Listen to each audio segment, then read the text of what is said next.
Chapter 2340. Sitting in his office, Cultivation rubbed his temples as he listened to the police report.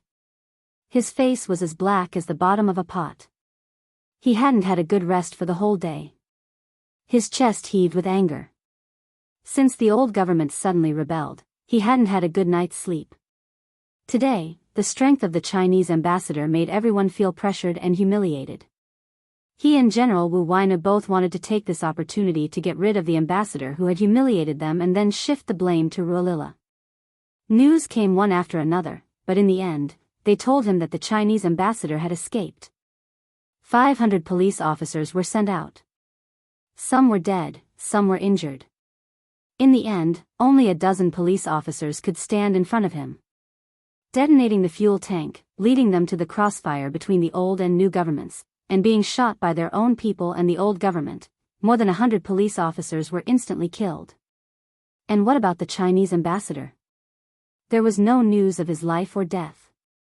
The Chinese side had begun to pressure them to find the missing ambassador as soon as possible. Otherwise, they would send troops into the neighboring countries to look for him. Now that there was civil strife, how could they allow the Chinese to send troops in? He was so anxious that he didn't know how many strands of hair had turned white. But what he didn't know was that there was more news that shocked and angered him.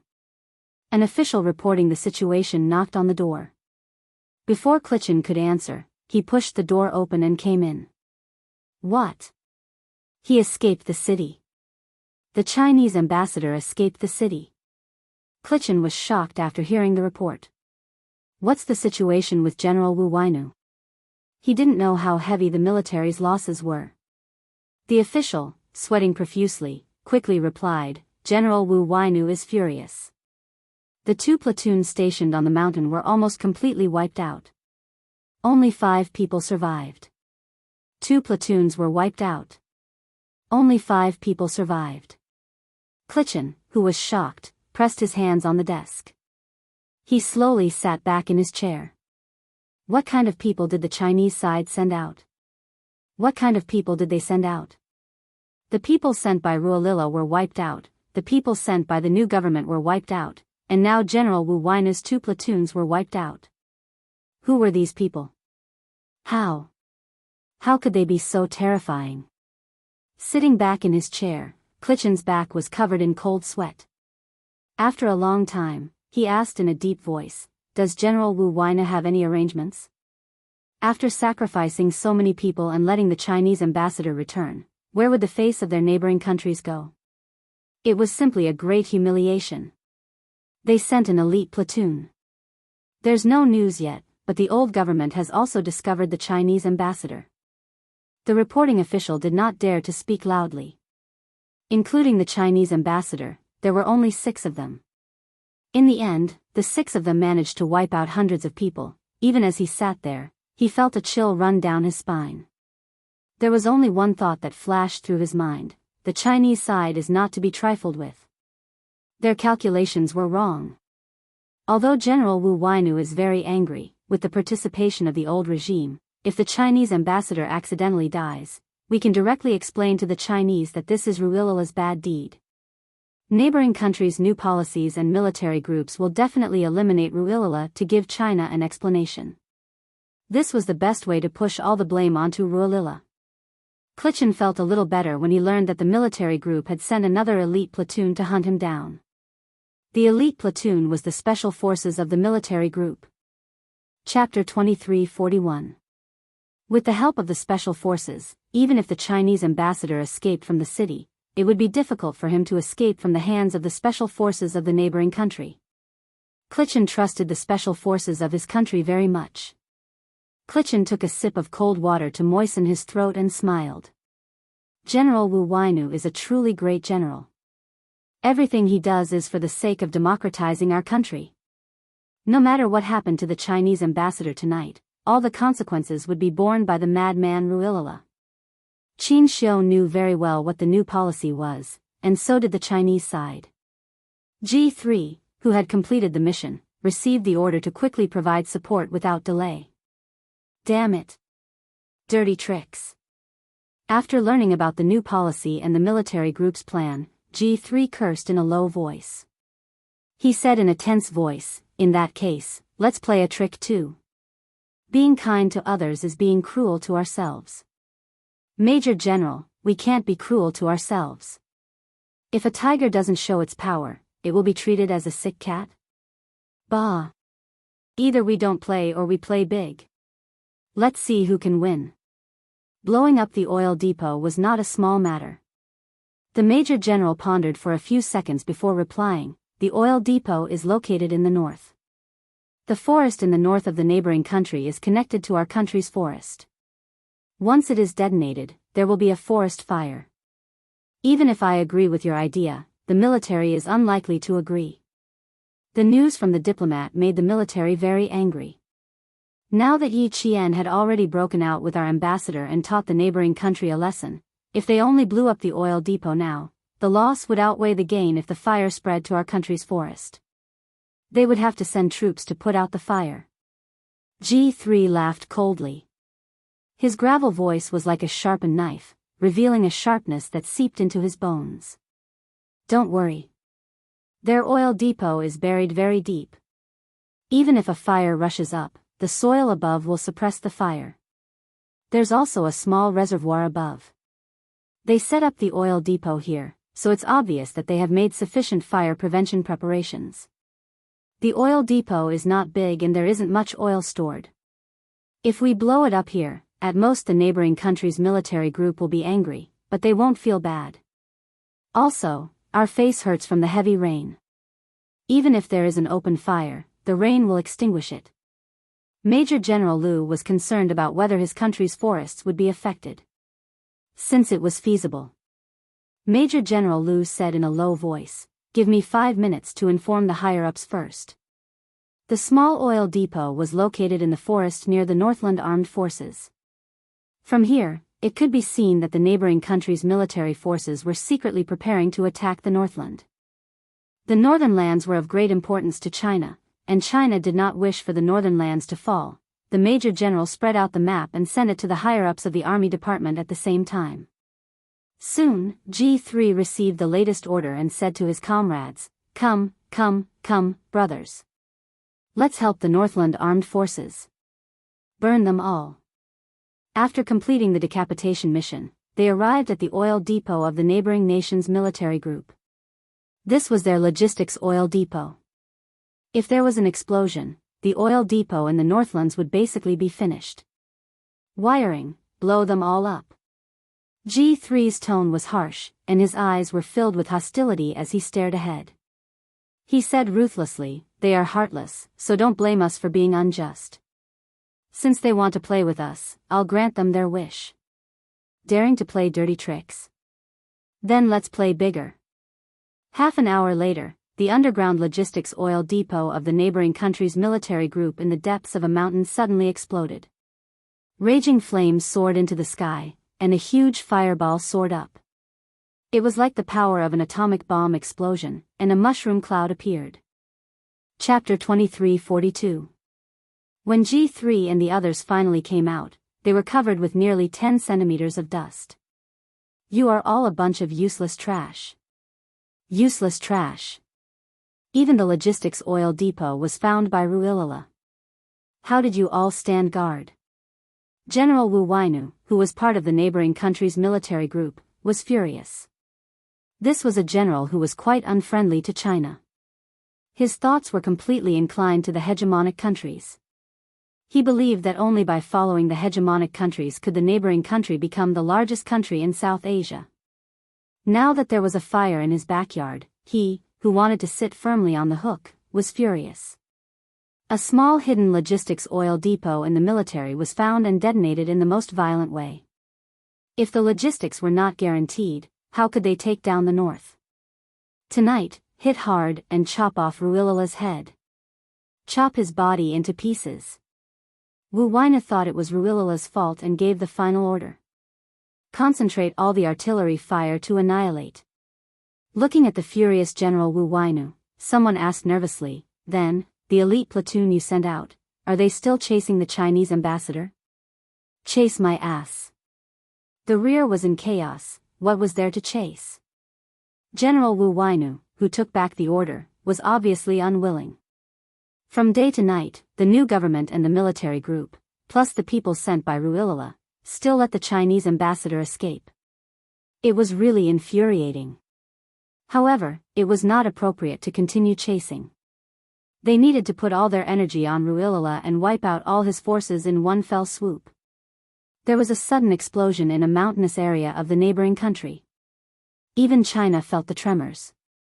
Ruilala, who was in a mountain village near the north, heard the news and laughed like a trapped beast. Good, good, good. Well done. This was the last voice Ruilala left for his subordinates. Wu Wainu and the allies concentrated all their firepower and launched the biggest fire attack. Soon, both sides received the latest report. The two commissioners sent by the Western hegemonic country were strangled with a shower curtain in the bathroom. Both sides were shocked. Both of them were killed in the same way. This was a warning to the neighboring country. It was not a personal warning to the neighboring country, but a country using this method to warn the neighboring country. Which country was it? The answer was obvious, but where was the evidence? There was none. Cultivation and General Wu Wainu were so angry that their faces turned green. They had guessed that the deaths of the two commissioners were probably assassinated by the Chinese side. But what was the use of guessing? General, do you think, the explosion of the oil depot? A senior official from the Lin military group raised his suspicions. Could it also have something to do with China? As soon as he raised his suspicions, he was immediately rejected. That's impossible. China has always been neutral and has never taken the initiative to do anything that would harm other countries. I don't think China would be involved. It's not impossible. Look at how strong the Chinese side's attitude is this time. They swept away their previous concessions and suddenly launched an attack, making our side's situation much more difficult in an instant. The sudden launch of the drill caught them off guard. Although the Chinese side is suddenly strong this time, there is a reason for it. Now that their exercise has begun, and our flames of war are no longer concentrated in the north, the Chinese side will not bomb our oil depot again. The way I see it, the Northland Armed Forces and Ruilala are both possible candidates. Outside, the sound of the heavy downpour made people feel inexplicably annoyed. Chapter 23:43. General Wu Wainu's face darkened as he listened to their words. In the end, he slammed the table impatiently and shouted, "No matter who it is, we must shoot down Ruilala tonight. Pass down the order, fire fiercely, don't let Ruilala live past tonight." A logistics oil depot was gone just like that, and they didn't even know who blew it up. Would they be embarrassed if word got out? No matter who it was, they would only think that it was Ruilala's doing. The battle started at 7 at night and lasted until 2 in the morning. The gunshots at various crossfire points suddenly became louder. Yi Qian, who had shaken off their pursuers, had already abandoned their vehicles. They arrived at Nanyang within 2 hours in the heavy rain and sent the latest location back to China. It was 3:40 in the morning, and the rain showed no signs of stopping. The sky was still as dark as ink. G3, who received the latest location from J5, sped up. 20 kilometers away from us, quick. Keep up. G3, who was carrying a rifle, wiped the rain off his face and waved his hand. He sped up and walked into the dense forest. There were many poisonous insects in the forests of neighboring countries, and there were also drought leeches that would quietly stick to people and suck their blood. When they passed through the forest, they could shake out countless unknown insects with a shake of their bodies. Yi Qian, who was soaked all over, had a drought leech stuck to the back of his neck. It was sucking until it hurt. He raised his hand and touched it. He didn't know when, but the leech had already sucked until it was round. Yi Jian, who had just walked out of a hail of bullets, couldn't help but shudder.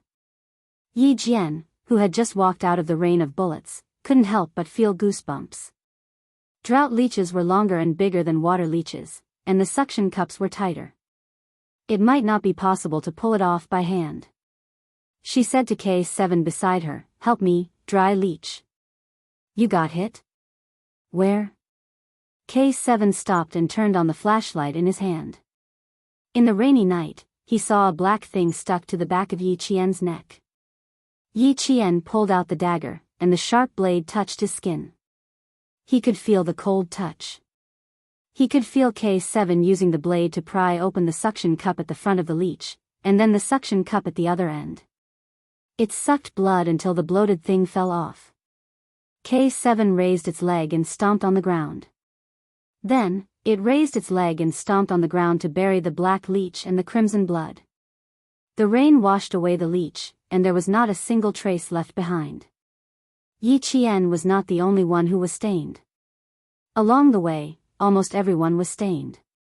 There were stains on their arms, legs, and even on Shui Ying's face. The rain was too heavy, which made it difficult for them to walk in the forest. They grabbed the leaves with one hand and slid down slowly on the thick withered leaves. If they were not careful, they would fall on their buttocks and their tailbones would hurt so much that their facial features would be twisted. The air in the forest was not fresh. Walking in the valley, other than the smell of rotting trees, there was also the smell of burning smoke in the wind. It was 4:30 p.m. Although the rain did not stop, there was finally a thin line of smoke in the sky. Yi Qian, who had braved the rain and climbed up the mountain, saw thick smoke billowing in the mountains to the north.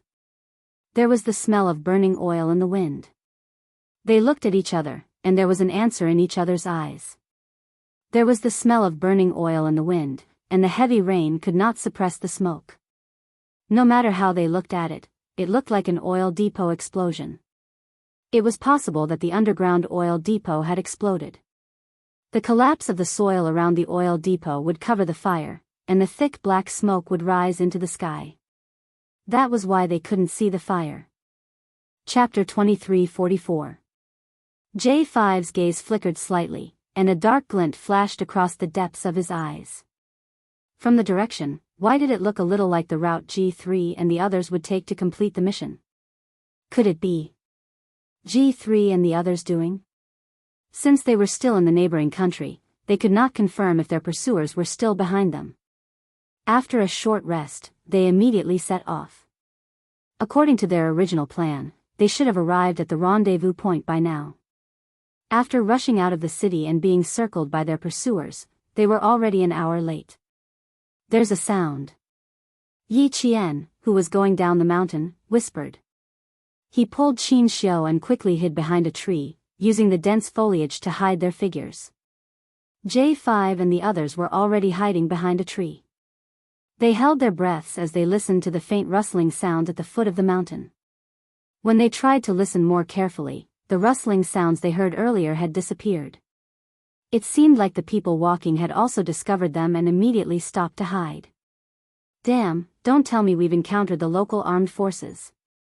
The T6 combatant, who was wearing a military uniform of an unknown country and had paint smeared on his face, whispered to Z7. At the same time, he gripped his rifle tightly, ready to fire in the next second. Z7 Han Zheng shook his head and stared coldly ahead. The people above did not move.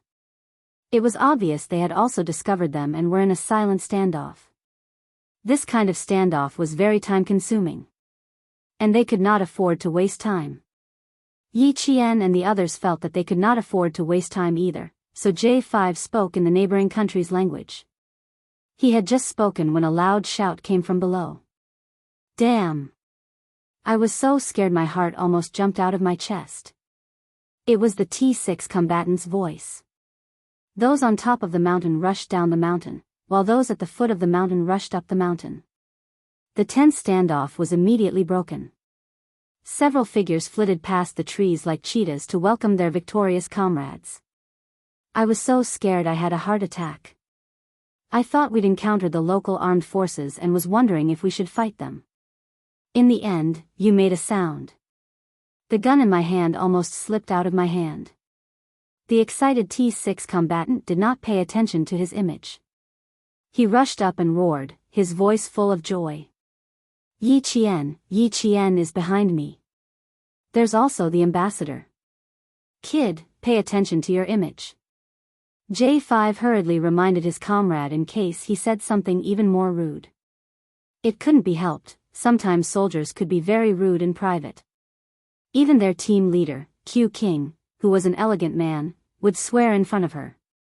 Yi Qian was there too. The T6 combatant immediately said, "Whoosh." His relationship with Xianxia was still ongoing, so he could not afford to leave a bad impression on Yi Qian. In the heavy rain, the comrades in arms bumped fists and palms against palms. Yi Jian, who had a smile that was brighter than the rising sun, greeted the 7 members of G3 one by one. The sudden reunion made all the comrades so happy that they couldn't suppress their smiles. After greeting each other, the 2 groups of people stood in their respective positions and gave their comrades a military salute for their triumphant return. "Once again, we've met again, and once again, we've completed our mission. You will always be the comrades that I trust the most in my heart, the comrades that I'm most proud of." News of the meeting between the 2 parties quickly spread back to the country. The higher-ups in the military who knew about it all heaved a long sigh of relief. Finally, everything was safe and sound. Then the next thing to do was to condemn the neighboring country. At 8 a.m., everyone arrived at the border between the 2 countries. A helicopter was already waiting for the hero's return. Rumbling sounds could be heard as the helicopter's propellers rotated at high speed, crushing the surrounding vegetation. When the helicopter took off and left, some of the vegetation was even snapped by the wind. Chapter 23:45. It didn't matter if he apologized or not. The little fox that he was so worried about was coming back soon. Reporting. The soldier's loud voice came from outside the door. Xia Jinyuan turned off the television and opened the door with his long legs. His little fox had arrived at the Border Defense Company's helicopter airport. Xia Jinyuan didn't need the soldier to lead the way. He strode towards the Border Defense Company's airport. On behalf of the military, he was going to welcome the brave Special Forces soldiers back to their country safely. After the helicopter landed, Xianxia was the first to come down, followed by Yi Qian, followed by the male soldiers. And the ones who welcomed them back were the soldiers who would always be their strong backing. The deputy commander of the Yun province military region who sent them off stood at the front of the rows of pine trees. When all the heroes came down, he shouted in a deep voice, "Salute!" Swoosh! In the heavy rain, hundreds of soldiers in combat uniforms raised their hands and saluted at the same time. They saluted quickly and fiercely. Their standard salutes brushed against the wind and rain, bringing with them the fierce and unyielding military might of the soldiers who would never give up. Yi Qian, J5, G3, and more than 10 other Special Forces soldiers faced the grand welcome. They stood at attention and saluted. They used their return to tell the country that they had completed their mission. The whole scene was grand and passionate, making people's eyes turn red. Xia Jinyuan stood not far away and looked at his beloved girl. He looked at his lover who fought side by side with him. He looked at her towering figure standing in the sun. His tightly pressed lips finally lifted into a smile. That was his pride, a pride that he would protect with his life. His girl had grown up. She was no longer a delicate little girl, no longer a little girl who trembled and was afraid of her first target. His girl had become an indomitable and fearless soldier. She used her gun to defend the country's dignity and used bullets to tell those people why China dared to be strong. He accompanied her through the wind and rain and witnessed her metamorphosis again and again. Finally, she broke out of her cocoon and became the most dazzling star. Yi Qian, who had shaken hands with the deputy commander, seemed to feel something. Her gaze passed through the rows of soldiers and landed in the distance.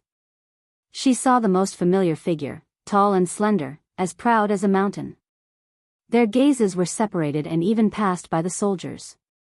In the crowd, in the mountains and rivers, no matter where you are, my gaze will always find you. Because standing there, you are the target that I will never give up on. Yi Qian, whose face was covered with fine scars, smiled. Her lips curved and her eyes revealed the sweetest, most beautiful, and most gentle smile. Every time she returned, she would always see the figure that he was waiting. Chapter 23:46. As the soldiers left, Xia Jinyuan's figure gradually disappeared from Yi Qian's sight. Yi Qian didn't stay any longer. She said to J5 softly, Q King is here. I'll go look for him first. His wound was still recovering, and he was standing in the rain waiting for her. She had to hurry over and drag him back to his room. Q King is here. J5, who didn't notice anything, looked around and asked Yi Qian to leave first. He was one of the few people who knew about their relationship. Yi Qian didn't stay any longer. She followed the soldier's footsteps to look for the figure who left. She didn't need to spend any effort to look for him. The figure who was waiting for her was definitely not far away, quietly waiting for her arrival. Yi Qian walked very quickly without looking back. She didn't notice that there was a gaze following her closely. Is Yi Qian in a hurry? Why are you in such a hurry? After talking to the staff sent by the Ministry of Foreign Affairs, Xianxia walked over to J5 and asked in a low voice, shouldn't she be changing first? The rain had been pouring since midnight. Although she was a female soldier, she was still a girl. Walking in the rain for 8 to 9 hours was very bad for a girl's body. J5 naturally wouldn't say that Yi Qian was going to see Xia Jinyuan.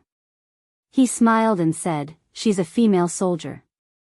She can't change with us male soldiers. She left in a hurry to change alone. This explanation was very good. Xianxia didn't suspect anything. They were going to go back to their rooms to take a shower, rest for a while, and then set off for Beijing. Yi Qian had already seen Xia Jinyuan. The tall and slender man was standing in front of her with a smile on his handsome face. He was looking at her with gentle eyes as he walked over step by step. He stood still and waited for Yi Qian to come to his side. Yi Qian, whose clothes were completely soaked, walked very quickly. Xia Jinyuan could even see water droplets dripping from the corners of her clothes and pants. Her shiny black hair was completely soaked, and it stuck softly to her body, accentuating her fair skin and exquisite facial features. The high-intensity battle did not tire her out at all. Her eyes were bright and shiny like gems. Xia Jinyuan suddenly did not want to stand there anymore. He wanted to go over and hug his lover. He was no longer standing in the corner. He moved his long legs and strode towards her like a shooting star. Yi Qian's smile deepened. He was standing in a blind spot and would not be easily discovered. Now that he had walked out, any soldiers passing by would be able to see him. So what if she saw him? A hug at such a time was not just a hug of lovers reuniting, but a hug of a comrade returning safely. As he strode over, Yi Qian couldn't help but trot over. Yi Qian still had an injury on his waist, so he had to be careful. Xia Jinyuan did not care about his injury. It was precisely because of his injury that he did not participate in this operation. When he found out about the new policies of the neighboring country and the shameless scheme of the military group, he really wanted to grab 2 guns and rush to the neighboring country. Now that the lover he was worried about was back, he did not care about his injury. When he got closer, Xia Jinyuan's handsome face darkened slightly. There were several thin streaks of blood on her fair face. The longest one ran from the corner of her eye to her chin. After being drenched in the rain, the area around the wound was already red and swollen, showing signs of inflammation. Xia Jinyuan gently touched her wound with his fingers. His thin lips were tightly pursed as he wrapped his long arms around her and pulled her tightly into his embrace. His tall and straight body arched slightly and hugged Yi Qian like a harbor. Yi Qian could not help but gently close her eyes. His warm embrace made her tense body and mind completely relax. Chapter 23:47. His embrace was her harbor. She felt more at ease now that she had returned to her harbor. Congratulations, Qing Niao. He hugged her tightly and called out her code name in a low voice. This was a hug between comrades in arms, not a hug between lovers. Yi Qian took a deep breath of his refreshing scent and opened her eyes. She smiled and replied, "Thank you. I made you worry." He was indeed worried, but he also felt proud. My little girl has grown up. I'm proud of you, little fox. Xia Jinyuan couldn't bear to let go of her in his arms. Her small and soft body was in his arms. Instantly, all the emptiness in his heart was filled.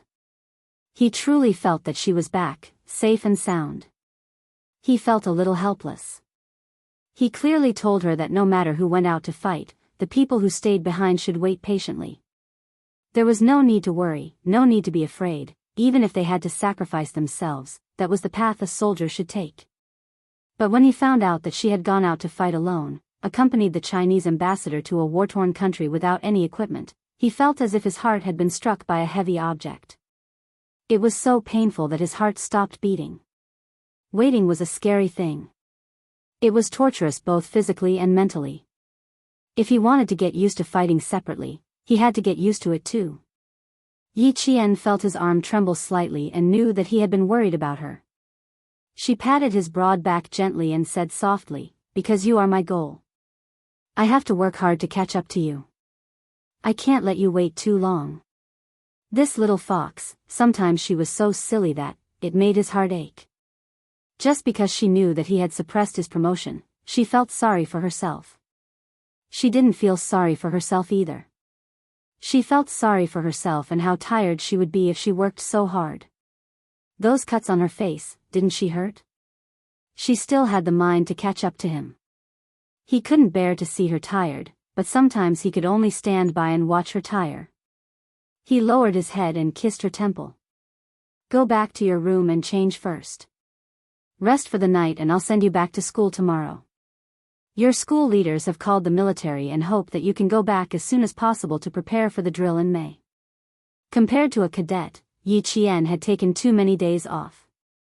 The academy leaders were worried that if he kept taking days off like this, Yi Qian's results would be unstable. Xianxia, who was holding an umbrella in his hand, looked at the leaving figure quietly. Through the curtain of rain, he looked a little dignified. He wanted to give her an umbrella, but what he saw was. She was jogging impatiently, like a swallow returning to the forest, into the arms of a man in military uniform. Between heaven and earth, it was as if only that pair of figures hugging each other existed, and he was an intruder who saw a scene that he shouldn't have seen. Lover? Comrade? He suddenly felt a little uncertain, but in his heart, he hoped that it was her comrade and not her lover. J5 walked over and saw Xianxia's hand holding the umbrella's rib a bit tightened. Looking at the two figures leaving, J5 felt his eyelids suddenly twitch as an incredible thought flashed across his mind. It can't be. Impossible. Did he make a mistake? Was he thinking too much? The ambassador likes Qing Miao? Happy Qing Miao? J5 felt his eyelids twitch even harder. Things can't develop like this, Qing Miao. Q King had his eyes on her a long time ago. He had been waiting for her for several years. But he couldn't explain anything now. J5 pretended not to see and smiled. "Ambassador, let's go back to our room and change as soon as possible. It's not easy to come back home, we don't want to catch a cold." Chapter 23:48. Xianxia, whose chest felt heavy, lowered his eyes slightly and quickly concealed the undercurrent in his eyes. He smiled faintly and said, "Okay." He wanted to ask who the man who hugged Yi Qian was, but when the words came out of his mouth, he found it difficult to say them. He had to admit that he was a little timid. He was afraid that he would ask the answer he didn't want to hear the most. J5 didn't want to say anything. He held the umbrella and walked with a natural expression, as if what he saw just now was nothing out of the ordinary. Fortunately, the two of them knew their limits and separated after hugging. If the ambassador really wanted to ask, he could explain that it was a comrade in the military. Otherwise, it would be really hard to explain. He had to remind the two of them later that they had to exercise more restraint. They were in a secret relationship. Even a simple hug would reveal a different kind of sweetness. It would be best if they didn't hug each other so that others wouldn't be able to tell that something was going on. All of a sudden, J5 felt that he was very worried. Previously, because Yi Qian was still underage, he was worried that Xia Jinyuan would break the rules and date an underage girl. Now that Yi Qian was an adult, he was still worried. Yi Qian was a military school student. How could he date? If that was the case, he would have to continue worrying until Yi Qian graduated. In the meantime, he would probably have to cover for the two of them. It was tiring. He was a worrisome person. Even when his comrades were in a relationship, he had to be on tenterhooks about it. When they reached the second floor of the Border Defense Company, J5 breathed a sigh of relief. Along the way, the diplomatic ambassador, who had a verbal battle with a neighboring country's negotiator, remained cold and calm. He didn't say anything and just walked slowly. Every step he took was extremely steady. It looked like he was strolling in the rain, happy and carefree. In fact, that wasn't the case at all. Walking beside him, J5 could clearly feel that the ambassador's aura had become very fierce. It swept away his elegant temperament and was even more powerful than yesterday's negotiation. Previously, J5 thought that he was overthinking things. Now, it seemed that he didn't expect it at all. This outstanding diplomat was really interested in Yi Qian. That's right, Yi Qian was really attractive. Especially those who were extremely outstanding, such as Q King, they would all be attracted to her. Now, with the addition of an outstanding diplomat, J5 was not surprised. Xianxia closed the umbrella and gently shook off the water droplets on the umbrella. He smiled at J5 and said, "Thank you for your hard work these days. Have a good rest. See you later." "You're welcome, Ambassador." J5 closed his umbrella and replied calmly, "See you later." Xianxia's room was on the second floor, while J5 and the others were on the first floor. J5 stood still and politely watched Xianxia go upstairs with the umbrella. Watching the ambassador walk up the stairs step by step, J5 couldn't help but let out a sigh of relief. However, before he could completely relax, he saw the ambassador suddenly turn around. J5's nerves tensed up. He looked at the ambassador's face, which was drenched by the rain but still looked exceptionally elegant, as if it had been carved from fine jade. The ambassador asked him with a faint smile, "Which room is Yi Qian in?" "What happened to not asking? Why did you ask?" J5 smiled and said, "She came back earlier than all of us. I'm not too sure which room she's in. Is there something you need from her, Ambassador?" "I want to ask if she's returning to the capital or returning to the academy. I want to see if she needs to explain the reason for her leave to the academy. If necessary, I plan to accompany her back to the academy," Xianxia said with a smile. J5's heart tightened when he heard this. It seemed that this ambassador was suspicious. "Rest assured, Ambassador. Yi Qian's mission is arranged by the military. The military has already communicated clearly with the academy, so there's no need to trouble you, Ambassador," J5 replied calmly. His tone was normal, and there was nothing strange about it. Chapter 2349. Seeing this, Xianxia didn't ask any more questions. There were some things that didn't need to be asked in detail. Just by looking at it, he already had the answer. Without asking any more questions, Xianxia said, "See you later." Then he turned and went upstairs. When he looked up, there was a faint darkness in his eyes. He didn't need to get the answer from someone else. He wanted to hear Yi Qian tell herself. But, what right did he have to ask about her personal matters? Facing an outstanding diplomat from another country who was deliberately making things difficult for him, he felt unprecedentedly confused about his children's affairs. If Yi Qian really had a boyfriend, what would he do? Give up? Or continue to pursue her? Knowing that she already had a boyfriend, if he continued to pursue her, wouldn't he be an immoral third party? Psychologically, he couldn't get over this hurdle. But when he thought about giving up, Xianxia closed the door, but his slender fingers holding the umbrella didn't put it down. Xianxia's fingers were very slender, and his joints were as delicate as his person. Even though he was holding the umbrella tightly, the lines of his fingers were still beautiful. After a while, he put the umbrella in the corner with a cold expression. He took off his suit and unbuttoned his white shirt while thinking about walking towards the bathroom. Giving up was also difficult. He couldn't go against his morals, and he didn't want to give up. Then let's just leave it at that. He would pretend that he didn't know anything, that nothing had happened, and let nature take its course. After turning on the showerhead, Xianxia raised his head and let the warm water splash on his face. Soon, the bathroom was filled with steam. Amidst the sound of the water, the man's slender but graceful body was faintly discernible in the steam. Xianxia, who had been learning Sanda for a long time, was also a classic example of a man who looked thin in clothes, but had great body when he took them off. Yi Qian, who came back earlier than him, had already finished washing up. She sat on the edge of the bed and dried her hair by herself with a hairdryer. There was no one in the room. The man who came back with her saw the countless small cuts on her palm. His eyes were clouded and he went out to get the first aid kit. With some pain on her face, Yi Qian put down the hairdryer and went to the bathroom to look in the mirror. She saw a few bloody cuts from the shrubbery on her face. The cuts from the corner of her eyes to the side of her jaw were the most conspicuous. Her skin was the kind of skin that wouldn't get tanned no matter how much it was in the sun in her previous and current life. After being drenched for 8 or 9 hours, her originally fair skin was sickly pale, and this made the bloody cuts on her face even more. There were many wounds, and there were signs of inflammation.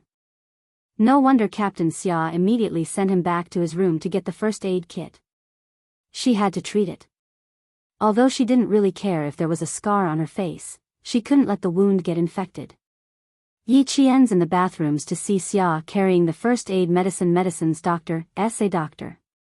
Yi Qian nodded her head in satisfaction when she saw that he had changed into his military uniform and was now dry. S2's at have they been taken care to be treated? To treat to have it be treated to be treated, T-test to be taken care of those wounds S treated S's treated A's. Xia Jinyuan couldn't help but sigh when he saw how worried she was about the wound on her waist. His gaze fell on the wound on her face, and he reached out to hold her wrist. Mine's fine. It's already scabbed over. You're the one who's in trouble. Come here and treat the wound on your face first. There are still 2 broken shards stuck into your flesh at the corner of your eye. Don't you feel it? 2 more shards stuck into her flesh. She really didn't feel it. Chapter 23:50. She subconsciously wanted to touch it, but she suddenly stumbled into his arms. As she fell into his arms, she heard his low voice say helplessly, "You still want to touch it? Do you want to pierce it deeper and leave a memento?" Seeing her injured, whether it was a big injury or a small one, his heart ached. He knew that it was inevitable, but his heart still ached. He wanted to put her in the palm of his hand to dote on and pamper her, but he had to let go because of his profession. He wanted to see her get hurt, see her suffer, and see her suffer. It was said that one could not see the rainbow without going through the rain. As Special Forces soldiers, they might not be able to see the rainbow even if they went through the rain. The next second, it might be eternal darkness, and they might not be able to see the sun tomorrow. He and she were Special Forces soldiers who had gone through storms and walked on the edge of the blade. They were calm when facing their own injuries, but in the eyes of the other party, they were heartbroken. He also knew how much her heart ached when she saw the injury on his waist. He also knew how worried she was when he went missing. Yi Qian did not touch it again. She threw herself into his arms and said with a smile, "Don't leave such a small injury as a memento. The injuries on your body are the real memento." Hearing her indifferent tone, Xia Jinyuan felt bitter in his heart. He also wanted to protect her well and make sure that she did not get hurt at all. He also wanted to face all the dangers in the war, and she only needed to stand behind him. He also wanted to, but he only wanted to. He lowered his head and kissed the girl who did not want to get up from his arms. His warm lips kissed her softly on her forehead. "Brave little fox, let's pick out the thorns first. I'll let you hug me when we're on the bed." Let her hug me when we're on the bed. Yi Qian glanced at the 1.5-meter double bed from the corner of her eye. With his height of 1.8 meters, he would have to curl up to lie on it. The curtains were drawn in the room, and Xia Jinyuan turned on the bedside lamp. He carefully looked at the 2 thorns that pierced the corners of her eyes. They were a little too deep. The needle used to stitch up the wound was disinfected with alcohol. His fingers gently pressed against the corner of her eyes. His deep and dark eyes stared at the few deep thorns. He said softly, "The thorns are a little deep. It will hurt to take them out. Bear with it." The thorns pierced into the flesh instantly, so there wouldn't be much pain. Especially when she was fully focused on the battle, she didn't even feel anything when the thorns cut her face. It was a little painful to use the needle to pick out the thorns in the flesh.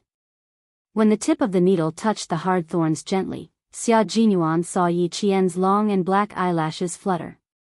He subconsciously blew on the thorns as if to coax a child that it wouldn't hurt. He even coaxed gently, "It doesn't hurt, it doesn't hurt. Be good, it won't hurt in a while." Yi Qian couldn't help but laugh out loud at the way she was trying to coax a 3-year-old. When she laughed, the corners of her eyes twitched, scaring Xia Jinyuan so much that she quickly moved the needle away from her hand so as not to stab her. "Be serious. You're not allowed to laugh." He pretended to be angry and spoke with a threatening face, but in less than 2 seconds, he broke his facade. His handsome face was gentle as he continued to coax her. "It'll be fine soon. It's not 2 thorns, but 3. It's been stuck in your flesh for so long, and you've been drenched in water for a few hours. The wound is too close to the corner of your eyes. Don't let it fester and hurt your eyes." He usually didn't have time to take care of her. Now that he was by her side, as her boyfriend, he naturally had to take good care of her. Yi Qian didn't move again. The sharp needle had touched the edge of her eyelashes just now, so she wasn't afraid that it would fester and hurt her eyes. She was afraid that if she laughed again, the tip of the needle would accidentally poke her eyes. Chapter 23:51. Every Special Forces soldier knew how to perform simple suturing operations. Removing a thorn was a piece of cake. After removing all 3 thorns, there were 3 bloody cotton balls on the stainless steel plate.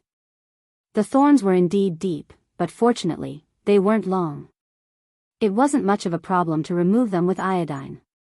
His face, palms, elbows, and knees were all injured to varying degrees. The most shocking injury on his leg was the injury on his calf. After a night, the injury on his calf was bruised, and there were even purple spots of blood on it. Xia Jinyuan didn't say a word as he poured safflower oil onto his hands. He rubbed them until his palms were hot, then he pressed them against Yi Qian's calf and rubbed them. Yi Qian didn't even know when he had been hit. He lay on the bed and endured the pain while Xia Jinyuan rubbed away the blood clots. Slowly, his calf began to feel a burning sensation. The warm energy brought an indescribable sense of comfort. You don't have experience fighting alone in the jungle, but the J5 soldiers do. Why didn't they remind you to check your body for injuries that need treatment? If it's inconvenient to use safflower oil, they should at least spray it with painkillers. Your skin is fair to begin with. Even a slight bump would leave a bruise. Now that you're bleeding under your skin, the J5 soldiers on the helicopter should have reminded you to treat it. Xia Jinyuan's deep voice was a little tense. If you listened carefully, you could faintly hear the anger in his voice. She didn't know if the oil had a hypnotic effect, but the warm energy slowly crept up from her calf to her head. The warmth was exceptionally comfortable, and even her drowsiness slowly crept up. Yi Qian listened indifferently. The corners of his lips curled up as he replied, "It's okay. It's not as serious as the last time you kicked me. The bruises you left behind last time only disappeared after the new year." Xia Jinyuan's right hand, which was rubbing her calf, paused. He felt helpless. He wasn't afraid of anything since he was young. He could do whatever he wanted outside the house and had been like this for the past 20 years. Until now, there was only one thing he was afraid of. He didn't look up. He poured the safflower oil and rubbed the bruises on her calf. He smiled helplessly and said, "Little fox, are you remembering? What should I do? What do I have to do for you to forget?" She was talking about last year's training with the Marine Storm team. In order to teach her how to play tricks on the battlefield, he taught her a lesson. His purpose was to let her remember that there was no such thing as playing tricks on the battlefield. Only true abilities were needed. Who would have thought that she would still remember it after more than 2 months? Now, he was afraid that she would mention it. Your boyfriend is really ruthless. It's hard to forget him. Yi Qian answered in a muffled voice. Lying on the bed, Yi Qian's breathing gradually became longer. By the time Xia Jinyuan raised his head to ask what he should do, Yi Qian had already fallen asleep. She was too tired after 2 consecutive nights of high-intensity combat. Now that she had returned to the safe harbor, she couldn't stop herself from falling asleep. Xia Jinyuan's hands didn't stop moving. Looking at her sleepy face, he realized that she didn't really want to argue with him when she mentioned it. At the same time, he reminded himself that it was normal for him to have bumps and bruises during training and combat. It had nothing to do with his comrades. On the other hand, he was a little scared. Although he was a little scared, if he had to choose again, his choice would still be the same and wouldn't change. The room was very quiet. It was a peaceful time to enjoy. Xia Jinyuan's hands moved until he pushed the purple blood away. Chapter 2352. She was wearing a short-sleeved shirt and shorts, and the room was slightly cold. In order to prevent Yi Qian from catching a cold, Xia Jinyuan carefully placed her legs on the bed and gently covered her with the quilt. He carefully twisted the corners of the quilt before getting up. He put away the medicine and opened the curtains to let in the fresh, moist air to disperse the smell of medicine in the room so that she could sleep better. After he was done, Xia Jinyuan did not go to bed to rest. Instead, he sat quietly in the lounge chair alone. His handsome face was slightly cold, and he seemed to be thinking about something. If J5 did not knock on the door, he would probably sit there until Yi Qian woke up. Is Yi Qian asleep? J5 heard Xia Jinyuan open the door very softly, so he knew that Yi Qian was asleep. He pointed to his room and said with a slightly serious expression, "Come to my room to talk about something." J5's room was next door. Because he had just taken a shower, there was a faint smell of soap in the room. After pouring tea, J5 sat down and frowned. He said in a deep voice, "The ambassador might have noticed the relationship between you and Yi Qian." Before he went back to his room, he asked me if Yi Qian would return to Beijing. If not, he planned to send Yi Qian back to school. Q King, not only did he discover something, but he also seems to be interested in Yi Qian. Xianxia and Yi Qian seem to be interested in each other? Xia Jinyuan focused on this sentence. How can you tell that he is interested in Yi Qian? The two of you hugged each other in the rain. TSK TSK TSK, it shocked the world and made the gods cry. Anyone with eyes can see that there is something going on between the two of you. What's more, he seems to be interested in Yi Qian. J5 glared at him, but in the blink of an eye, he gloated, "Q King, your competitor this time isn't just ordinarily strong. V8 told me that the ambassador had a verbal battle with 2 negotiators from a neighboring country. His aura was fierce, and he didn't give in to the country's dignity. When he was offended, he pressed on and made the other party speechless. Yi Qian was there at the time. He was full of admiration for Xianxia. With such a strong rival in love, Q King, you have to be careful." Just because of this, he had to be careful? Xia Jinyuan stretched his legs lazily and leaned back in his seat. Even his voice sounded nonchalant as he said, "My relationship with Yi Qian is not something that can be attracted to Yi Qian with just one exciting negotiation. I'm just a little surprised. Xianxia is interested in Yi Qian, but I didn't notice it at all." You're quite confident. Overconfidence is arrogance. Don't be too proud. If you ask me, the ambassador has a better chance of winning than you. J5 poured cold water on Xianxia without hesitation and listed out his good points. Handsome, you don't have to say it. You can see for yourself. His temperament is as elegant as the nobles sitting in the palace. He's witty and knowledgeable. He knows when to advance and when to retreat. He knows how to behave himself. Most importantly, he's a diplomat. He also fights for the country, but his sacrifice rate is lower than ours. He also has more holidays than us. Most importantly, his focus is on the country. As long as he has the time and the heart, he can fly to the military academy to visit Yi Qian in the night. Q King, what do you think your chances of winning are? If you ask me, you have the advantage in terms of time. The analysis was not bad. It did sound very threatening. But so what?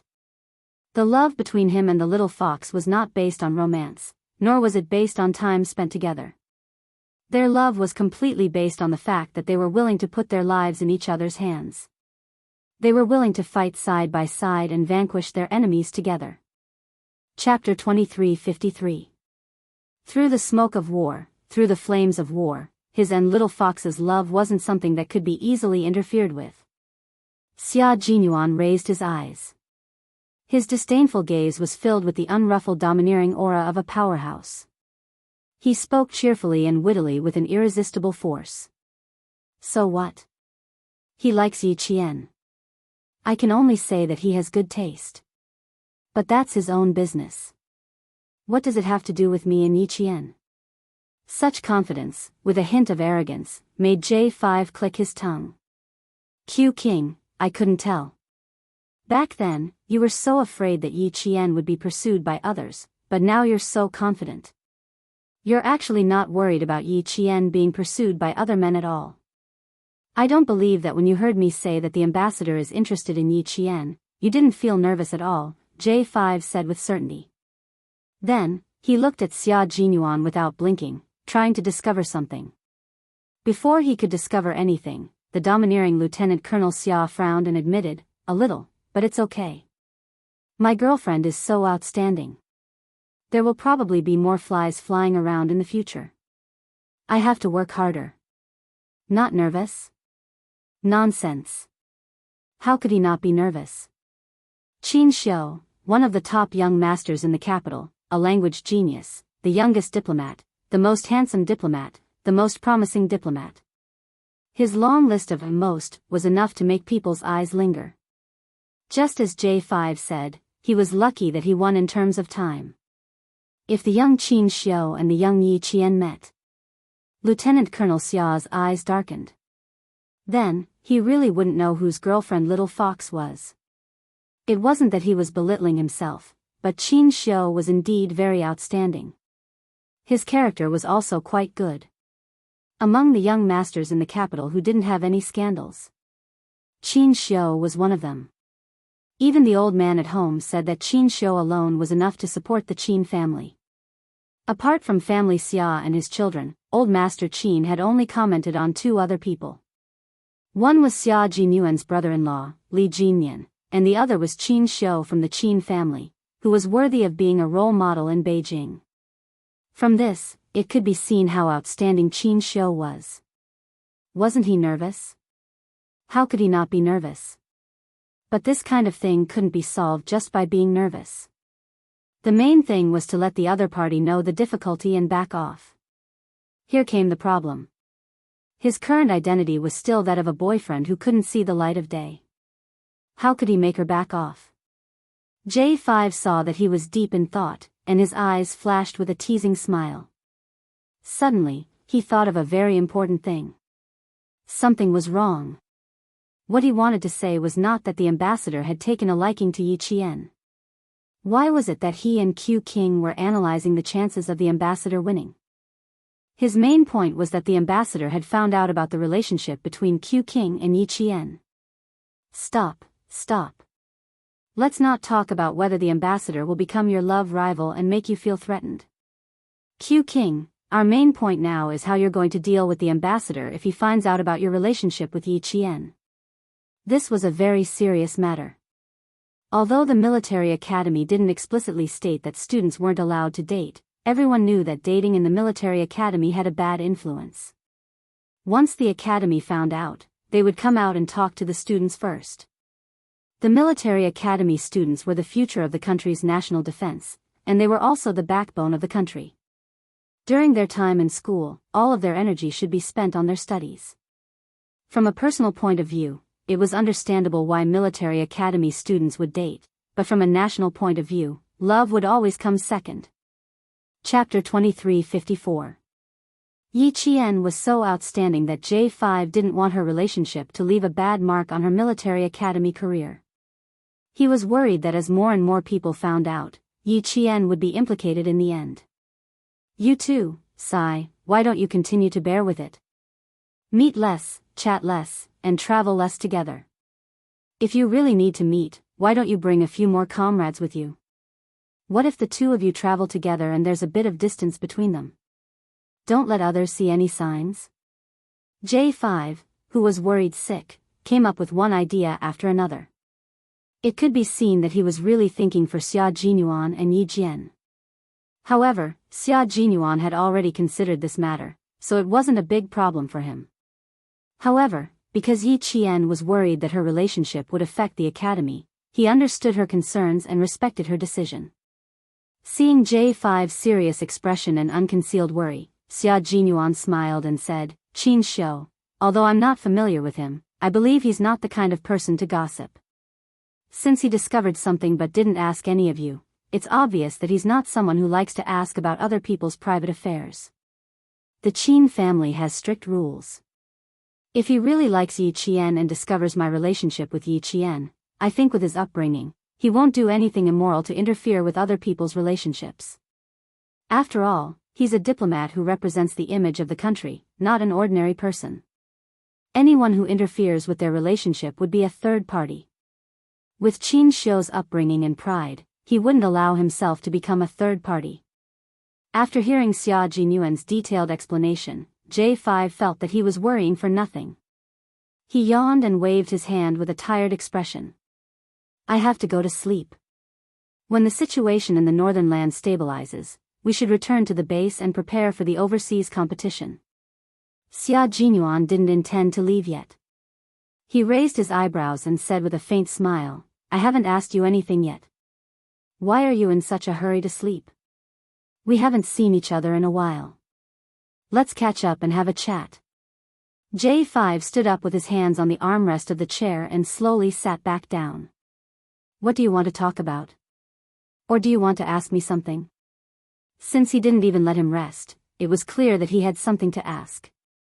I want to know more about Qing Miao's performance in this operation, Xia Jinyuan said. If he didn't want to ask about Yi Qian, he wouldn't disturb his comrade's rest. He crossed his slender fingers and there was still a faint smile on his handsome face, but the darkness in his eyes was slightly darker. This is the first time she has received a mission to protect the safety of an important person. I want to know some details about her operation this time. She probably wanted to know if Qing Miao had any shortcomings. The smile on J5's face disappeared, and his expression gradually turned serious. Qing Miao's performance has always exceeded our expectations. She's very calm, and her reaction speed is amazing. When did she have car training? This time, we were surrounded by more than 10 cars. Her driving skills were eye-opening. A one-sided breakout from the encirclement has truly shocked all of us. There's a car training ground in the southern province. She basically spent all her time there during high school.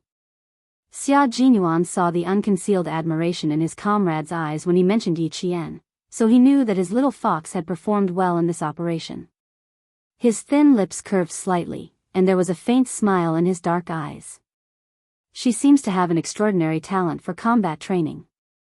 As long as there's a start to any training, the follow-up will always surprise us again and again. Chapter 23:55. Then we were right. When she broke out of the encirclement, old V, old K, and I also guessed that Qing Miao must have undergone professional special operations vehicle training in the southern province. Talent. J5 let out a long sigh. Her talent isn't just focused on one type, it's all round. Take a look at her shooting skills. No one in our team has reached her level of shooting so far. When she gets a gun, there's a three-dimensional image of the gun in her mind. It's even a living one. She can clearly feel where the bullet passes and where it goes. She can complete the shot without deliberately aiming.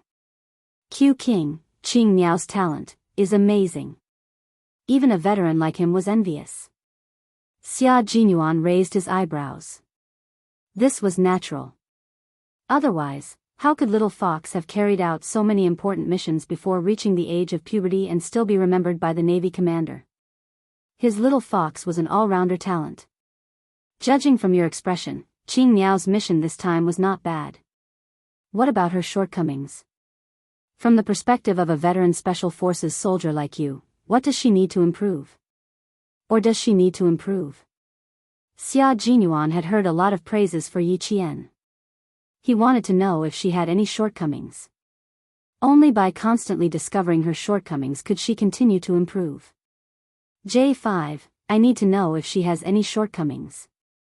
Please tell me carefully and seriously, Xia Jinyuan said slowly, word by word. There was an indescribable coldness in his voice. Sensing his seriousness, J5 couldn't help but straighten his back. At present, Yi Qian has no shortcomings. As if he had something to say, Xia Jinyuan pursed his lips. But there are still shortcomings. Please ask. There were too many uncertainties in a mission. With him by their side, he couldn't guarantee that their lives would not be in danger.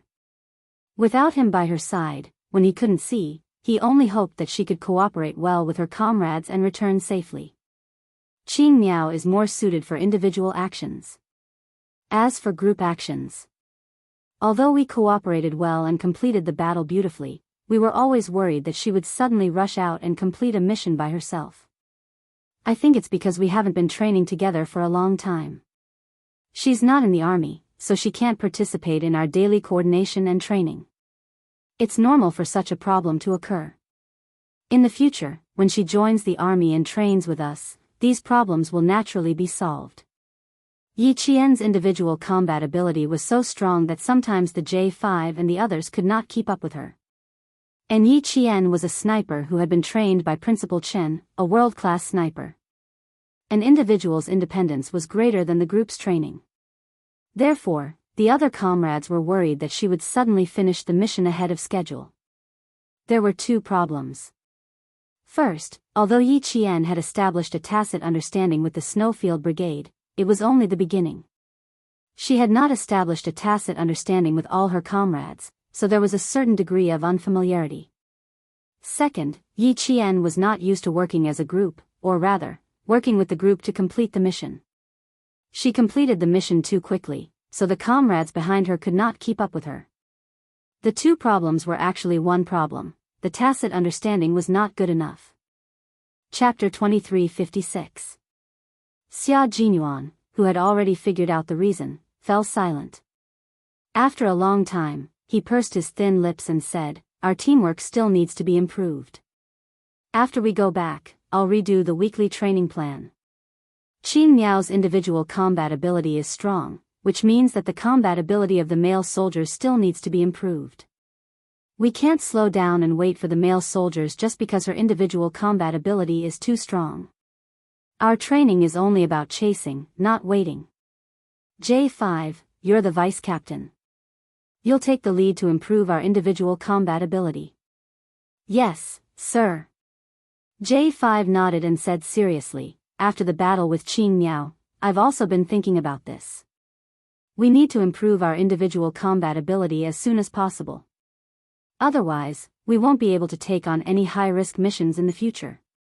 Even though the Snowfield Brigade was now the top special forces in the country, if they didn't innovate and work hard, they would be eliminated. They trained for war and to win. Only by improving their individual combat ability day after day, year after year, could they continue to stay in the Snowfield Brigade. Qing Miao's strong individual combat ability was also a warning to them. With J5 in charge, Xia Jinyuan was very relieved. Seeing that they had been delayed for a long time, Xia Jinyuan got up and prepared to go back to his room to accompany Yi Qian. J5 got up and asked him, "Have you informed Yi Qian about the overseas competition? She's the only female soldier in our team. You should know that, right? I only found out yesterday." "You rest, I'll go back to my room." Xia Jinyuan didn't want to disturb his comrade's rest. He stood up and patted his comrade's shoulder. "You don't have to worry too much about Yi Qian and me. You don't have to worry about Qin Xiu either. If he really asks, tell him to come and ask me himself." My relationship with Yi Qian. Anyway, it won't affect anything just because he's an outstanding diplomat. I'll keep an eye on him and won't let him take advantage of me. After he finished speaking, he walked back to Yi Qian's room with big, elegant steps. J5 couldn't help but laugh when he saw this. What he said made sense, but in reality, he was still a little nervous.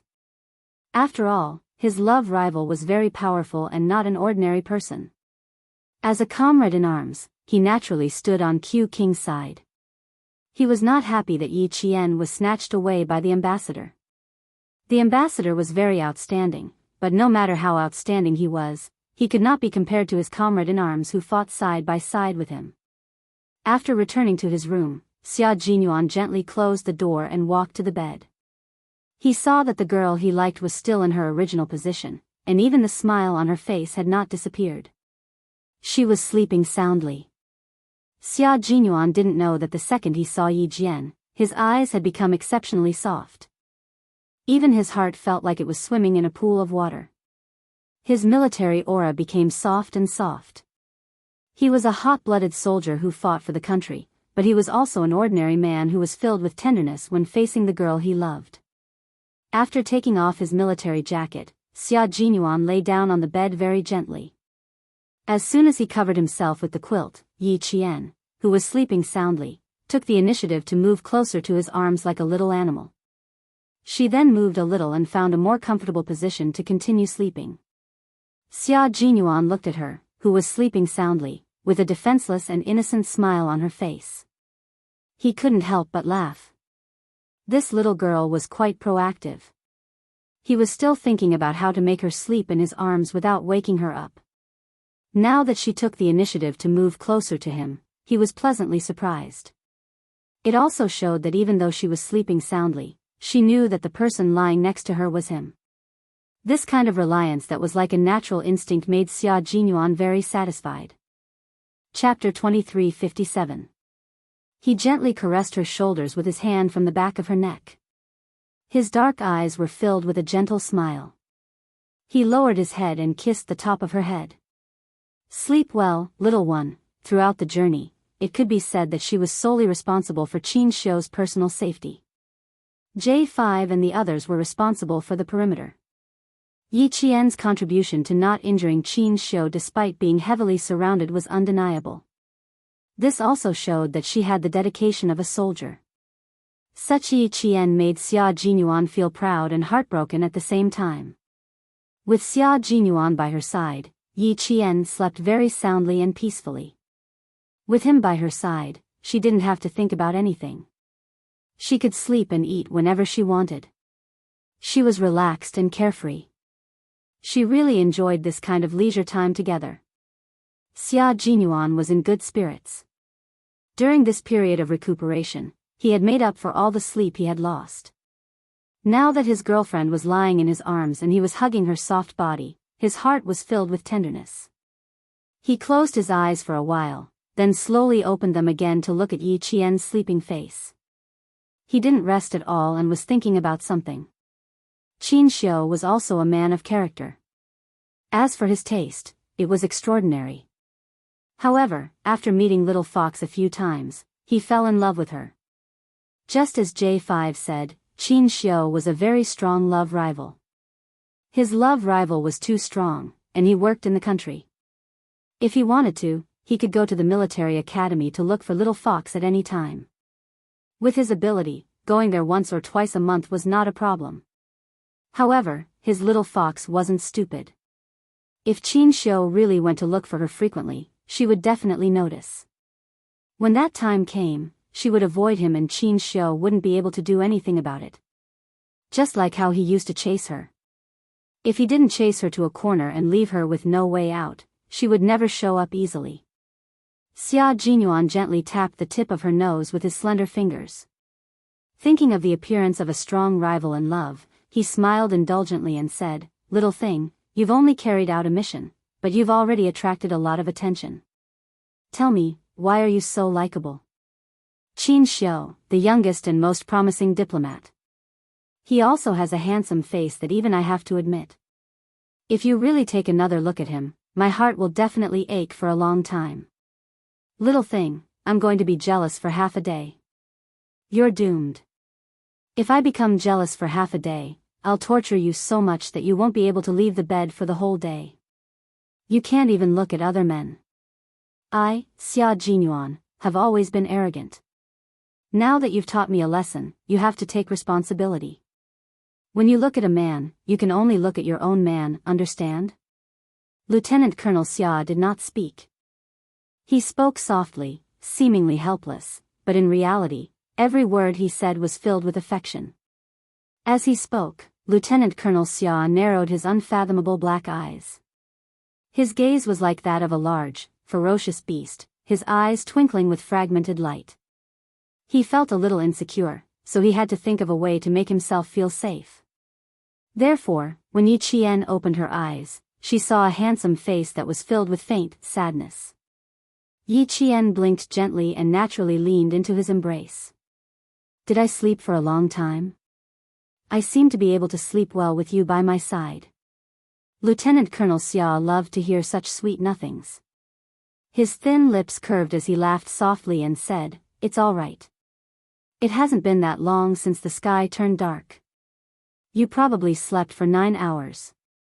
9 hours. She actually slept for 9 hours. Yi Qian widened her eyes in disbelief. She propped herself up with one hand and looked out the window. The sky really did turn dark. This was not a normal sleep. No wonder she felt hungry when she opened her eyes. From last night until now, she had only drunk a few mouthfuls of water and had not eaten any dry food. Chapter 23:58. Come, let's get up and eat something first. The warm bedside lamp went off. Xia Jinyuan stretched out his long arm and turned on the main light in the room. The bright light illuminated the entire room, allowing Yi Qian to see the sadness on his face more clearly. Captain Xia, something's not right. After washing up, Yi Qian, who had changed into her uniform because it was cold, sat down to eat the military meal. After taking a bite of the meal, she looked up at Xia Jinyuan, who was staring at her deeply. When she was half full, Yi Qian couldn't help but ask him, "I've seen Captain Xia's rascally, arrogant, domineering, and murderous side, but this is the first time I've seen a sad side of you. I'm a little surprised, so I want to ask you, where does this sadness come from?" For some reason, Yi Qian felt that she might have asked the wrong question. Sure enough, the man sitting across from her took a sip of the hot soup and said slowly, "I'm thinking about how to give myself to you." Give myself to him. Fortunately, the soup wasn't hot. Yi Qian resisted the urge to spit out the soup and swallowed it down. After a while, she caught her breath and said rather embarrassedly, "I just came back from a mission, and you're already thinking about giving yourself to me? Every time I go on a mission, the first thing I regret is not giving myself to you. Every time I come back from a mission, I regret not giving myself to you. This cycle has been going on for several years." Xia Jinyuan sighed softly, and the sadness on his handsome face deepened. "This is a problem that has been bothering me for several years. Little fox, why don't you do it with me? You can be harsh, you can be gentle, you can be forceful, you can be forceful. Do it in one go and give me a quick death. What do you think?" Yi Qian, who had almost lost the ability to organize her words, put down her spoon and pushed the plate away. She looked at the man sitting across from her expressionlessly. "Harsh, gentle, forceful, why do I feel like I'm going to be a rapist?" "Captain Xia, are you sure you know what you're saying?" Xia Jinyuan nodded. "I'm sure. It's because I don't feel safe at all. After thinking about it, the only way out is to sacrifice myself." Yi Qian resisted the urge to throw a plate of leftovers at him. He forced a smile and said, "So what you're saying is that you'll feel safe if you give yourself up?" Did he get it wrong? He was a man, not a woman. Wasn't the sacrifice referring to women? How could he say that it was a man sacrificing himself to find a sense of security? He had seen scoundrels before, but he had never seen such an unreasonable scoundrel. Yi Qian was both angry and amused. He used his chopsticks to pick up a piece of braised pork and stuffed it into Yi Qian's mouth. You're offering yourself to me, but I don't dare to accept it. Eat a piece of meat as compensation. 10 years later, eating meat would become a graceful expression of love between a man and a woman. Xia Jinyuan had no idea how a piece of braised pork could compensate him. His gaze deepened and he smiled. I lack a sense of security. After thinking about it, I still think it's not a bad idea to offer myself to you first. Why don't we do it in a few days? As pitiful as he was, he still had to rely on offering himself to find a sense of security. Yi Qian did not believe him. He glanced at him and snorted. Save it, Captain Xia. Uncle said that you like to be a scoundrel since you were young. You mustn't agree to anything easily. He had never seen a father take the initiative to trick his own son. The corners of Xia Jinyuan's mouth twitched slightly. He gritted his teeth at Commander-in-Chief Xia. His son charged forward with the intention of taking over the position in one fell swoop, but in the end, he dragged me back with all his might, and he even had the time of his life. Chapter 23:59. He kept telling him to treat Xiao Yi well and that it was not easy to find a girlfriend like Xiao Yi. Especially someone like you, who doesn't know what to do, it's even harder. If it weren't for your good looks, Xiao Yi would definitely look down on you. If you don't treat Xiao Yi well and a love rival comes along and takes her away, you won't even have a place to cry. Don't even think about entering the family Xia's door. He made it sound so serious, but in the end, he kept tricking him behind his back. Was he trying to help his son find a wife soon? Or was he purposely making things difficult for him? Little fox, my father doesn't get along with me. When I was young, he liked to find fault with me, and when he grew up, he liked to pick on me. You've seen how he usually treats me. All the sons in the world can do it, but not me. You must be vigilant and not be fooled by him. In order to make himself give himself to her sooner, Lieutenant Colonel Xia began to sigh. You have to trust me, not him. His favorite thing to do is to ruin my plans. Even Old Master and Old Madam often criticize him. Seeing that Commander-in-Chief Xia's words had a huge impact on Yi Qian, Lieutenant Colonel Xia didn't hold back and tried his best to overthrow the image of Commander-in-Chief Xia in his girlfriend's heart. Holding her hand, he said seriously, when I think about how you'll be going back to that military academy with too many young men tomorrow, I really don't feel safe. I'll have to give myself to you. His expression and tone were serious, but the smile in his eyes couldn't be hidden. Yi Qian knew that he was teasing her again. Her watery eyes moved slightly, looking around with sparkling eyes. Really? Why don't we do it now? Here. As long as you're willing, I'll do it any time. Xia Jinyuan saw that she was squinting her eyes. Her curved eyebrows made her look like a sly little fox that was squinting her eyes and basking in the sun lazily. He was laughing in his heart.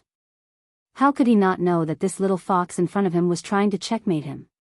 Looking at her comfortable smile, Xia Jinyuan's deep eyes seemed to be sprinkled with a layer of sunshine that could warm Yi Qian's heart.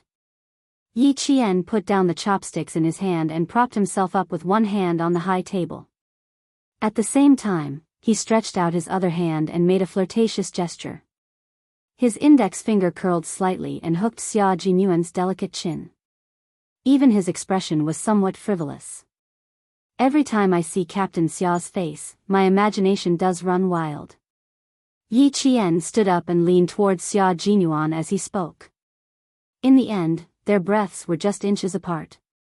Just a little bit more, and Yi Qian would have kissed his thin, sexy lips. But she didn't.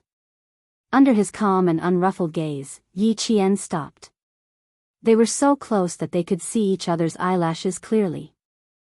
Since Captain Xia is always thinking of giving yourself to me, why don't I fulfill your wish for once? Her eyes sparkled like diamonds and shone like stars. The slyness in the depths of her eyes let Xia Jinyuan know that this little fox didn't really want to fulfill his wish. She just wanted to tease him instead. Sigh, little girl, he really wasn't teasing her. He really wanted to give himself to her. It wasn't just a normal desire, it was an urgent desire. How pitiful. Who would have thought that a dignified demon king like him would have to rely on giving himself to find a sense of security in the end?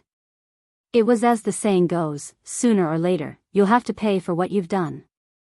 Chapter 2360. When Lieutenant Colonel Xia said that he didn't have a sense of security, it wasn't entirely true. Xianxia's appearance gave him a wake-up call, making him even more aware that the girl he had grown up holding hands with had already become the most dazzling star, attracting the attention of those sufficiently outstanding adult men. Although he said that he wanted to give himself to her, he actually wanted to stabilize their relationship. Born in a family, Lieutenant Colonel Xia was influenced by his ancestors. Deep in his bones, he still had some feudal thoughts. Once the two of them were husband and wife, they would be husband and wife for the rest of their lives. He desperately wanted to become husband and wife with Yi Qian. He wanted to make this dazzling star completely belong to him. Seeing the sly look in the eyes of the girl in front of him, that pair of eyes that had always maintained a sense of distance from others, when looking at him without the slightest bit of defense, his little fox also liked him and trusted him wholeheartedly. This kind of trust was the most secure button between him and her, and no one else could think of getting between them. Xia Jinyuan said half-truthfully. Seeing that she was teasing him and even flirting with him, Xia Jinyuan's inferiority complex started to stir again. The two of them were too close, and the delicate lips he had been longing for were only a finger's length away. With such a good opportunity in front of him, if he didn't kiss her, he would feel sorry for himself. Thus, while Yi Qian was waiting for his answer, Xia Jinyuan suddenly leaned forward and immediately shortened the distance between their fingers to 0 distance. The two of them were now lips and teeth. Although Lieutenant Colonel Xia had never been in a relationship before, and even his first kiss was offered to Yi Qian, he had a high comprehension ability. Even though they had only kissed a few times, after each kiss, his kissing skills improved by leaps and bounds. After a few kisses, he had a kissing technique that made Yi Qian blush. His nimble tongue invited Yi Qian's soft tongue to dance with him, and he sucked the tip into his mouth slowly. Ever since he was a child, Xia Jinyuan had the habit of chewing peppermint. His breath always had a refreshing and comfortable peppermint flavor, which was Yi Qian's favorite refreshing flavor. When the tip of Yi Qian's tongue was sucked, his kisses alternated between deep and light kisses. Yi Qian, who had been supporting himself with one hand on the round table, had no choice but to support himself with both hands to prevent himself from losing his balance due to his weak knees. Men had a natural desire to conquer, and it existed in every man, especially men like Xia Jinyuan, who were born like kings. Their desire to conquer was far greater than that of ordinary men, and it even carried a sense of dominance. Being teased, he clasped the back of Yi Jian's neck with one hand. As his breathing became heavier, his kiss became deeper and deeper. He did not even let go of the tip of Yi Jian's soft tongue and delicate lips that were like flowers. The temperature in the room seemed to gradually rise, and sweat slowly overflowed from his forehead. His noble and handsome face had a faint trace of rouge, leaving behind a thin layer of color. This was the color of passion. Xia Jinyuan and Yi Qian's skin color had one thing in common: no matter how much they were exposed to the sun, they could not get tanned. Even if they were exposed to the sun, the worst that could happen was a layer of skin peeling off, revealing their fair skin. At this moment, he was aroused. His fair and handsome face had a faint rouge-like color, which made him look even more handsome and elegant. His brows were like mountains and rivers, and only the majestic green mountains could be seen. He was as handsome as a god. Seeing that her breathing was getting heavier, Xia Jinyuan finally stopped his invasion and ended the kiss that made their hearts race. Chapter 2361. He let go of Little Fox in his arms so that she could breathe some fresh air. Little Fox, your lung capacity is still not enough. It needs to be improved. Xia Jinyuan chuckled deeply. His voice was hoarse and so sexy that it made one's ears tingle. Looking at Yi Qian, who was as beautiful as a peach blossom, Xia Jinyuan's dark eyes became even darker. His sexy Adam's apple, which represented his masculinity, couldn't help but move slightly. This kiss was a little deep, kissing to the point that her eyes were moist. Her lips were bright red and slightly opened, revealing her white teeth. Her red lips and white teeth made her look even more beautiful.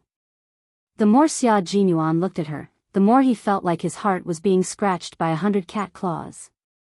He hurriedly looked away in embarrassment.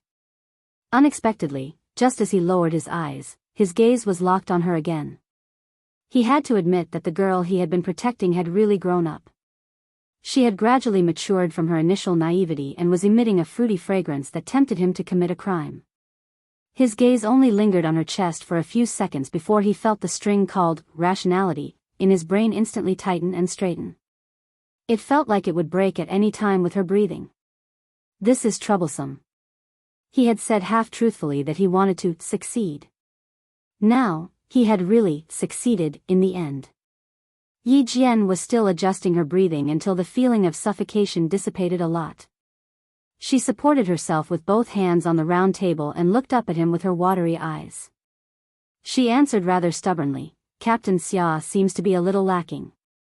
Otherwise, how could a small kiss make Captain Xia look like he's drunk?" Yi Qian didn't even realize that at this moment, her face was as beautiful as a peach blossom. She was so beautiful that Xia Jinyuan, who was separated by the round table, felt so hot that his back was covered in layers of sweat. "Is this a challenge to me?" Xia Jinyuan raised his eyebrows. There seemed to be a small fire in the depths of his dark eyes. The fire sizzled as if it could burn 1,000 miles away. Yi Qian raised his hand to fan himself and answered courageously, "Since that's what Captain Xia thinks, it can be understood that way."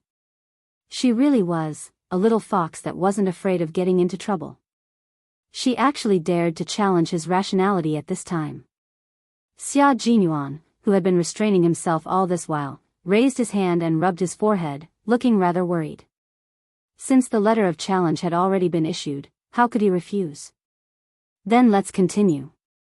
Xia Jinyuan was a man of action. Soldiers had always been swift and decisive. Since he had made up his mind, he would naturally put it into action. He kissed Yi Qian. He didn't want to be a gentleman, he just wanted to kiss Yi Qian. His long arm wrapped around the back of Yi Qian's neck with great precision. He used an extremely domineering method to make it impossible for Yi Qian to dodge. His lips were once again kissed by him. In a domineering manner, with gentle movements, he carefully and affectionately traced the shape of her lips. He didn't want to say a word. Instead of saying more, he would rather take action and tell her how much he missed her. But no matter how impulsive he was and how tight his heartstrings were, Xia Jinyuan always restrained himself and did not cross the line. Even his hands were very well behaved and didn't move. Since they couldn't cross the line, they could just stick to each other for a little longer. Instead, Yi Qian, who liked to be with Xia Jinyuan, didn't reject kissing him. When they were deeply in love, she took the initiative to greet him and tell him that she actually missed him too. Although the kiss was very gentle, their breathing became erratic. The air in the room also became scorching hot. It was so hot that their foreheads and backs started to sweat. It was so hot that a thin layer of mist formed in their eyes. This was really a kiss that messed up their hearts.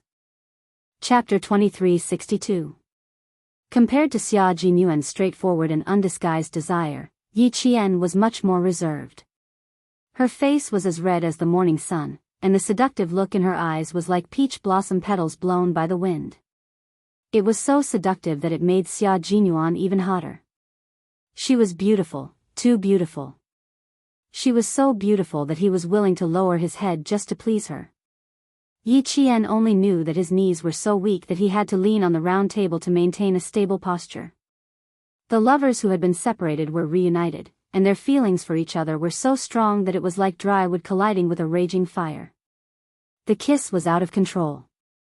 Xia Jinyuan had always known that when he was in front of Yi Qian, his self-control would plummet in a straight line and eventually reach zero. With one hand on the back of her neck, Lieutenant Colonel Xia, who had lost all his self-control, began to feel a little impulsive from the kiss. He was almost unable to control himself.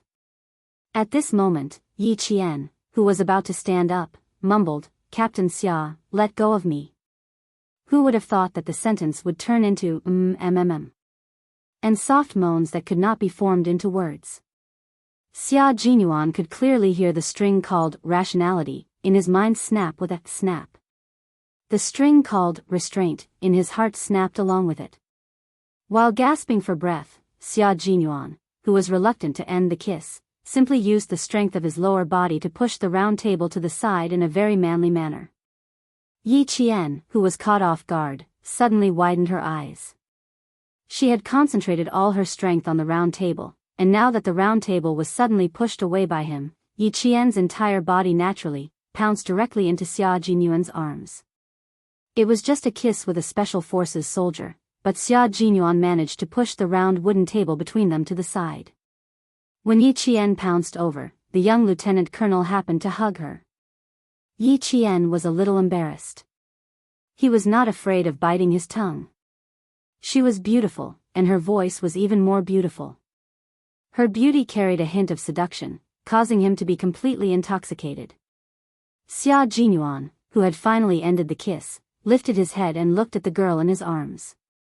His voice was hoarse as he asked softly, "Little fox, what you said just now, was it true?"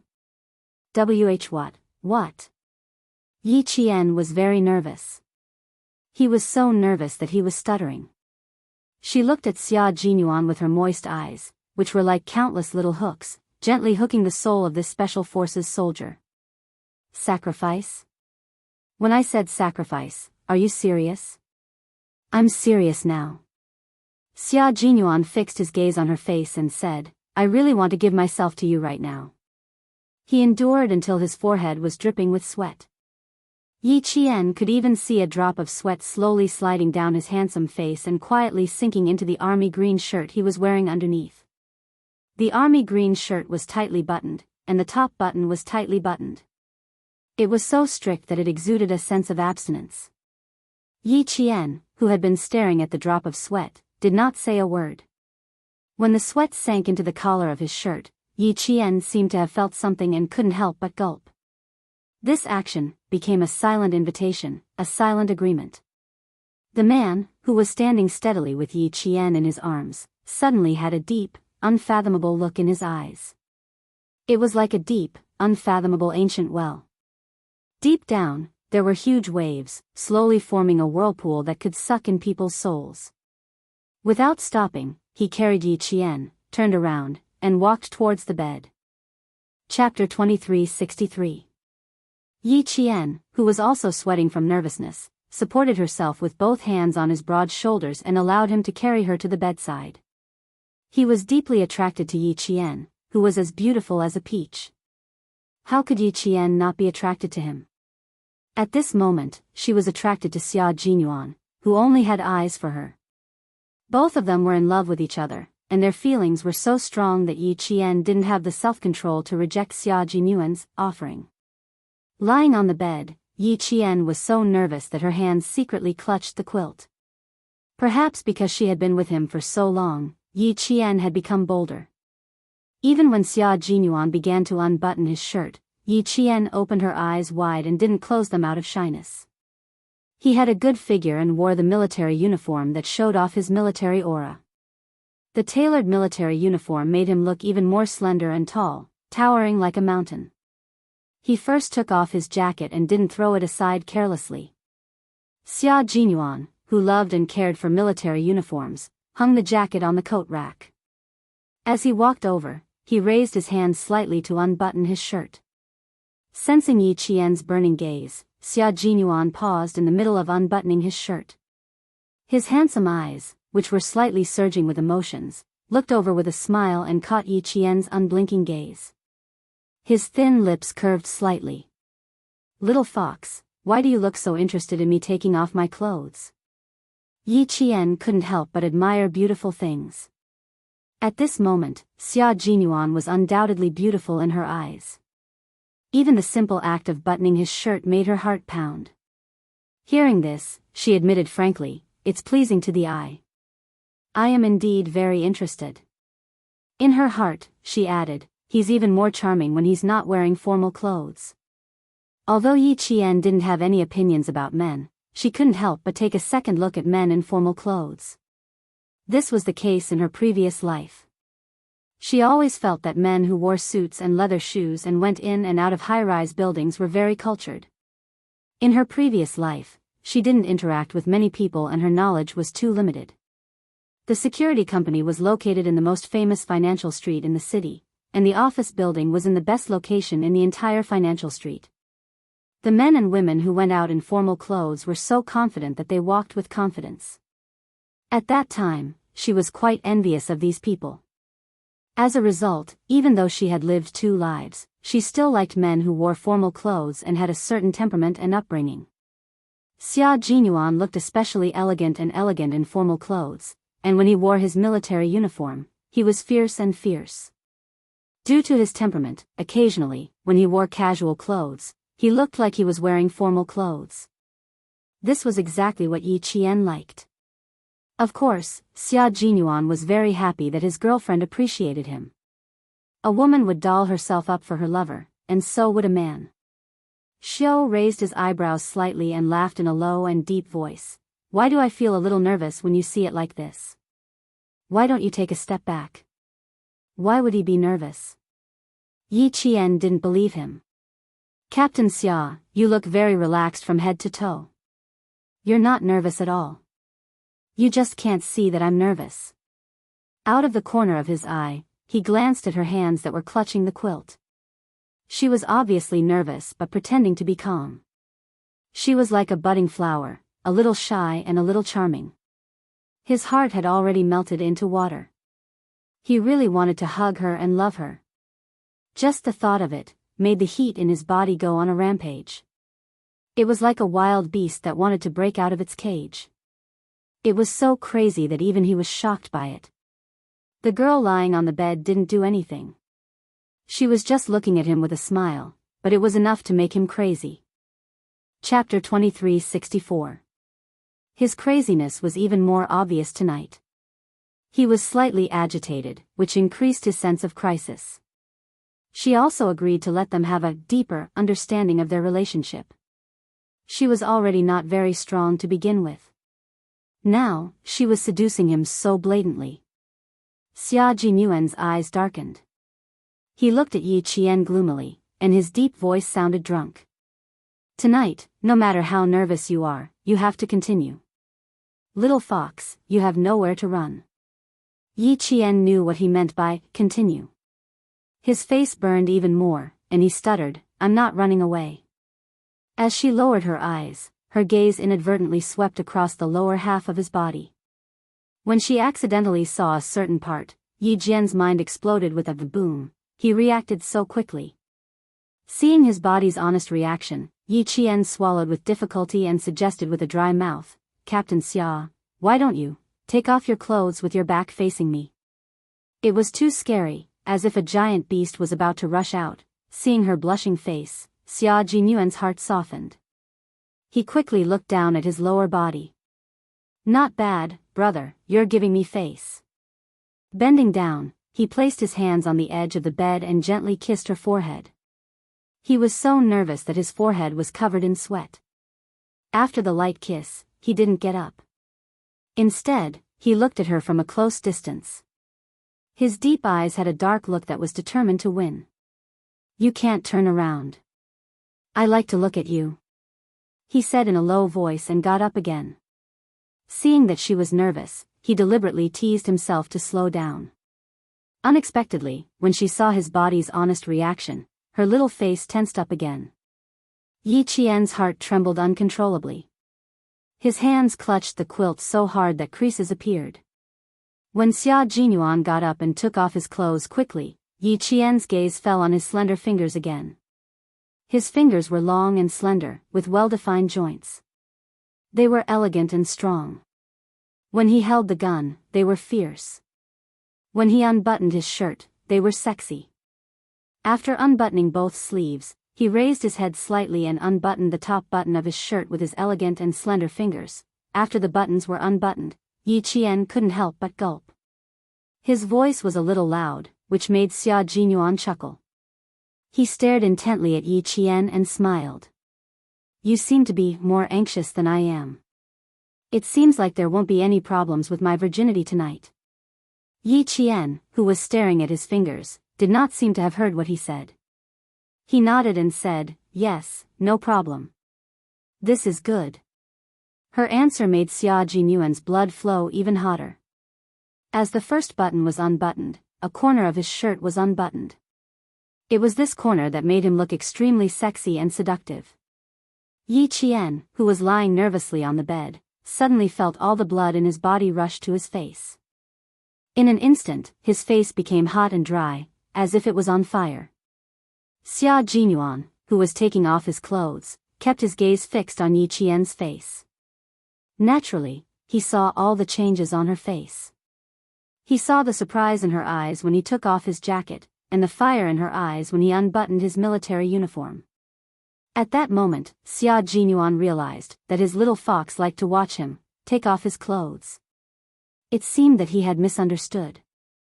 He thought that she liked his face, but it turned out that she liked to watch him take off his clothes. With this discovery, Xia Jinyuan knew what he had to do. Since she liked to watch, then he would make her even more satisfied. Chapter 2365. It wasn't just women who targeted men, it was also men who targeted women. The buttons on the light green shirt were unbuttoned one by one. Yi Qian saw the man standing by the bed, revealing a small part of his sexy chest. Then, he pulled out the corner of his shirt that was tucked into his trousers. His slender fingers slid down the edge of the shirt and unbuttoned the last button. Yi Qian felt her mouth go dry. She couldn't help but swallow to moisten her throat. Xia Jinyuan smiled. She looked at him with a burning gaze. It was obvious that his was very successful. He had perfectly locked onto Little Fox's gaze. His thin lips curved slightly. He didn't immediately take off his shirt. Instead, he stopped and looked at Yi Qian with a deep and burning gaze. Compared to taking off his own clothes, he wanted to see her take off his clothes. Yi Qian didn't meet his gaze. Instead, her gaze landed on the shirt that he hadn't taken off completely. From the corner of her eye, she looked at the sexy chest that was faintly discernible under the unbuttoned shirt. As long as he took off his shirt completely, she would be able to see his muscular upper body. Yi Qian waited for him to take off his shirt for a while. She couldn't help but blink. Why isn't he taking off his shirt?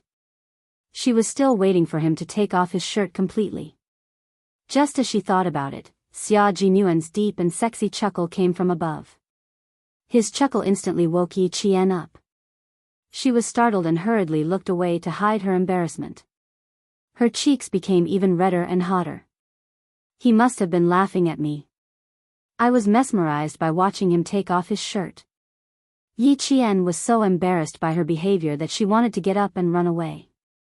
Embarrassing, embarrassing, so embarrassing. The blushing Yi Qian made Xia Jinyuan's thin lips curve even higher. He said in a deep voice, "Look here, little fox." Yi Qian, who had already looked away, looked up reflexively.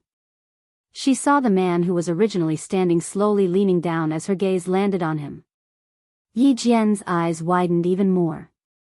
Her gaze was deeply attracted by his eyes. It was as if there was a magnet in his eyes that had already sucked her into the depths of his soul and she could not escape. "Are you satisfied now? Do you want to have more fun?" He slowly leaned forward and spoke in a low voice. There was an obvious undercurrent in his eyes. Yi Qian couldn't help but tighten his grip on the blanket. Tonight, Captain Xia's sacrifice was most likely going to succeed.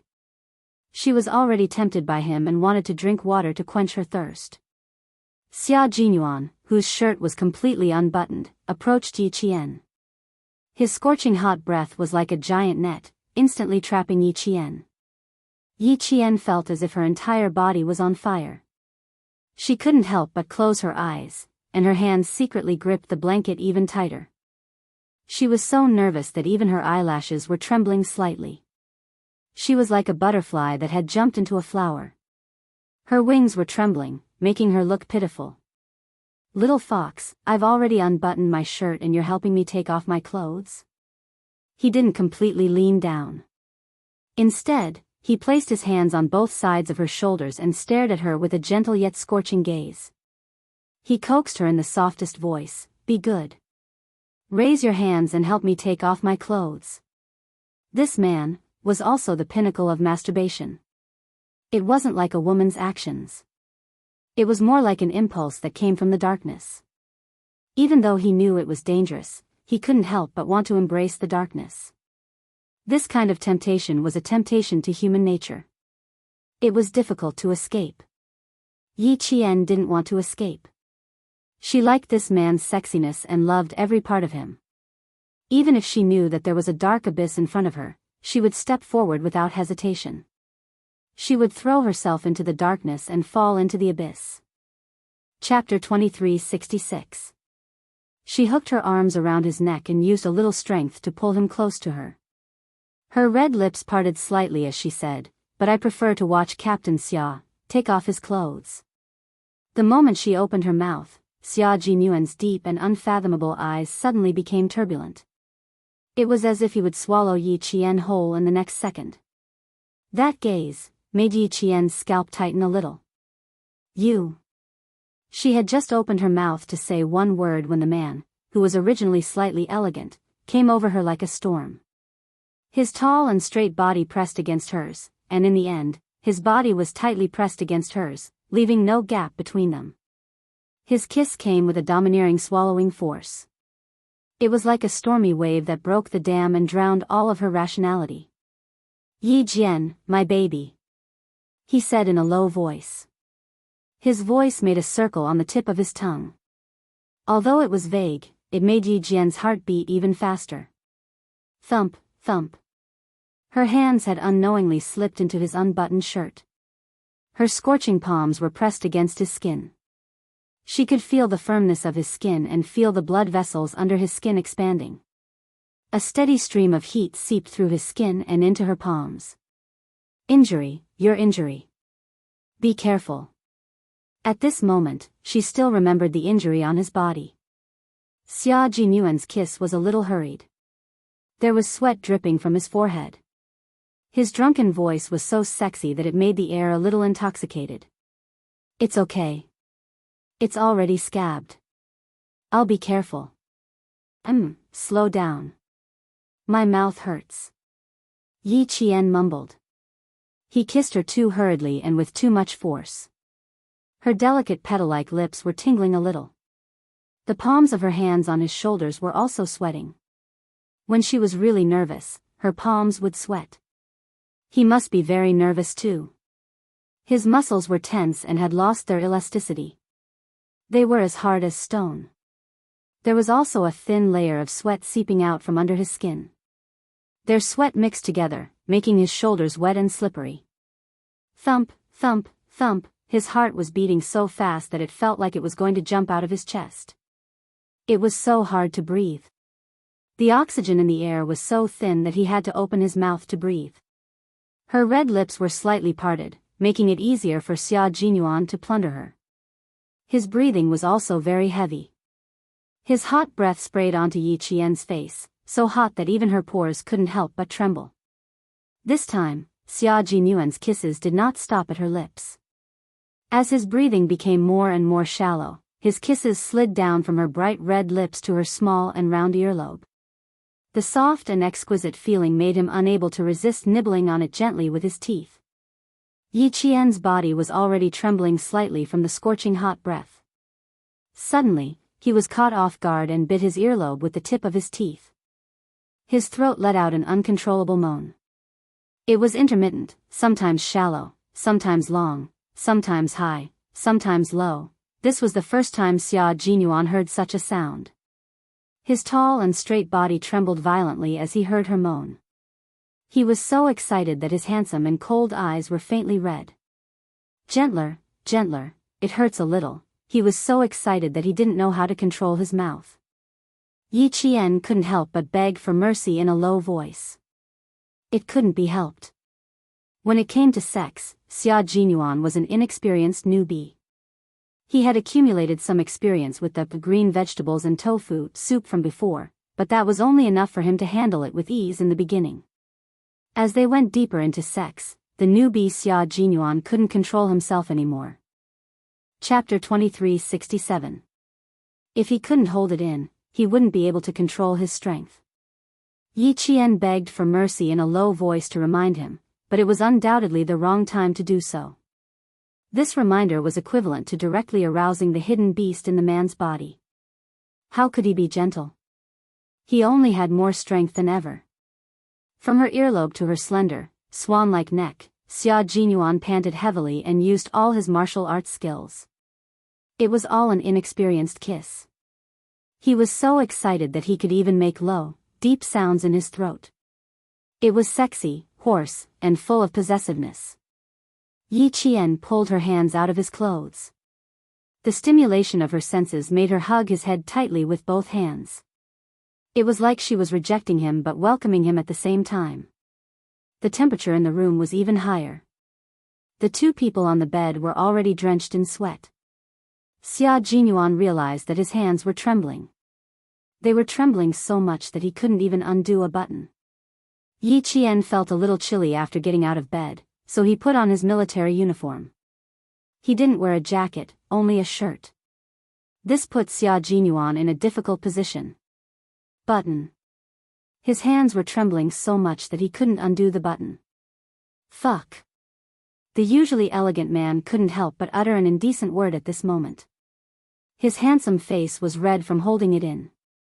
His slender fingers stopped at the top button of his shirt. He took a deep breath and was about to undo it again, when he heard a delicate laugh, like the tinkling sound of spring water from the mountains. Yi Qian laughed. She couldn't help it. She had been holding it in for a long time. When she heard his exasperated fuck, she couldn't hold it in anymore. Her Captain Xia, the man she loved. It was the first time he was in such a difficult position. You're still laughing, still laughing. If I knew this would happen, I wouldn't have let you wear it. Being teased by his girlfriend, no matter how thick-skinned Xia Jinyuan was, he couldn't take it anymore. He was afraid that other than laughing, she would say something that would hurt his self-esteem as a man. He sealed her red lips with his as a punishment. Laugh. Let's see how she can laugh. Yi Qian, who rarely saw this side of him, wanted to laugh even more. God, she really did not expect him to be so excited that his hands were shaking. Even though she was very nervous, when she placed her palms on his shoulders, her fluttering heart suddenly felt like it had reached the shore and found the warmest harbor that could shelter her from the wind and rain. Her originally uneasy heart suddenly calmed down and was no longer fluttering. Instead, the place where her heart was at peace was the warmth of her life. He was the peace of mind and the warmth of her life. With great difficulty, she finally got over her shyness and waited for him to offer himself to her. Who would have thought that? His hands would tremble for a long time and he wouldn't be able to undo her buttons. In the end, he angrily cursed, fuck. Forgive her for not being skillful enough. After holding it in for a long time, she couldn't help but laugh. Even though he was kissing her, Yi Qian still wanted to laugh. Xia Jinyuan, who was so hot that his back was drenched in sweat, could not help but want to laugh. His hands had never trembled in the face of fierce enemies on the battlefield, but now he was so excited that his hands were trembling. He even wanted to slap himself. What the hell? And his hands were trembling. Burying his head in her neck, the elegant man said in a muffled voice, "Little fox, my man's self-esteem has suffered a huge blow. This will become my dark history. You'd better forget it as soon as possible." It hurt his self-esteem too much, and he brought it on himself. Trembling hands, trembling hands. Go back and bear his weight. Let's see if he can still tremble. Chapter 2368. Yi Qian was in a good mood as he patted his broad shoulders. Don't be angry, don't be angry. It's inevitable that it happens the first time. You may be unfamiliar with it the first time, but you'll get used to it the next time. Does that mean it won't happen this time?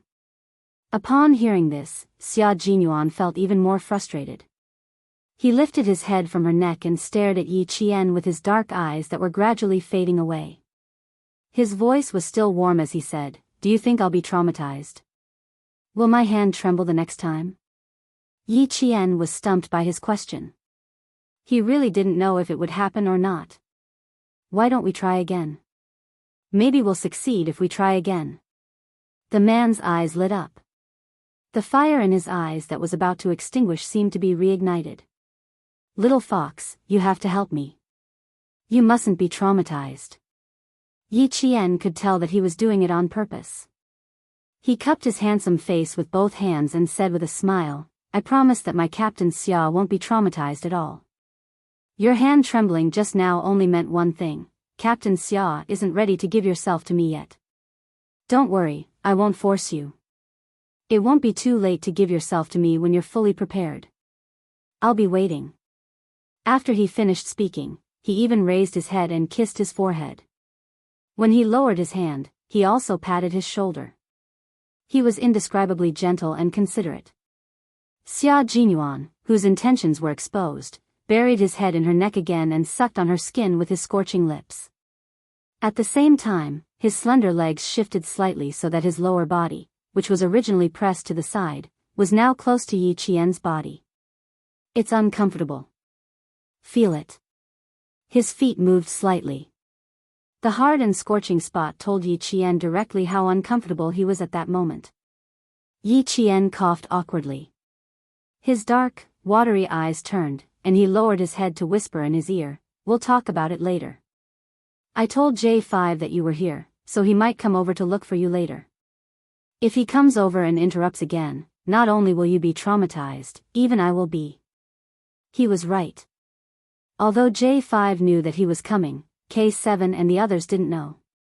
His comrades had just returned from a mission, and as the captain, he was here to welcome them back. He couldn't just come here for a date. Xia Jinyuan rolled over to the side of the bed. He took off his shirt and swung it around. His long arms reached over Yi Qian's face and placed the shirt on the bedside table to prevent it from creasing. As she withdrew her hand, she held onto Yi Qian's shoulder and pulled him into her embrace. Her upper body was bare as she embraced Yi Qian. A man's body was different from a woman's. It was masculine and flamboyant. Every part of their body was filled with power. Yi Qian's face was pressed against his face. Her ears, which were already burning, were heated up by his skin texture to the tip of her ears. Seeing the chest muscles that she could only see a small part of before, Yi Qian's fingers, which were tempted by the man, started to move. She reached out and gently poked his smooth muscles with her slender fingers. Once wasn't enough, so she poked twice, thrice. In the end, Xia Jinyuan had no choice but to reach out and grab the hand that was poking at his chest. He said helplessly, I'm still adjusting myself. I haven't completely softened yet. If you continue, I'm going to burn up again. After taking off his shirt, his burning skin finally felt a trace of coolness. In the end, the little girl in his arms didn't think it was enough. She started to seduce him while he was still in the abyss of suffering. She really had guts. Chapter 2369. If you're going to be so naughty, I need to collect some interest. Seeing Yi Qian's face instantly turn red, the naughty smile on his face deepened. You poked me so many times, and I only pinched you once and you're already blushing? Then wouldn't I be so embarrassed that I had to cover my head with the blanket just now? Yi Qian, whose face was as red as blood, poked his chest hard. Is this the same? Is this the same? You men can go bare-chested on a hot day, but can we do the same? Xia Jinyuan laughed so hard that his shoulders were shaking. His little fox was so adorable that he wished he could rub her into his body and dote on her. So he did. He took his naughty hand out of her shirt and hugged her tightly in his arms. Yes, it's not the same. Yours is soft and big, mine is flat and flat. Only you would stare at it for so long. Were you staring at me just now and wishing I could take off my shirt immediately? If I had known, I would have taken off my shirt myself and helped you take it off. There was no medicine for regret in this world. He had never thought that his hands would shake when he undid the buttons. When he returned to the base, he had to teach his trembling hands a lesson. Can't undo the buttons? His darkest history. The dark history that made him feel the most indignant. Yi Qian's face was burning even more when she heard his words, but when she heard his resentful last sentence, she lay in his arms and laughed softly. If I had known, I wouldn't have known that Captain Xia's hands would shake when he undid the buttons. You're laughing at me again, aren't you? Xia Jinyuan felt embarrassed when his darkest history resurfaced. He hugged her tightly and then let go. He lowered his head and kissed her forehead. Lie down for a while, I'll go take a shower. After the arousal, his body was covered in sweat, so he washed it with cold water to disperse the last bit of his arousal. Yi Qian nodded. At this point, the arousal in their hearts had mostly dissipated. The tension that had been built up with great difficulty was also gradually fading away. If this continued, she would be the one who would feel awkward. However, with this breakthrough, the skin-to-skin contact in the future would come naturally. She would definitely not reject him because of shyness again. Just like just now, although it was just a kiss, it was undeniable that she felt wonderful, as if she had stepped on the clouds. It suddenly rose and fell. It was filled with excitement and anticipation. She thought it would be a wonderful process to do the most intimate thing with the person she loved the most.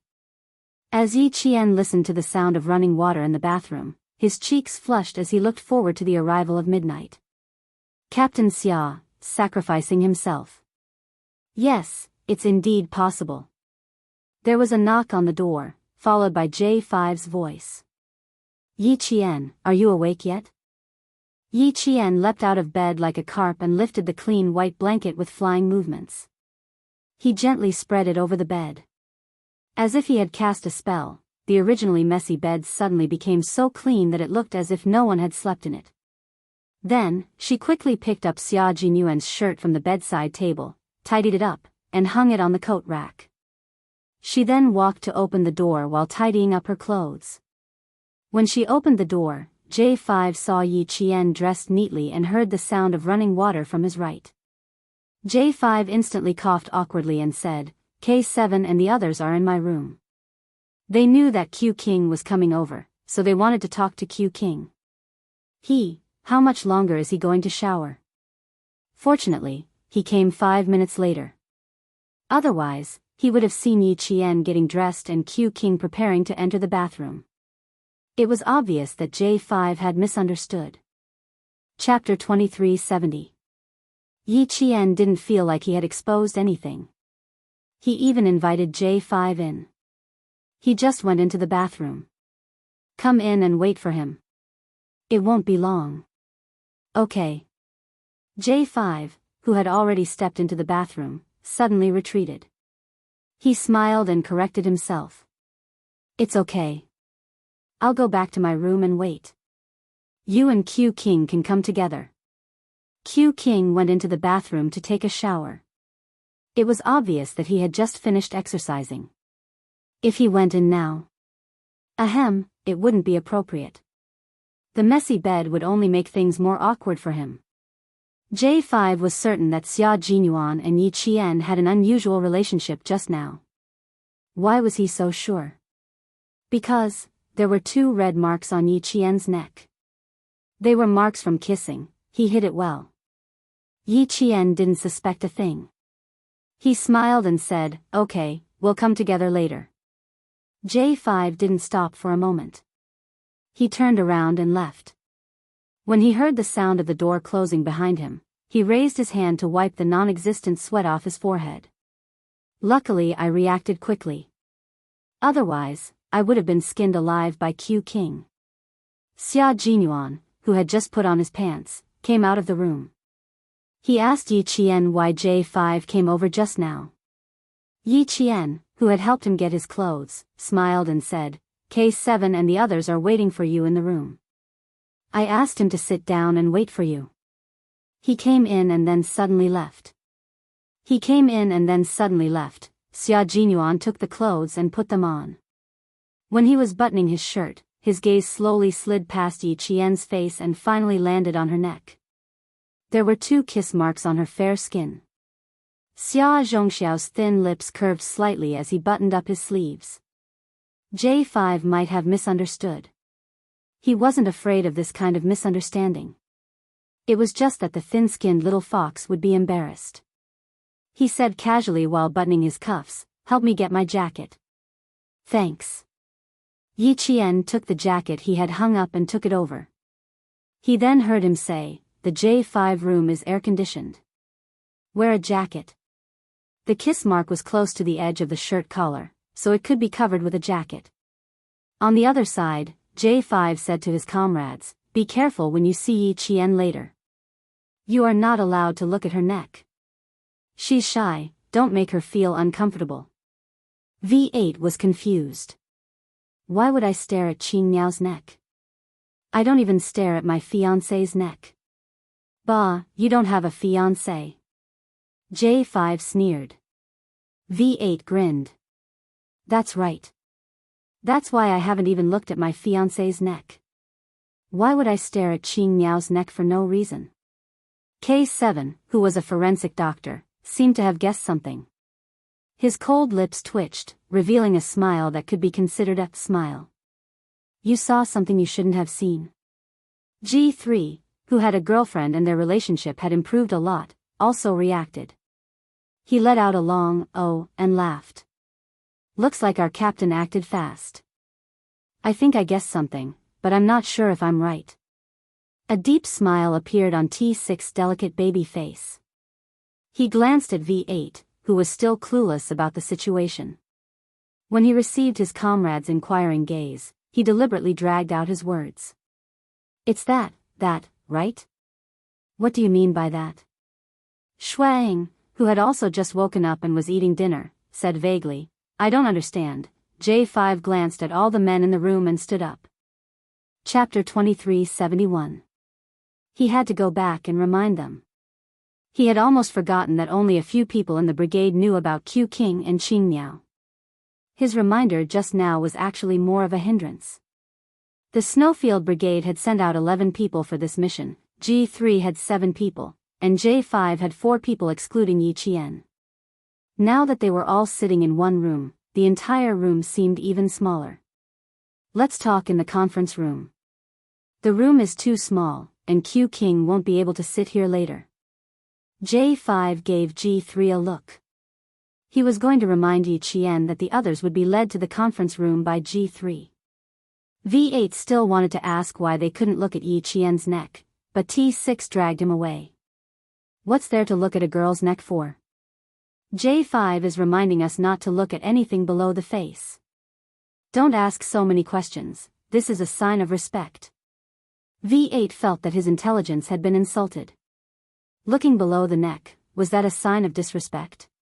T6 did not give him a chance to speak again. He was partners with V8, so even if this guy farts, he would know what it meant. His words were crude but not crude, showing that they understood each other very well. Among the comrades who came out this time, there were a few who were not familiar with Yi Qian. This morning, they met for the first time. Although they had introduced themselves, they were not very familiar with each other. Regarding Q King and Yi Qian, it was better not to let too many comrades know about it for the time being. At least, not now. Other than V8, there were also a few people who did not quite understand. The main reason was that no one knew that Xia Jinyuan was in Yi Qian's room, so naturally, they did not think in that direction.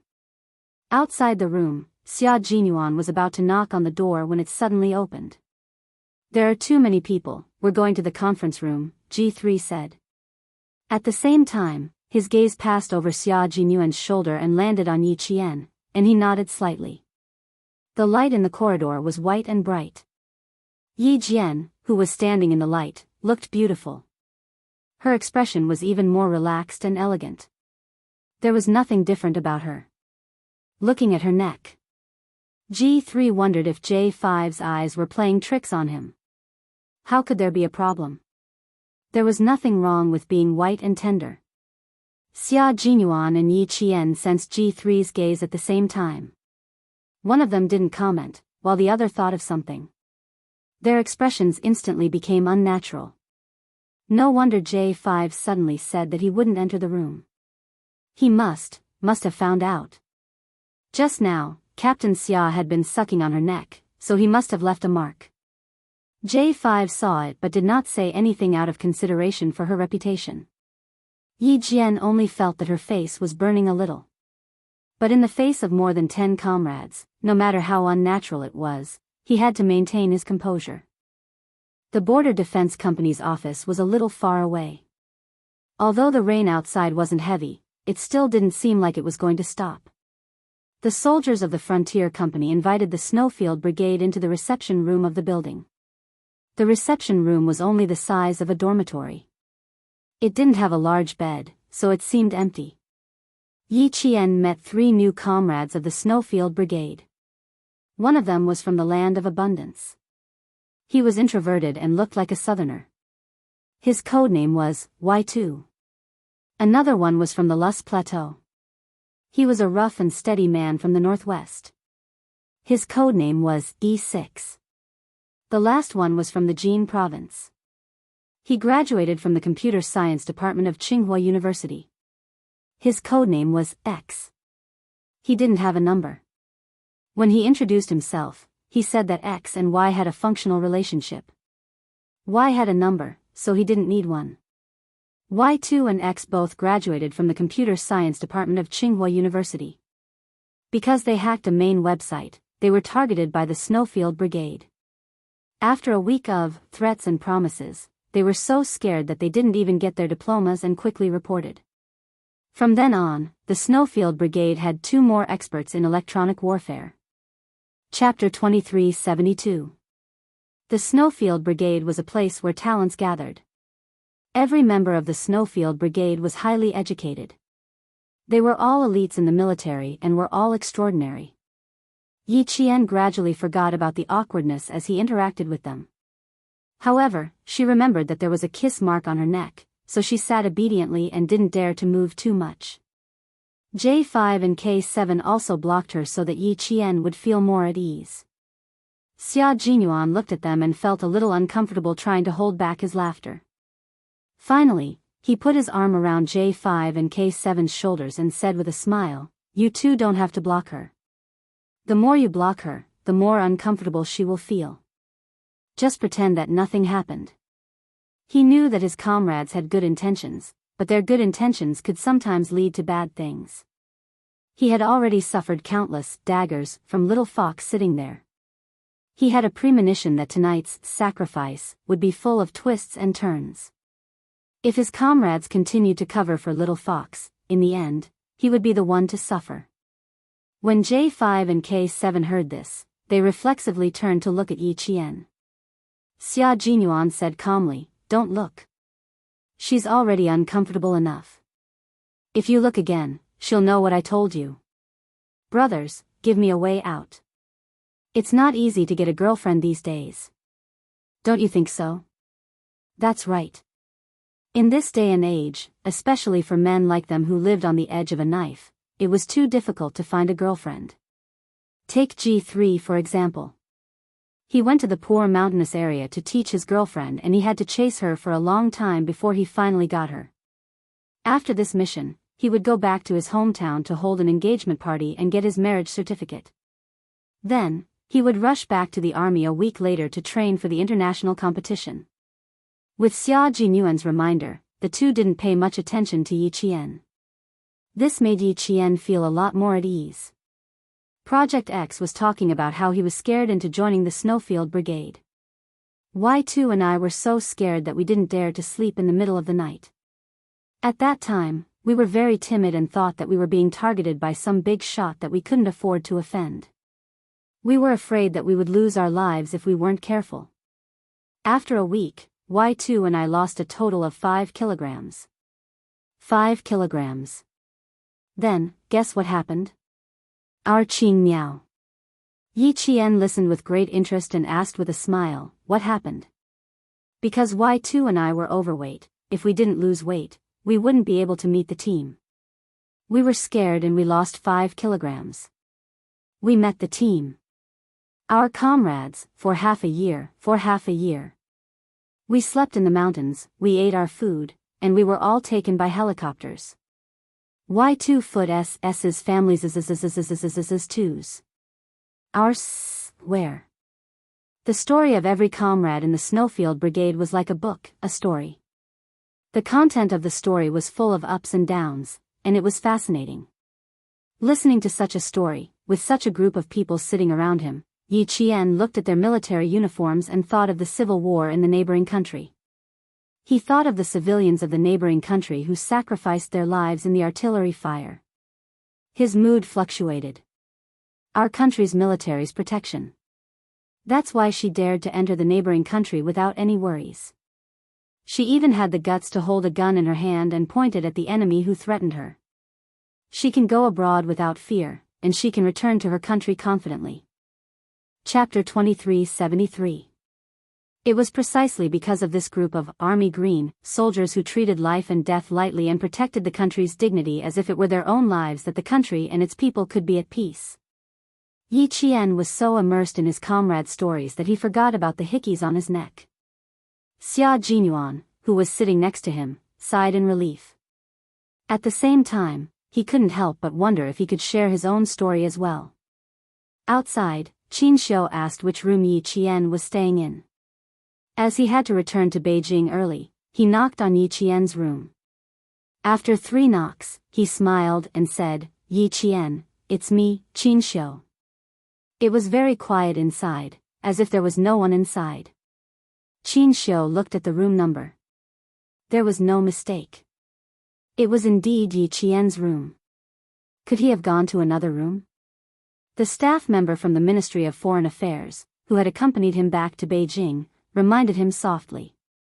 There are quite a lot of soldiers in the army this time. Maybe he went to look for his comrades.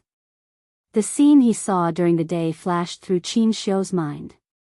His elegant face became slightly gloomy. Maybe, let's go. He didn't continue to knock on the door or look for him. He sighed softly and turned around to leave. Yi Qian's room was also on the 2nd floor. The difference was that Qin Xiu's room was on the other end of the 2nd floor, while Yi Qian's room was on the other end. The two of them, one at the front and one at the back, didn't know that the other was staying on the same floor. It was already 10 p.m. Qin Xiu had to catch a flight at 2 a.m. The Border Defense Company was quite far from the airport, so it would take him nearly 2 hours to reach the airport. 10 minutes ago, he received news that he would be returning to Beijing overnight. He packed his room and immediately set off. Now, he didn't have enough time to look for Yi Qian. Downstairs, Yi Qian was saying good night to Xia Jinyuan and the others. At the same time, he glared at Xia Jinyuan, who wanted to follow him upstairs. He and his comrades personally escorted him back to his room, then he returned to the 2nd floor alone. Someone came down from the 2nd floor. Yi Qian looked up and saw Qin Xiu, who was halfway down the stairs and was about to come down. Qin Xiu. You are returning to Beijing overnight? Yi Qian's gaze fell on the small black suitcase in his hand. When he came from Beijing, he was carrying the same suitcase that all diplomats carried. Qin Xiu, who had given up on saying goodbye, did not expect to see Yi Qian at the corner. A light flashed across his eyes, and he smiled. Well, the Ministry of Foreign Affairs called. I have to leave early. He Xiu, Yi Qian, Yi, Qin Xiu of course, Yi. Sorry, I went to the reception room to chat with my comrades. Yi Qian was a little embarrassed. He went to say goodbye to her, but she wasn't in her room, so it was a little rude of him. Now that they ran into each other, he had to take the initiative to send her off. What she didn't know was that the smile in Qin Xiu's eyes deepened because of her explanation. No wonder you weren't in the room. You went to chat with your comrades. Did you sleep too long during the day and can't sleep at night? As he walked down, Yi Qian naturally turned to send him off and went downstairs with him. Qin Xiu's lips curled up slightly. I slept too much during the day. When I woke up, it was already dark. I don't feel sleepy anymore. Yi Qian replied. In the misty light, her eyes were not as sharp as usual, and she looked exceptionally gentle. Qin Xiu glanced at Yi Qian out of the corner of her eye, and her heart thumped.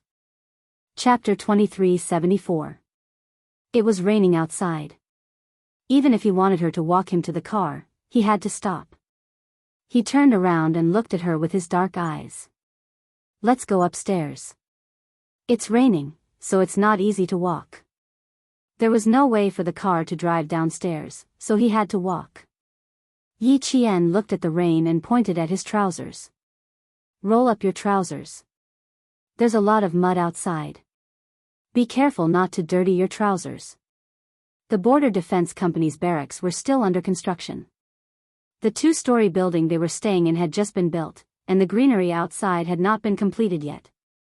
It was not easy for cars to enter, and the roads were not easy to walk on. When the rain flowed through, it became muddy water mixed with yellow soil. Yi Qian thought of Qin Xiu's cleanliness, so she reminded him. Qin Xiu smiled. I'm not obsessed with cleanliness, but I have to pay attention to my image at all times. Over time, it became a habit. Although he said that, he still bent down and carefully rolled up his trousers. The Ministry of Foreign Affairs staff next to them smiled. People who were obsessed with cleanliness usually did not think they were obsessed with cleanliness. Yi Qian also smiled. If he was not in a hurry, she would have counted on her fingers and told him all the things she knew about his obsession with cleanliness. Qin Xiu opened the large black umbrella and held the handle. Under the umbrella, his elegant features nodded slightly at Yi Qian with a smile. In the dense light, there was a touch of gentleness in his gentle eyes. Before Yi Qian could notice, he lowered the edge of the umbrella and the shadow of the umbrella covered his eyes. He turned around and walked into the darkness with his slender, bamboo-like back and slowly disappeared. Ambassador, that female soldier just now, was she the one who accompanied you out? The accompanying staff asked curiously. She's so beautiful. When you two stand together, I feel my eyes light up. He wanted to praise Yi Qian's beauty, but he was afraid that it would be frivolous to say it alone, so he praised Qin Xiu as well. Usually, when Qin Xiu heard such words, he would just laugh and ignore them. Today, however, he was interested. He said, "Oh," and smiled. Why do you think so? They're both good-looking. They look like a good match. The staff member laughed. He was telling the truth. A handsome man and a beautiful woman standing together was indeed very compatible. At least, in terms of appearance, they were very compatible. Do they look like a good match? Qin Xiu shook his head lightly. In the rain and wind, his faint sigh could be heard. What he wanted was not to look like a perfect match, but a perfect match. He didn't continue talking to the staff. He didn't want others to see through his thoughts. Everything was still unclear, and there were many things that hadn't been clarified yet. For the time being, he couldn't let anyone know. If Yi Qian didn't have a boyfriend and there were rumors that he liked her, it would be fine. But if she really did have a boyfriend and there were similar rumors, it would be unfair to her. In this world, men were always exceptionally tolerant and women were always harsher. Yi Qian had relied on her own hard work to get to where she was today. He didn't want to ruin her start because of some rumors. He didn't have the right to do so. The staff member was actually still chatting excitedly. But when he saw that Qin Xiu didn't continue, the staff member, who more or less understood his personality, chose to end the conversation at the right time. The rain fell on the umbrella, and the pitter-patter sound was somewhat hurried, as if urging people to return quickly. Yi Qian stood by the corridor until his figure completely disappeared from her sight. Only then did she turn around and go upstairs. She turned around and unintentionally swept her gaze forward. She saw the man she had escorted back to her room standing at the door. His body was leaning lazily against the door frame. She didn't know how long he had been looking at her with a smile on his handsome face. Chapter 2375. Yi Qian smiled brightly, pointed to the room, and whispered, "Be good and go back to your room, Captain Xia." Listening to the story tonight was indeed very enjoyable, but at the same time, she did not forget about the hickeys on her neck, which made her feel very embarrassed. Xia Jinyuan knew that his sacrifice tonight would be full of twists and turns, so he closed the door behind him and walked over elegantly. He glanced at the dark rainy night in front of him and asked, "Why is he in such a hurry to leave? Back to the capital?" He said that the Ministry of Foreign Affairs called and asked him to return to the capital. It should be something urgent. After Yi Qian answered, he looked at the man standing beside him warily and asked, "Why did you come out?" "I'm going back to my room to sleep." "You should rest early." Then, he pretended to yawn. She was found out by her comrade.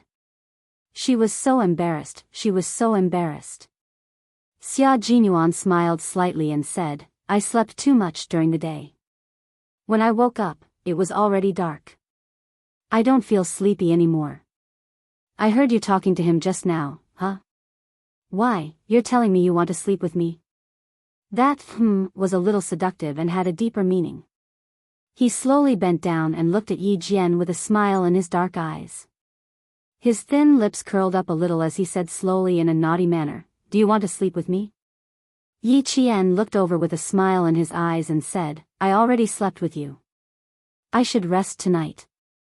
When chatting with Captain Xia, she had to constantly remind him to be thick-skinned, thick-skinned. Otherwise, he would definitely be at a disadvantage and teased by him again. After a few years of working together, Yi Qian already had his own experience. Xia Jinyuan loved to exchange words with her.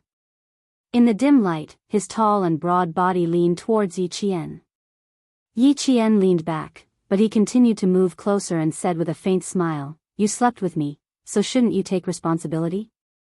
How come you've just slept with me, and now you're turning against me? You slept with me, so I have to sleep with you too. That's only fair, right?" Who would talk about fairness with him? Yi Qian, who knew that his kung fu was insufficient, smiled faintly. Then, he quickly turned around and ran upstairs. Seeing this, Xia Jinyuan laughed in a low voice. How could she be so adorable? He really wanted to hug her and rub her in his arms. He still had to wait for a while before he went to sleep. He still had some important matters to discuss. In the end, Xia Jinyuan entered Yi Qian's room and successfully laid down on a bed. He put an arm around her shoulder and talked about the mission with the J5. "Your combat style is quite fierce, and your momentum is fierce.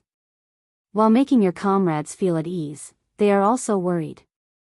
They are worried that you will suddenly move forward with the next step of the battle plan, and they are also worried that they can't keep up with your pace. I discussed with J5 for a while, and we agreed that it wasn't your fault. The main reason is still us. Also, you haven't done any daily coordination training with the team.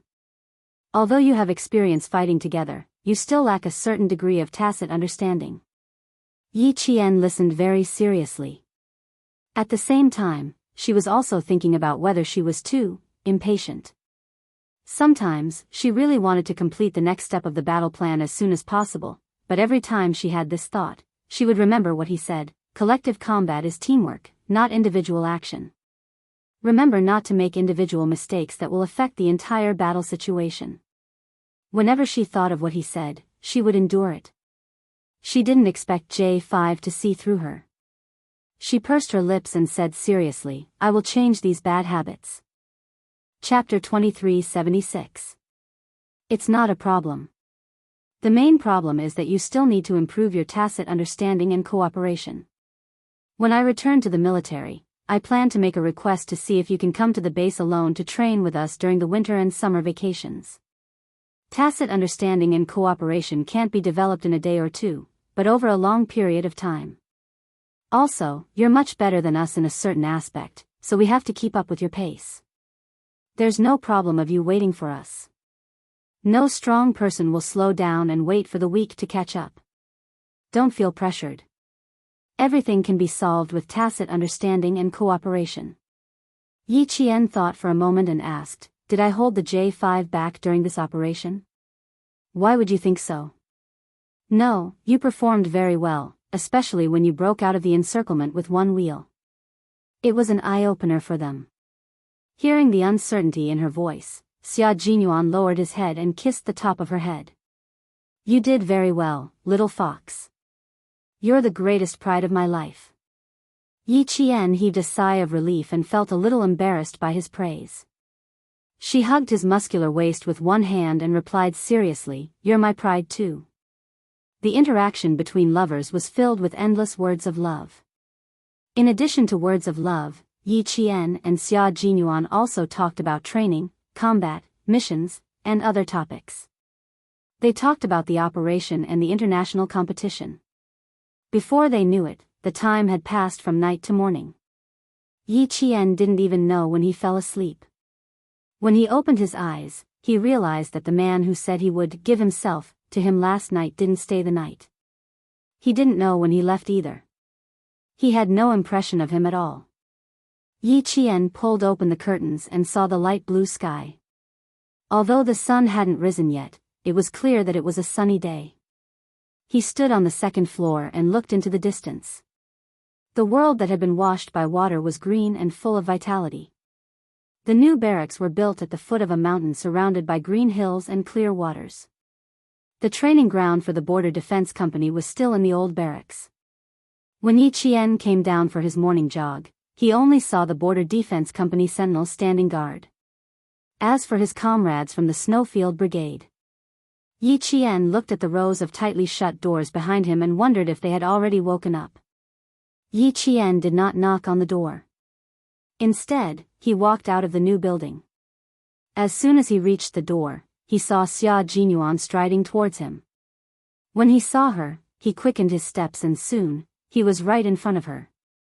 He smiled and said, "Go upstairs and pack your luggage first. I'll send you straight back to the military academy later." "You, just sent off another comrade?" He was dressed neatly, and he didn't look as drowsy as when he had just woken up. His golden epaulets were stained with rainwater, but it was unknown whether it was rainwater or dew. Yi Qian couldn't help but look back at the new building behind him. Why did they all leave so early? She didn't even send them off. Xia Jinyuan followed her back to the new building. His strides were a little long, as if he had something urgent to attend to. Something came up at the base. "We left at 2:30 a.m. and will arrive at the base in an hour." What was so urgent? He didn't say, and Yi Qian didn't ask. She had no right to ask if he didn't say anything. But if his other comrades were in a hurry to go back, why didn't he, as the brigade leader, return to the base? Yi Qian went back to her room and put some clothes into her military travel bag. When she came out, she said to the man waiting for her downstairs, "I can go straight back to the military academy myself. If you have something to do, go ahead. I don't need you to accompany me back." Her gaze fell on his waist. "I saw it last night. The wound on your waist is still there. Don't send me back to the military academy. I'll go back by myself." Chapter 2377. If he sent her to the military academy, he would definitely have to take a plane and leave immediately. She didn't want him to work so hard. Xia Jinyuan took the light luggage from her hands and smiled. "Although I don't have much time off, I still have time to send my girlfriend back to school. Also, I just received a call from my third brother. He has something to tell you. I'll tell you as we walk." Half an hour ago, Family Xia's third brother, who was in charge of missile research and development, called and replied to what Xia Jinyuan had asked him to find out. Yi Qian strode after him and frowned slightly. "It'll take a few hours to get back to the military academy. What's so important that you need to talk about it for a few hours? Captain Xia, you need to rest now. I don't want anything to happen to you." In the end, Yi Jian's voice became extremely solemn. "I still have 3 days off. Little fox, if I can, I want to spend all 3 days with you." Xia Jinyuan tilted his head and said softly, "We don't spend much time together. Now that I have time, I just want to be with you. I want to see you more and talk to you more." His low voice was heavy and filled with helplessness. Yi Qian didn't say anything else. "Me too," she replied softly. Those few words were so affectionate that it made Xia Jinyuan's heart melt. She missed him as much as he did. "Just like how you took good care of yourself for me, I will take good care of myself too." After they walked out of the new building, Xia Jinyuan quickly lowered his head and kissed Yi Qian's cheek. "Don't worry about my injury. After I send you back to school today, I'll take a plane back to Beijing tonight. Yi Qian couldn't leave the military academy at night. Even if Xia Jinyuan was on leave, he had to go back early.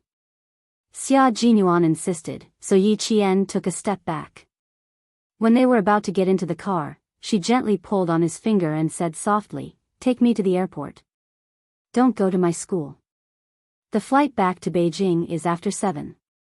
There's not enough time to take me to school."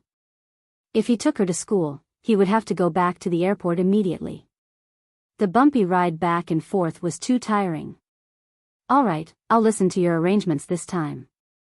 Since she had already taken a big step back, he naturally had to take a step back as well. The relationship between the two of them did not necessarily have to be competitive and win. The occasional concession was just to make the other person feel more comfortable. With his agreement, Yi Qian's footsteps became lighter as he got into the car. When they got into the car, Yi Qian realized that he was talking about his father. Yi Qian's father, Fu Yusheng, was the chief engineer of a certain missile base in the northwest. Xia Jinyuan's third brother was also working at a certain missile base in the northwest. When he found out about this from old Master Fu's house, he asked his third brother to look into it. He received a call this morning with the latest news. "Your father and my third brother are in the same production base. However, your father is the chief engineer in charge of another project. My brother doesn't have much contact with your father." This time, when he asked around, he found out that your father isn't at the base for the time being. As for where he went, my third brother doesn't know. Wherever a chief engineer goes is a secret. Even his closest colleagues don't know. Suddenly hearing the latest news about his biological father, Yi Qian's face stiffened. After a while, he said, "Really? Then the letter I wrote probably won't reach him so soon. It mainly depends on when my father-in-law will come back. My brother only knows that my father-in-law isn't at the base. He doesn't know when he will leave or return to the base." Xia Jinyuan naturally changed the way he addressed his father. He called him father-in-law, as if they had been father and son-in-law for several years. Chapter 2378. Yi Qian, whose expression was a little stiff, couldn't help but laugh when he heard this. He joked, "Captain Xia, you really know how to make connections. Don't call him that too early.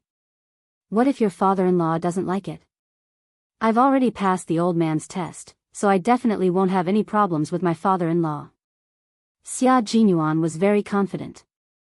He didn't expect that the future father-in-law he called so happily would make him suffer so much later on. Yi Qian saw this and the smile on his face deepened. He always attached great importance to her and would always think of her first in everything. He would always be the first to make arrangements. This kind of Captain Xia always made her very happy.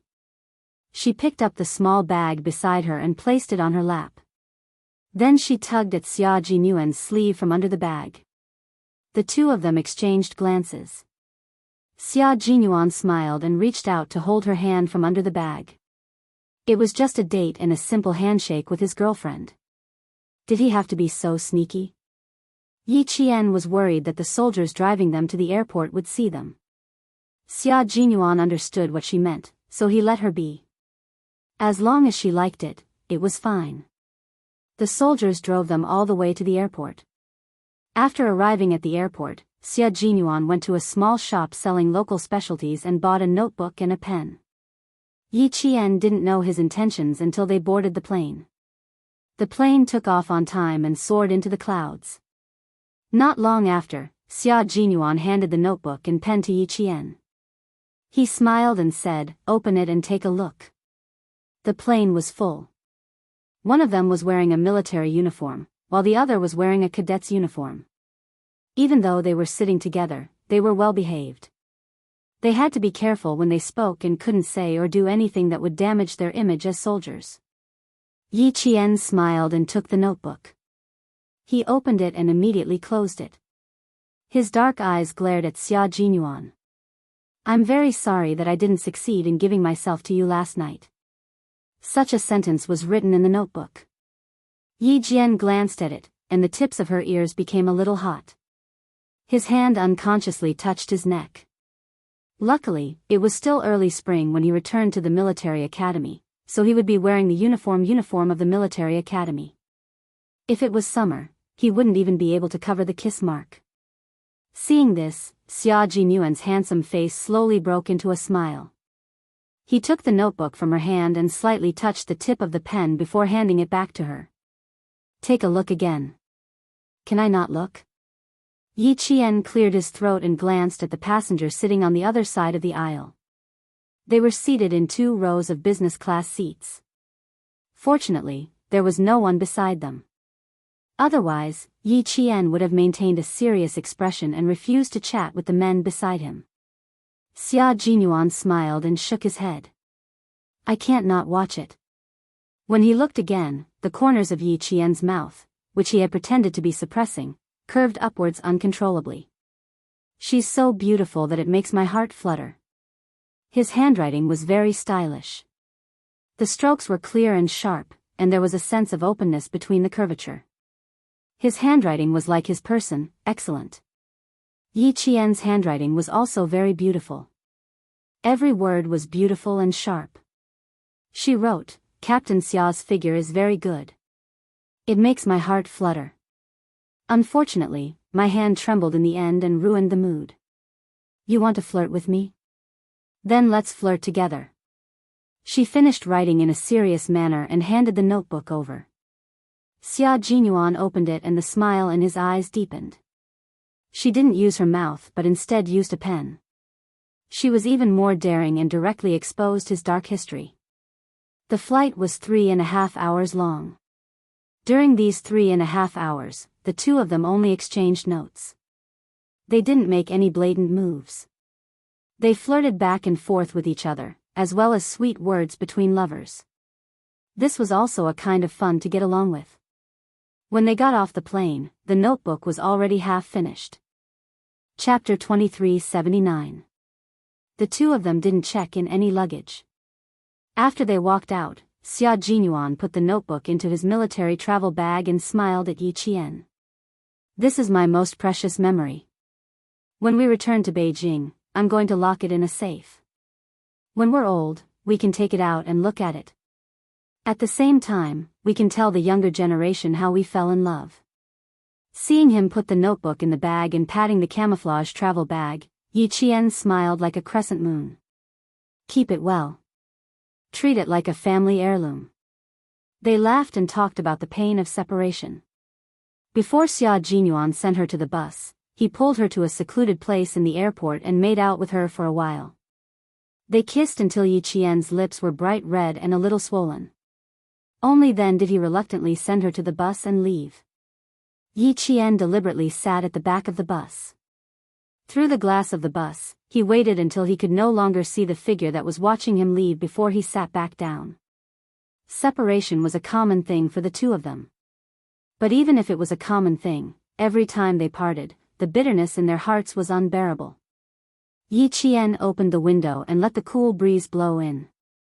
Only then did he manage to hold back the bitterness in his eyes.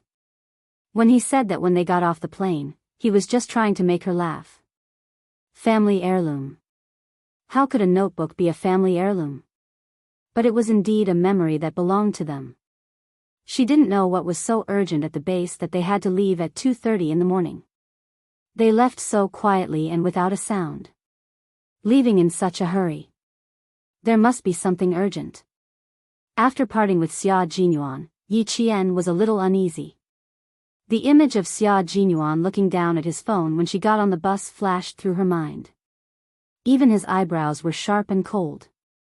It was obvious that they had indeed encountered something urgent.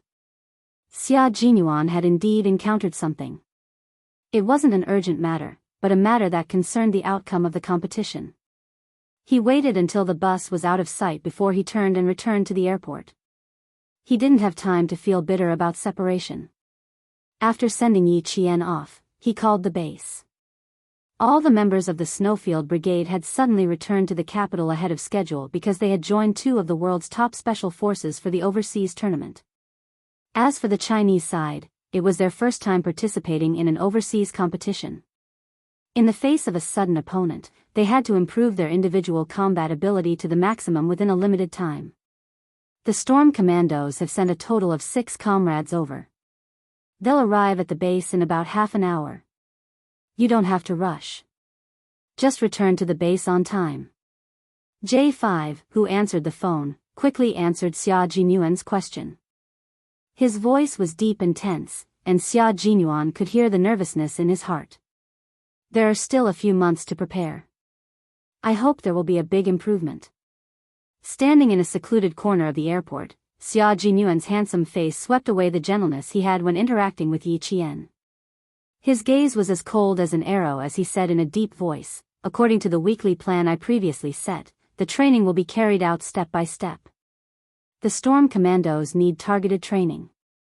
Let the Demon King list all the shortcomings in their team as soon as possible. The addition of the 2 top special forces made the Storm Commandos and the Snowfield Special Forces feel unprecedented pressure. After sending Yi Qian off, Xia Jinyuan had yet to arrive at the base. He had already entered a state of intense training. For the time being, Yi Qian didn't know that the 2 teams had entered the joint training in advance.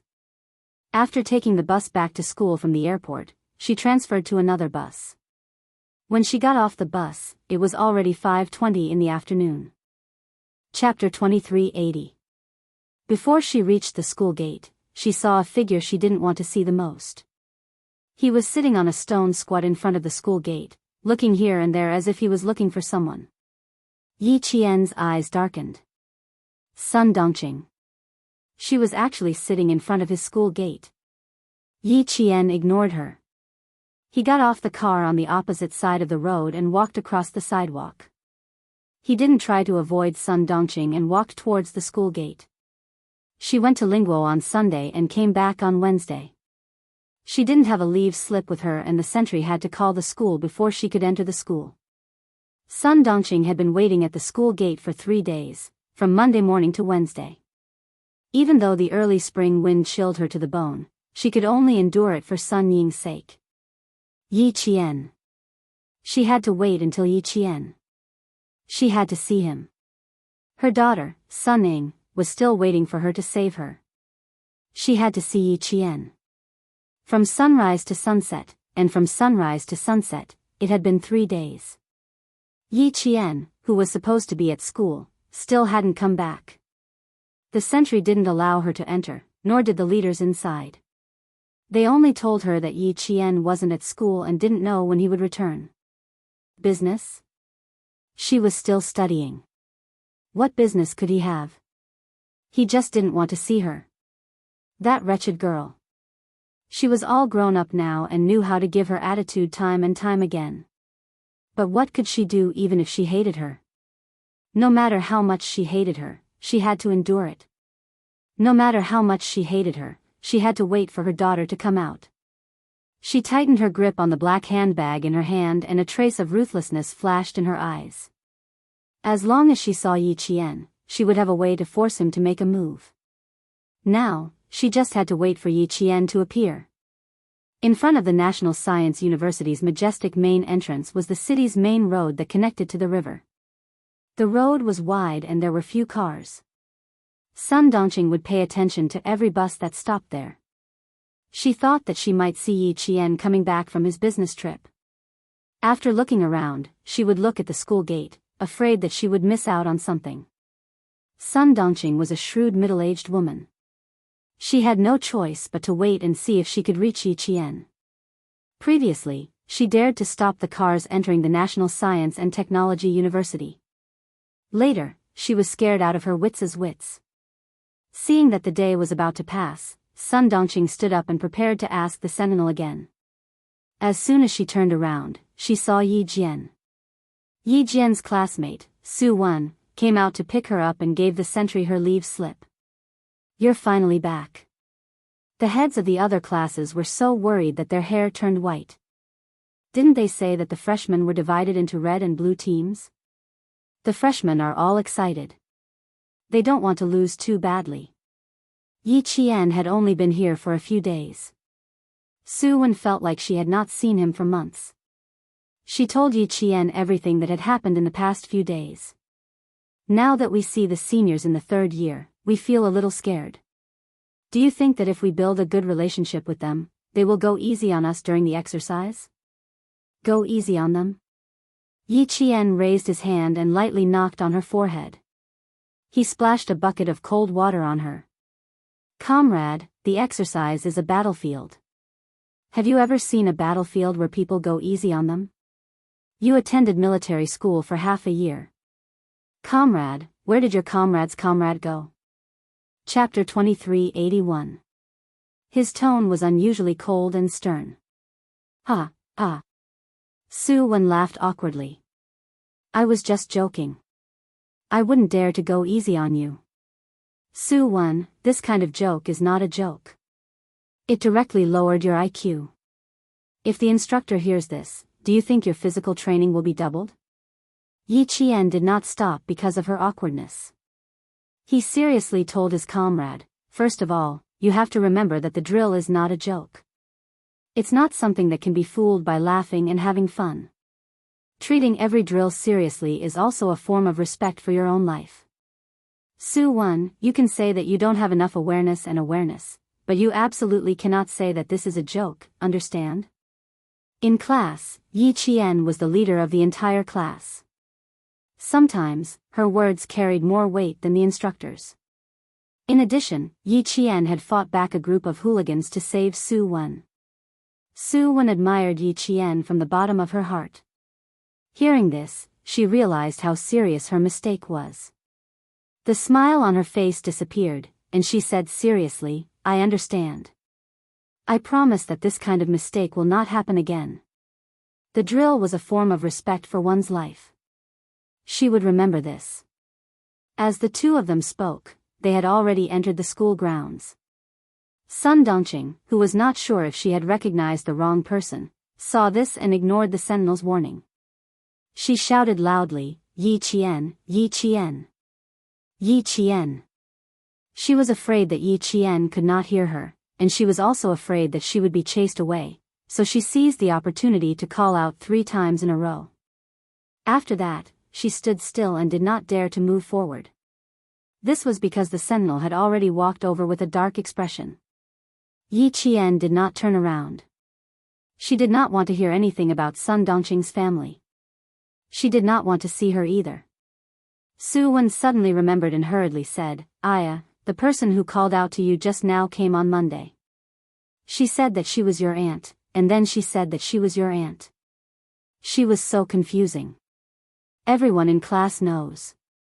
Everyone in class knows? Yi Qian, who did not turn around, stamped his feet. What did she say? She didn't say anything.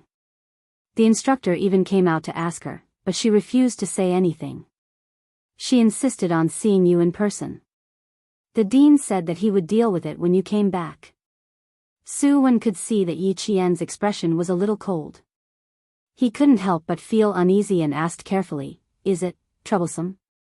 How about I let her go? Even the dean had said that she would deal with it when she came back. Sun Dongqing's ability to pester people endlessly had really improved. In other words, even if she didn't want to, she had to meet him. Yi Qian didn't want to alarm his classmates, so he smiled and said, No, I'll go look for her. You go back to the dorm first, I'll be back soon. I'll go with you. That auntie doesn't seem like an easy person to get along with. Su Wen was a little worried. She frowned and whispered, When they came here on Monday, they were so aggressive. They even stopped the principal's car. How bold. She even dared to stop the car. How could she not be bold? Yi Qian did not let Su Wen accompany him. He turned around and walked out, but she had already entered the campus. It was impossible for her to walk out directly. She turned around and walked over. Sun Dongqing, who was stopped by the sentinel, was a little afraid of these upright and outspoken sentinels. She covered her black handbag in front of her chest and explained excitedly, The person who just went in was really my niece. Look, comrade, look, she's already come out. I didn't mean to cause trouble. I really came here to look for my niece. The sentinel inside said to Yi Qian, Hurry up and ask her to leave. She's been here for a few days. Your department has already informed us that you should ask her to leave before you return to the campus. Chapter 2382. I'm sorry to have troubled you, Yi Qian apologized. His gaze on Sun Dongqing turned even colder. It's nothing. We were just worried that we would affect you. The sentinel waved his hand and gestured for Yi Qian to settle the matter first. When Sun Dongqing saw Yi Qian, she felt as though she had seen the light at the end of the tunnel. She was so anxious that she used her shoulder to push aside the sentinel who was blocking her. She quickly ran over. Yi Qian, my niece, I'm begging you. Hurry back to the southern province with me and save your sister. Your sister is suffering now. She's been in the police station for the past few days. Every time I go in to see your sister would cry loudly. My dear niece, I'm begging you. Please save your sister. Your sister has suffered too much. She has never suffered so much since she was young. You don't know, her face is so thin that it's only the size of a palm. She doesn't have much flesh on her body. My heart aches for your sister. If anything happens to her, I don't want to live anymore. Sun Dongqing was a shrewish person, but she was also clever. She didn't dare to say anything else. She just pretended to be weak and complained about her sufferings in an attempt to gain Yi Qian's sympathy. Then she would cry and say that Yi Ying's surname was now Sun, and that she was a daughter of the Sun family. For the sake of her dead mother, she would save her. This was what she had discussed with Sun Ning before she came over. Yi Qian could sympathize with anyone but Sun Dongqing's family. She calmly glanced at the hand that was tugging at her sleeve. Her eyes flashed with mockery as she flung the hand away. She said with a half-smile, Madam Sun, please don't try to make connections with me. I don't have a sister or an aunt. Don't talk nonsense. As for who is suffering, what does that have to do with me? What does it have to do with me if something happens to someone? Sun Dongqing knew she was going to hit a wall, but what could she do? What could she do? Her daughter had hired a hitman. If she wanted to get out of this, she had to get Yi Qian to testify that it was all a misunderstanding. For the sake of her daughter's release, she could only endure it. She had to endure it even if her liver hurt. Niece, in the past, it was Aunt who ate black coal and was blinded by it. That's why I did so many things to let you down. Aunt was really wrong, Aunt was really wrong. Can you be magnanimous and forgive Aunt this once? Those things were all done by Big Aunt. All the bad and heartless things were done by Big Aunt. If you have any anger or hatred, just take it out on Big Aunt, okay? It has nothing to do with your sister, it has nothing to do with her. It's all Aunt's fault. I beg you, niece, for your mother's sake, forgive Aunt this once. When your mother was alive, she was very good to me. She would leave all the good food and clothes for me. Even if I did something wrong, your mother would forgive me. Good child, I know that you are like your mother, soft-hearted and kind-hearted. You will definitely forgive me, right? Aunt won't ask you for anything else. I just want you to help Aunt and your sister this once. The police station is really not a good place to live. Your sister suffered too much in there. She cried every day and was afraid every day. She didn't even have a good night's sleep. Every time Aunt saw her, Aunt hated that I couldn't go in and save your sister. Sun Dongqing wiped her tears, but her eyes kept darting around. Seeing that Yi Qian was unmoved, she became even more anxious. What to do, what to do? How could this wretched girl be so ruthless? She didn't save her sister. She didn't even save the person closest to her. Chapter 2383. The hatred from the previous life and the hatred from the previous life were added to the old hatred in this life. To Yi Jian, it was already merciful that she did not add insult to injury. But Sun Dongqing still had the audacity to beg her. Aunt? Sister? Ha, if there's a problem, she's referring to her aunt and sister. Did she really think that Yi Qian was easy to talk to and easy to bully? Yi Jian, whose eyes were getting colder and colder, laughed out loud. She lowered her eyes and looked down at Sun Dongqing. Sun Dongqing, everything that you and Ying have done. Everything that you've done, everything that you've done, everything that you've done. She pointed at her chest, her voice even colder than the cold wind of early spring. I remember it all. I remember it all. I don't dare to forget it. Aunt? Sister? Sun Dongqing, are you even worthy? Don't mention my mother. You have no right to mention my mother. Your current fate, Yi Ying's fate, is the fate that I'm looking forward to. Yes, I'm indeed kind and didn't kick you when you're down. Today, if it were me, Sun Dongqing, what would you and Yi Ying do? You would only want to pour all the dirty water on me and make me wish I was dead. Her voice was cold and clear. Every word was like a thin blade scraping through flesh and bone, making Sun Dongqing's hands tremble. She wanted to explain, but when she looked up and met Yi Qian's gaze, she was so frightened that she closed her eyes. At the same time, she hugged her black handbag even tighter, as if trying to find a sense of security. I won't talk about it, I won't talk about it.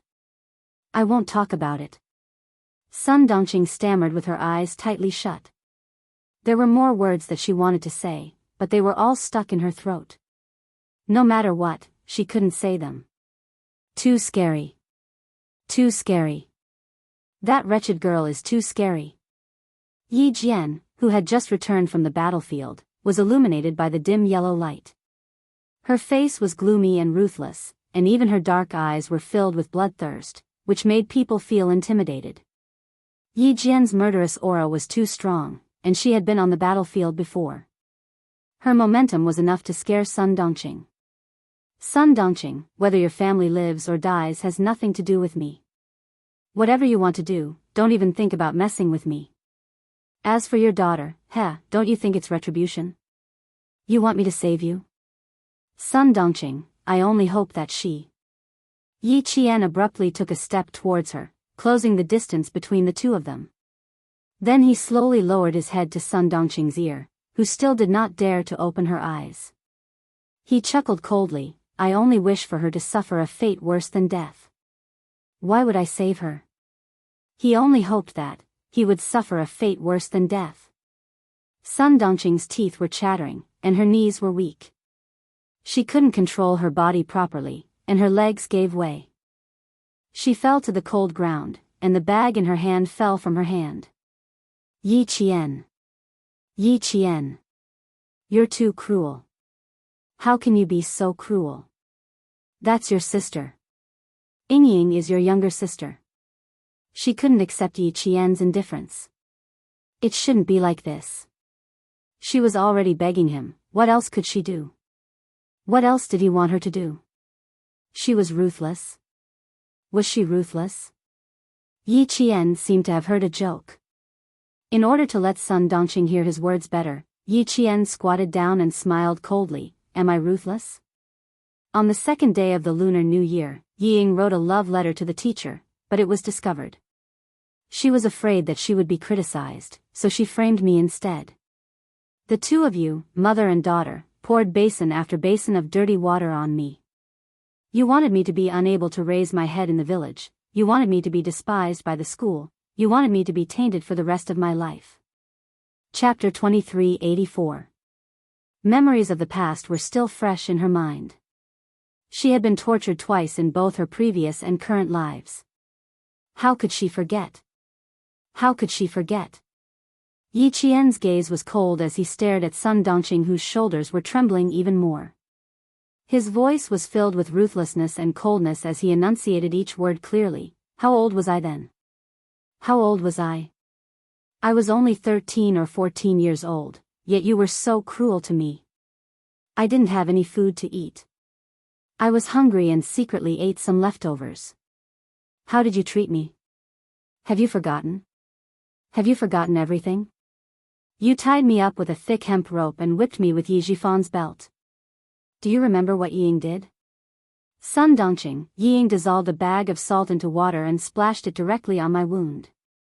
I was in pain. I was in so much pain that I bit my tongue until it bled. I was in so much pain, but I didn't dare to cry out. I was afraid that Ying would splash salt water on me again. I was in so much pain. I still remember how much pain it was. I was cruel. Was I as cruel as you and your mother? Was I as cruel as you and your mother? Sun Dongqing's face lost all color at the mention of the past. She was so pale that there was no trace of anger. Yes, if she hadn't mentioned it, she would have forgotten. How old was that wretched girl then? 9? 10? How could I forget? I can't forget. It was so painful. How could I forget? Yi Ying was suffering in the police station. I don't know if she was injured. If she was, I would have splashed salt water on her too. When I was in so much pain, she was laughing so happily beside me. What should I do?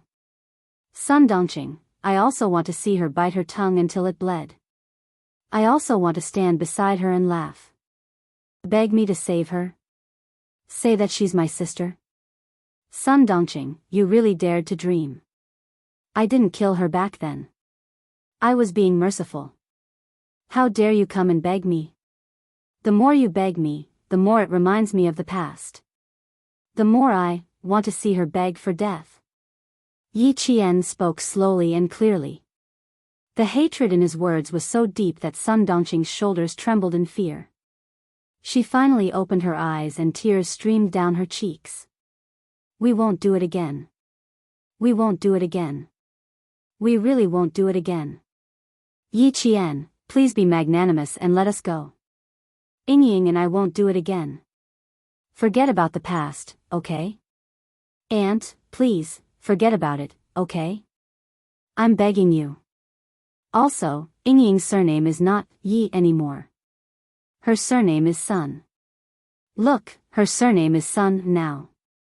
She has the same surname as your mother. Niece, for your mother's sake, I beg you. Aunt, please save your sister. We won't do it again. We won't do it again. From now on, we'll be a family. We won't cause any more trouble, okay? Those things, why did this wretched girl remember them in her heart? There were so many things that she had forgotten. How could a child like her remember them?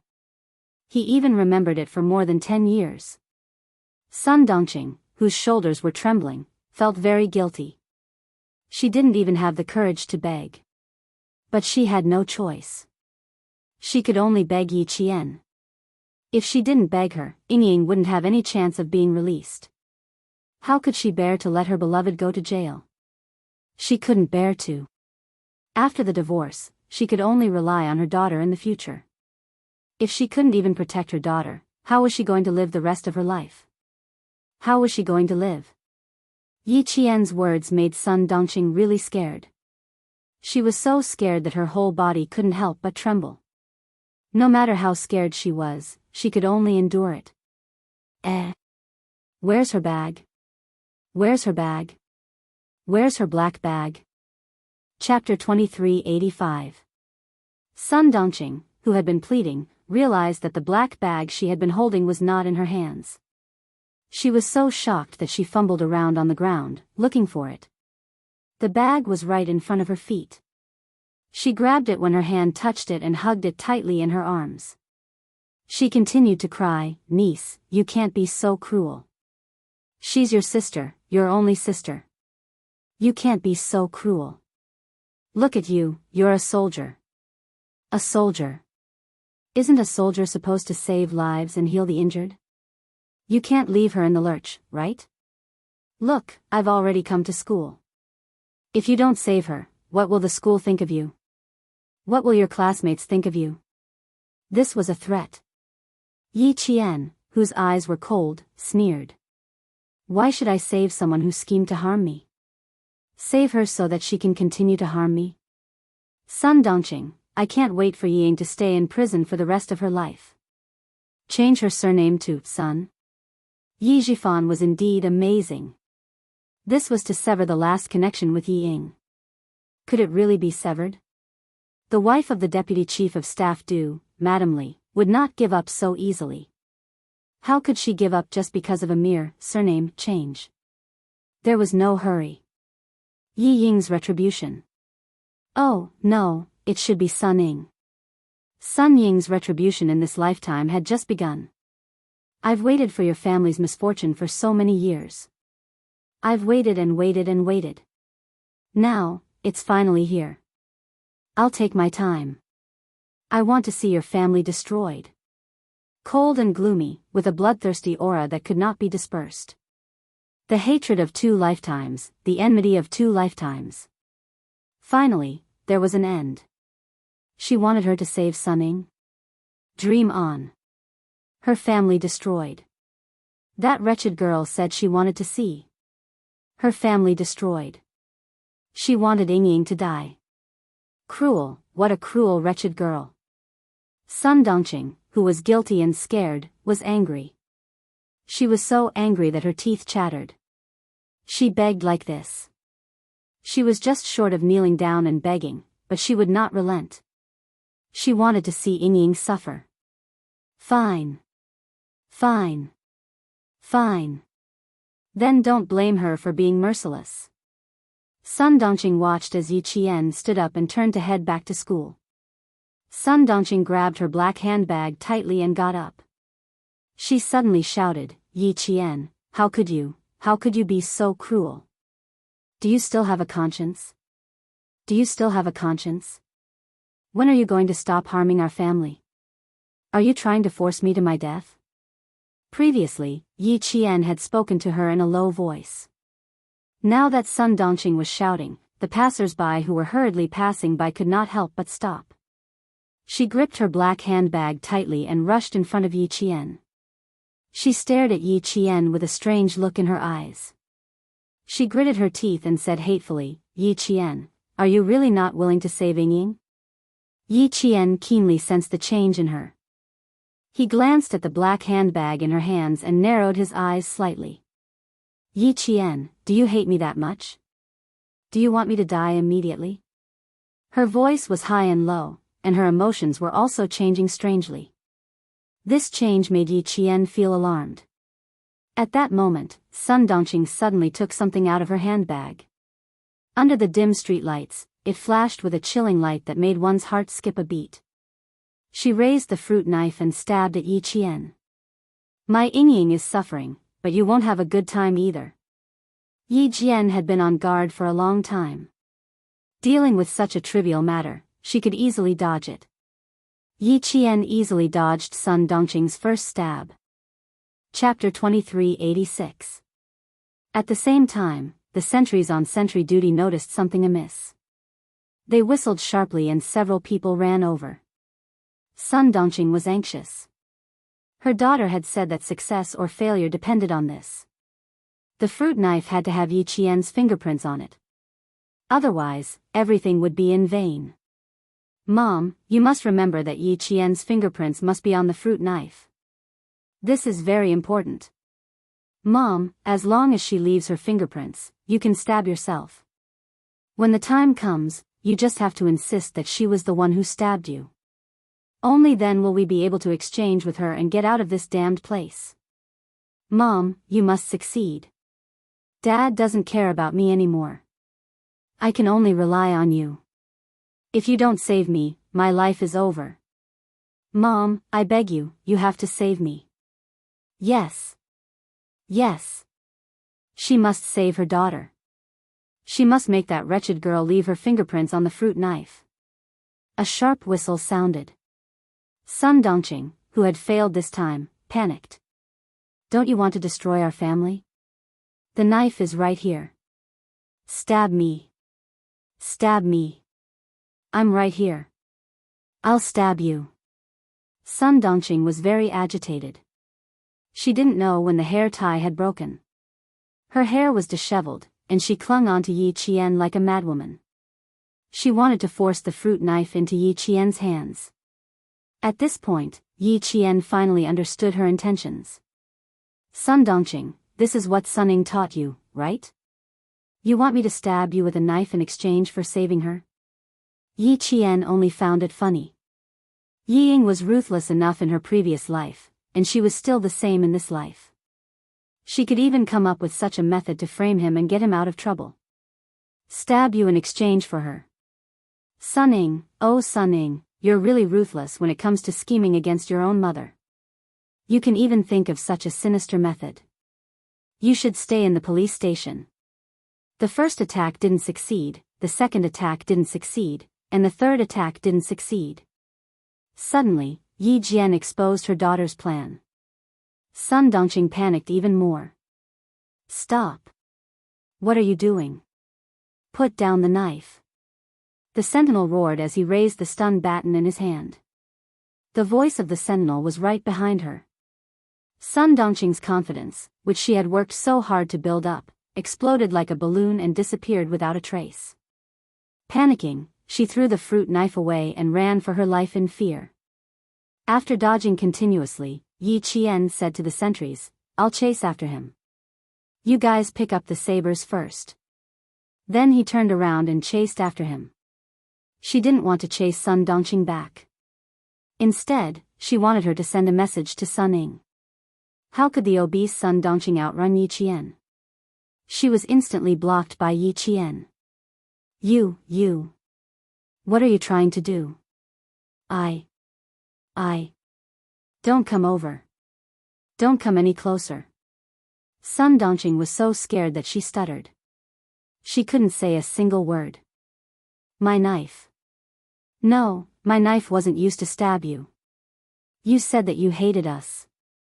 It wasn't used to stab you. It was you who came to stab me. She didn't manage to stab him. She didn't manage to stab him.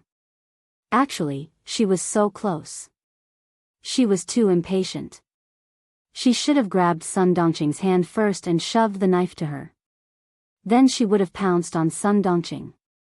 That would have worked. It was all because she was too impatient. Yi Qian looked at Sun Dongqing's anxious expression and said mockingly, Go back and tell Sun Ying that her trick didn't work. Even if there were 10 Sun Dongqing, it wouldn't work. Also, tell her that even though I'm a military academy student, I'm not that easy to bully. Chapter 2387. With that, she gently stroked her left wrist with her right hand, and the silver wire was in her hand. Before Sun Dongqing could react, Yi Qian had already circled behind her.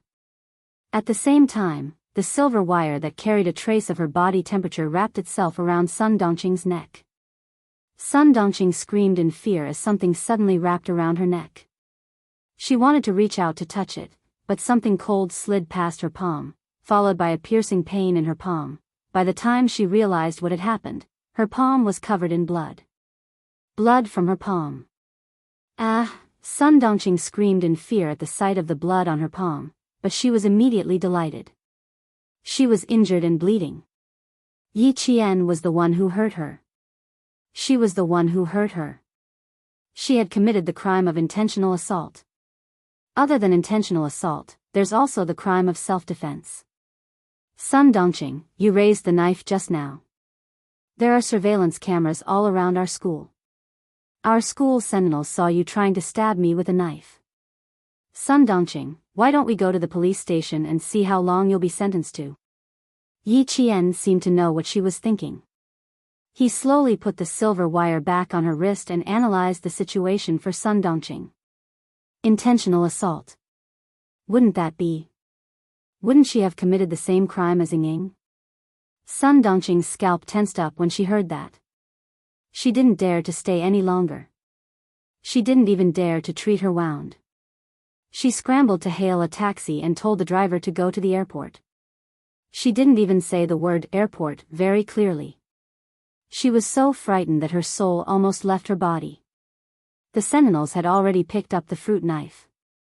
When they saw Yi Qian coming back alone, they couldn't help but ask if she was injured. They also expressed their regret that they didn't catch the culprit. She didn't have any regrets.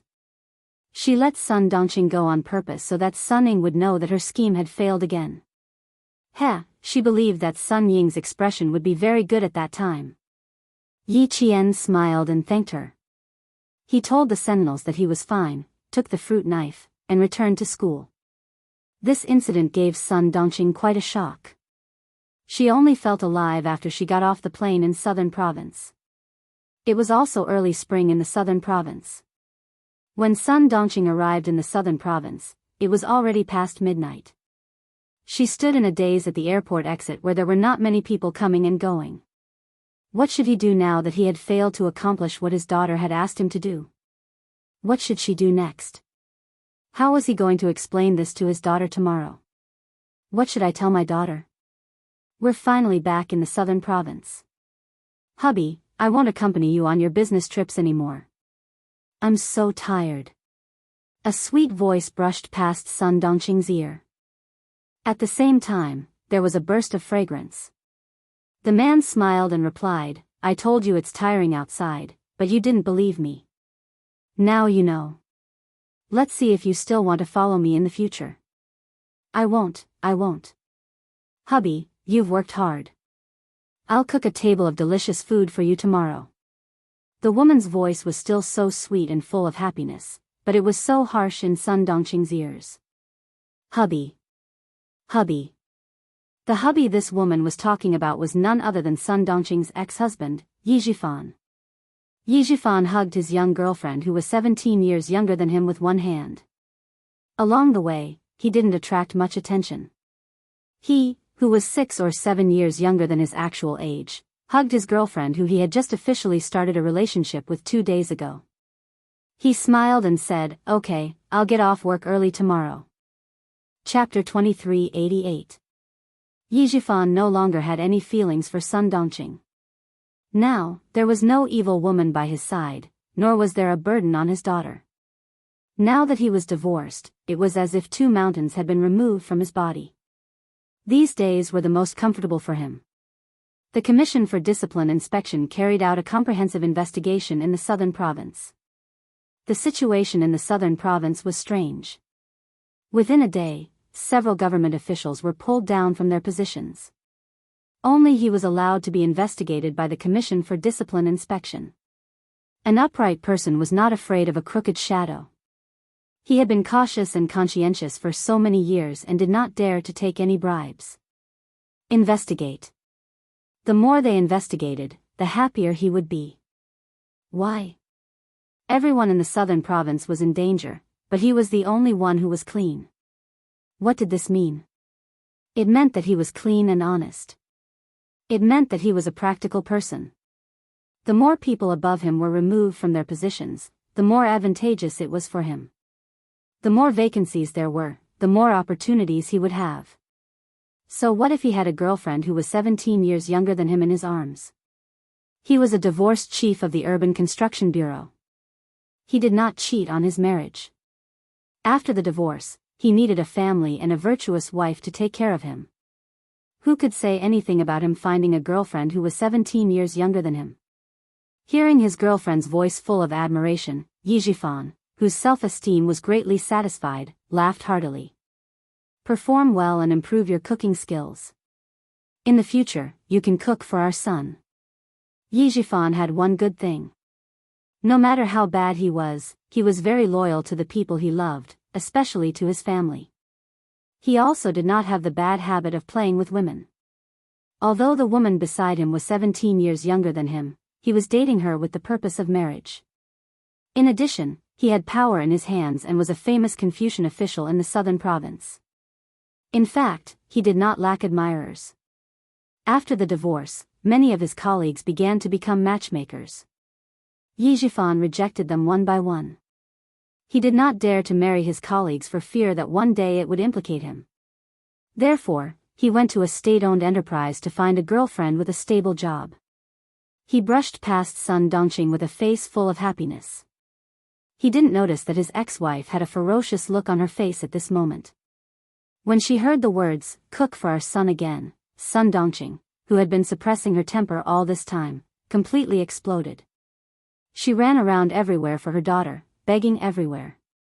And he was holding a shameless bitch and showing off everywhere. Son. Since when did Yi Zhifan have a son? He only had one daughter. His only daughter was still in the police station. Sun Dongqing was so angry that her whole body was trembling. She clenched her teeth tightly. Her facial features were distorted, and the aura she exuded made the passers-by instinctively stay away from her. When they glanced at her from the corner of their eyes, they couldn't help but point at her. Yi Jifan! Yi Jifan! She was furious, and her voice was bone-chilling. This time, Sun Dongqing did not suddenly fly into a rage. Since Sun Ning was sent to prison, her insufferably arrogant temper could be said to have been restrained a lot. There was no other way. Her biggest backer was gone, and she no longer had the confidence to throw a tantrum as she used to. Clutching her handbag tightly, she approached the two figures in front of her step by step. She heard the woman's sweet laughter and Yi Jifan's deep laughter. It was ear-piercing. It was too ear-piercing. No wonder she agreed to the divorce so quickly.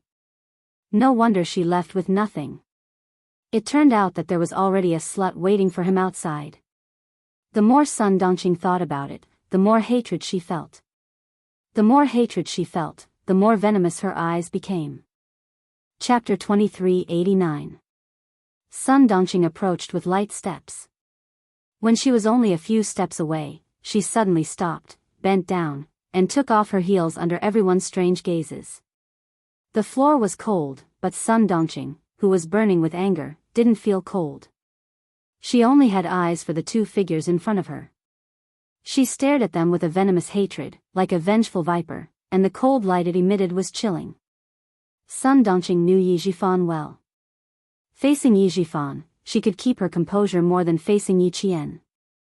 There were fewer people in the airport in the early hours of the morning. If she didn't escape in time after the fight, she would definitely be caught by the airport security. She couldn't be caught.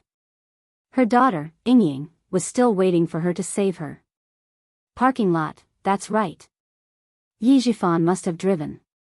He would definitely leave with that bitch in a car. When they reached the parking lot, there were so many cars, she could just hide after the fight. In front, Yi Jifan, who was whispering sweet nothings to his little girlfriend, seemed to have sensed something. He raised his hand to touch the back of his cold head and turned his head to look behind him with a cold gaze. There were only a few passengers who had just gotten off the plane behind him. Other than them, there was no one else. Yi Jifan, who was frowning, looked around worriedly, but didn't find anything. He turned back and said in a low voice, "It's late. We have to go to work tomorrow. Let's walk faster." Ever since Sun Yaozu was mysteriously killed, Yi Jifan had been very careful about his own safety. Once he found something wrong, he would immediately be alert. Just now, he clearly felt that someone was looking at him from behind, but when he turned his head, he didn't find anything. The woman in his arms was an obedient one. Hearing this, she nodded obediently. "Okay, let's walk faster. Your dorm is still a bit far from mine." They had only known each other for a few days, and their relationship had just been confirmed. For safety's sake, Yi Jifan didn't immediately choose to live together. His thoughtfulness made the woman in his arms even more satisfied with him. He had power and influence, and it was rare that he was considerate and not fickle in love. Even if he was divorced, he did not have any children left behind by his ex-wife. Even her family members said that Lu Yao had a good marriage. If she could, she would get married on May 1st of this year and give birth to a son as soon as possible so that she could completely control the man. The two of them quickened their pace. Sun Dongqing, who was hiding behind the pillar, stared at them coldly. She glanced at the direction they were heading. It was indeed the parking lot.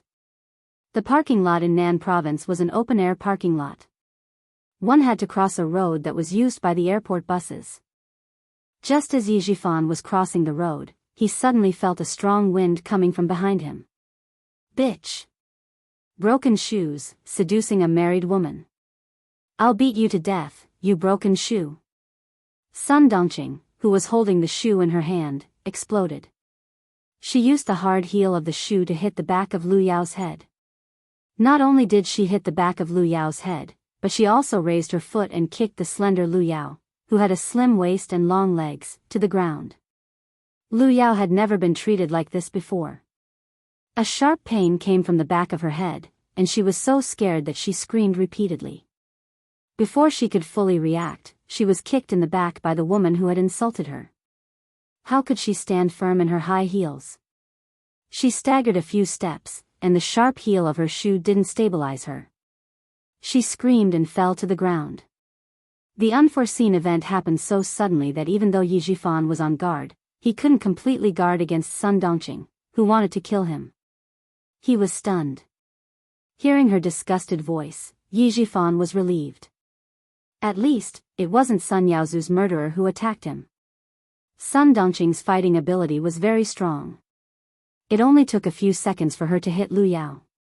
After that, Sun Dongqing turned her target to Yi Jifan. Chapter 2390. Sun Dongqing. You shrew. Yi Jifan was furious. He grabbed Sun Dongqing's right hand, raised his hand, and was about to slap her.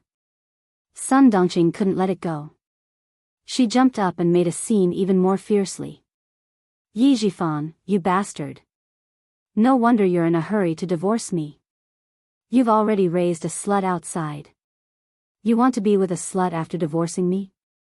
You're fucking dreaming. Ying cries and shouts in prison every day. What about you? You wander around with a slut in your arms. You bastard. You're not human. I'll fight you to the death. I'll fight you to the death with my life. The fat Sun Dongqing had brute force. Coupled with the fire in her heart, she couldn't wait to chop this despicable man and woman in front of her into pieces. Her brute force was even greater. Yi Jifan wanted to hit her, so she threw herself at him without any regard for her life. TSK, Yi Jifan, who had always carried the authority of an official, was no match for Sun Dongqing. Just like that, his face was scratched by Sun Dongqing's 5 fingers. After a burst of burning pain, several scratches were left on his face. Yi Jifan was also angry. He thought that he had done right by Sun Dongqing and Sun Ying. Before the divorce, he had always been considerate of his family and Sun Ying. In the end, he was almost implicated by this stupid mother and daughter. If he hadn't escaped quickly, even if the Discipline Inspection Committee didn't have any evidence against him, with Madame Li's power, she would have forcefully blamed him. Sun Dongqing. You've gone too far. Yi Jifan was rarely violent. In all these years, only Sun Ying had offended Madame Li, and that was when he became violent. Now that he was being forced by Sun Dongqing and the future wife he had set his eyes on was beaten by her, anger rushed to his face. He roared and grabbed Sun Dongqing's hair. This time, 2 slaps landed on Sun Dongqing's face. Slap, slap, 2 crisp slaps rang out, causing Sun Dongqing's cheeks to burn with pain. Bastard. How dare you hit me? I'll fight it out with you. Sun Dongqing vented all the anger she had accumulated over the past few days. She pounced, bit, and hit like a lunatic. Her daughter was still sitting in prison, and that damned girl Yi Qian didn't even try to save her. Her ex-husband carried a slut in his arms and showed off in front of her. Those officials' wives who had tried to curry favor with her in the past all avoided her. There were even some who made sarcastic remarks about her, saying that she deserved her fate today. For the sake of this family, for the sake of Yi Jifan, she had endured the old woman's death for decades.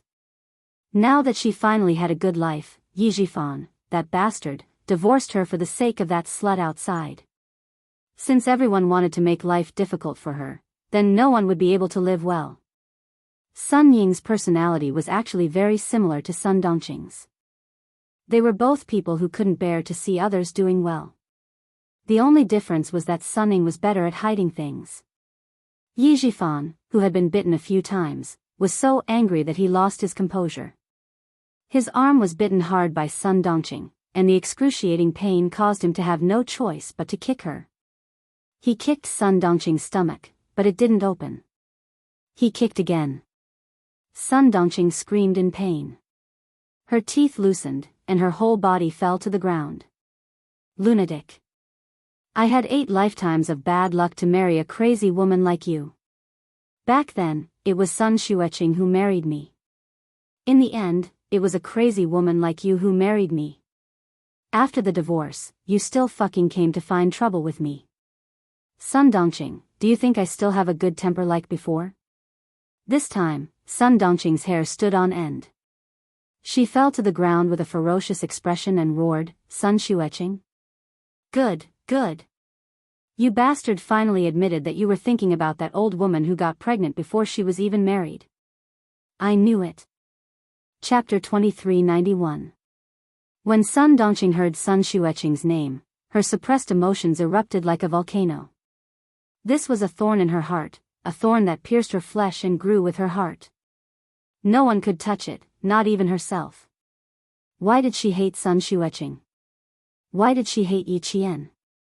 It was because Yi Jifan was still thinking about what was in the pot even though he was eating from the bowl. Did he think she didn't know? On the night of the wedding, when he was dead drunk, the name he shouted when he fell on the bed was Sun Xueqing. She heard it clearly. He was shouting Sun Xueqing. Sun Dongqing, who was in so much pain that she couldn't get up for a long time, screamed and got up. Her fat body was like a sandbag without a string, and she directly bumped into Yi Jifan. "Sun Xueqing, I knew you wanted to marry Sun Xueqing. You kept a broken shoes thing so well, and you even said you wanted to give it to Yi Qian. Yi Jifan. I'll fight it out with you." Her overwhelming hatred surged. The thorn that had been in Sun Dongqing's heart for more than 20 years was finally pulled out. All of her hatred and dissatisfaction were vented at this moment. A bastard child left behind by a broken shoe, bah. She even dared to live in her house. If she knew, she would have killed her back then. She even wanted her to raise her. If she fell into her hands, she would repay her mother's debt. Hearing these filthy words, Yi Jifan was furious. It wasn't easy for him to get a divorce, but in the end, he was being pestered again. She even mentioned Sun Xueqing. "You crazy dog. Bite whoever you catch." Seeing the bulky body pouncing over, Yi Jifan gritted his teeth and had no choice but to retreat. He didn't want to argue with a lunatic in public. Fortunately, it was the middle of the night and there was no one around. Otherwise, he wouldn't be able to show his face. Yi Jifan treasured his reputation the most. He couldn't tolerate Sun Dongqing's actions and avoided her unreasonable pestering. He stumbled and almost fell a few times. If you miss that short-lived broken shoe so much, why don't you go and accompany her in the underworld? Why do you let your short-lived brother accompany her? Your brother-in-law misses his sister-in-law. Yi Jifan, to think you're an official. I'm going to sue you, I'm going to sue you. The thorn that had been in her heart for more than 20 years was about to be pulled out. However, it was connected to her heart and her tendons. If she really pulled it out, it would be bloody. Sun Dongqing was not a person who would suffer losses.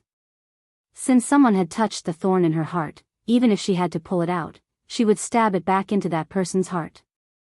She, who was never merciful with her words, now that things had come to this point, she did not want to let anyone have an easy time.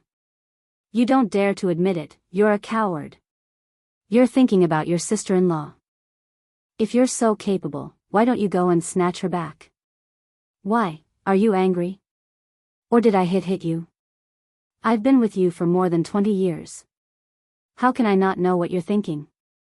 On the night of the wedding, you were so drunk that you even shouted for Sun Xueqing. Yi Jifan, don't think that I don't know. I didn't tell you. Now that there's nothing left, you won't have a good time either. Sun Dongqing, who had failed the first time and the second time, didn't want to waste any more energy. She had been running around every day for the past 10 days. Because of her daughter's matter, she hadn't had a good night's sleep. After using all her strength, it was as if she had used up all her energy. She was panting like a cow and could only rely on her mouth to anger Yi Jifan. Yi Jifan was indeed angry from embarrassment. Sun Dongqing still dared to talk nonsense about something that had happened so many years ago. This crazy woman, even if it was a good thing, it would turn into a bad thing in her mouth. Chapter 2392. He was so angry that he rushed over with bloodshot eyes and grabbed Sun Dongqing's collar. Sun Dongqing, who do you think you are? He said with a vicious look on his face. I gave you face, but you don't want it. What's wrong with Sun Xueqing? Sun Xueqing is your sister. How can you compare yourself to her? Are you even worthy? I'm thinking about sister-in-law. I went to the same school as Sun Xueqing. I knew her before my brother. That's right. Back then, I thought I was marrying Sun Xueqing. I didn't even want to marry her. Not to mention you. But if I fucking marry you, I'll accept it. All these years, when you argued with that old woman, I fucking sided with you. I'm warning you, Sun Dongqing. If you fucking talk nonsense again, I'll make your life worse than it is now. After saying that, Yi Zhifan pushed Sun Dongqing out. He took out a wet tissue from his pocket and wiped his hands as if he had taken something dirty. Idiot, idiot. He must have been blind to have married such an idiot for more than 20 years. After the argument, she had pulled out the thorn in her heart. In the end, she heard Yi Zhifan say that he didn't even want to marry Sun Xueqing. Then why did she hate Sun Xueqing all her life? Was she wrong to even hate her? She didn't believe it. She didn't believe it. Yi Zhifan, this bastard, was thinking about Sun Xueqing. She wasn't wrong. He was thinking about Sun Xueqing. How could Sun Dongqing, who was still angry in her heart, accept the truth? At this moment, she only had one thought in her mind, and that was to fight it out with Yi Zhifan. Even if they were divorced, she would drag him to death. Sun Dongqing, who didn't have much strength in her body, pounced over again. Yi Zhifan was full of energy and could deal with a woman. Moreover, Sun Dongqing didn't have much strength now. When she pounced over, he could reach out and push her away. If he couldn't push her away, he could kick her away. A man's strength was always greater. Sun Dongqing was kicked down by Yi Zhifan again. Yi Zhifan's eyes flashed with obvious disgust when he saw Sun Dongqing lying on the ground like a pile of meat. Sun Dongqing's body was so slender that he could hug her with one arm. He remembered that Sun Dongqing had suffered together with him when they were young. No matter how many women there were outside, he did not touch any of them. Now that he had tasted other women and looked at Sun Dongqing, he lost his appetite. Your sister deserved a short life.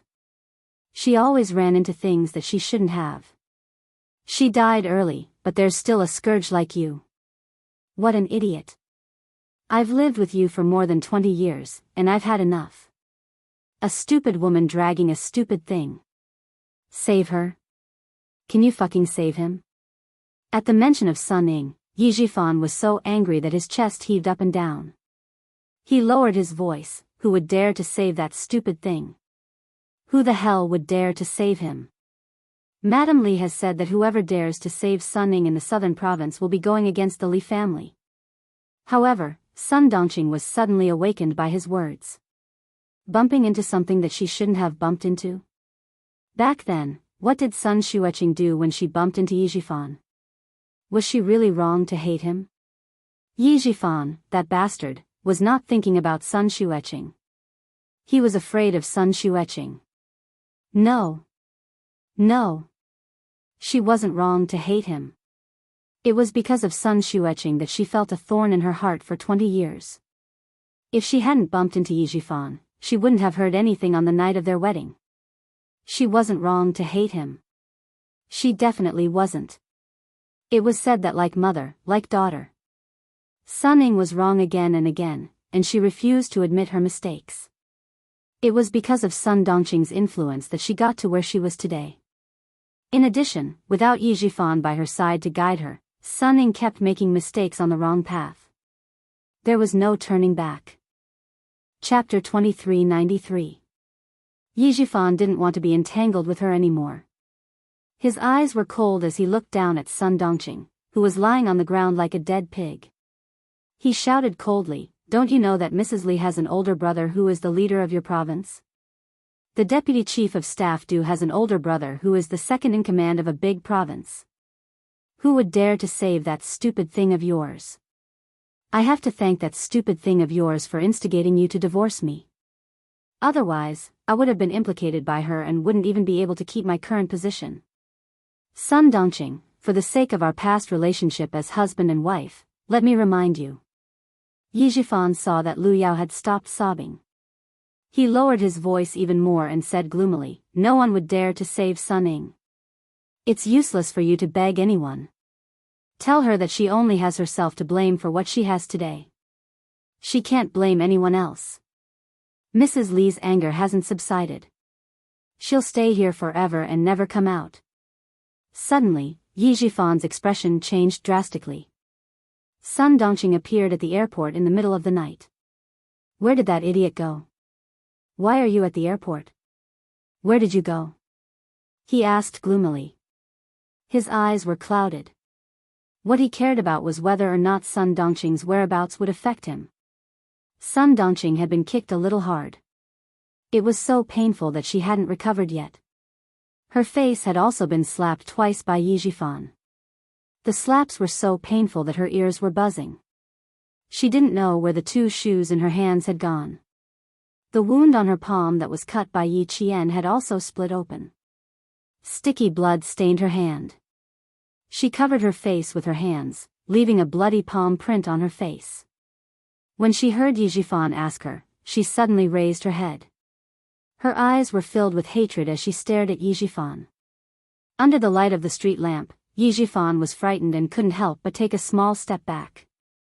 Yi Jifan, you'll die a horrible death. Just you wait. I'll make sure you die a horrible death.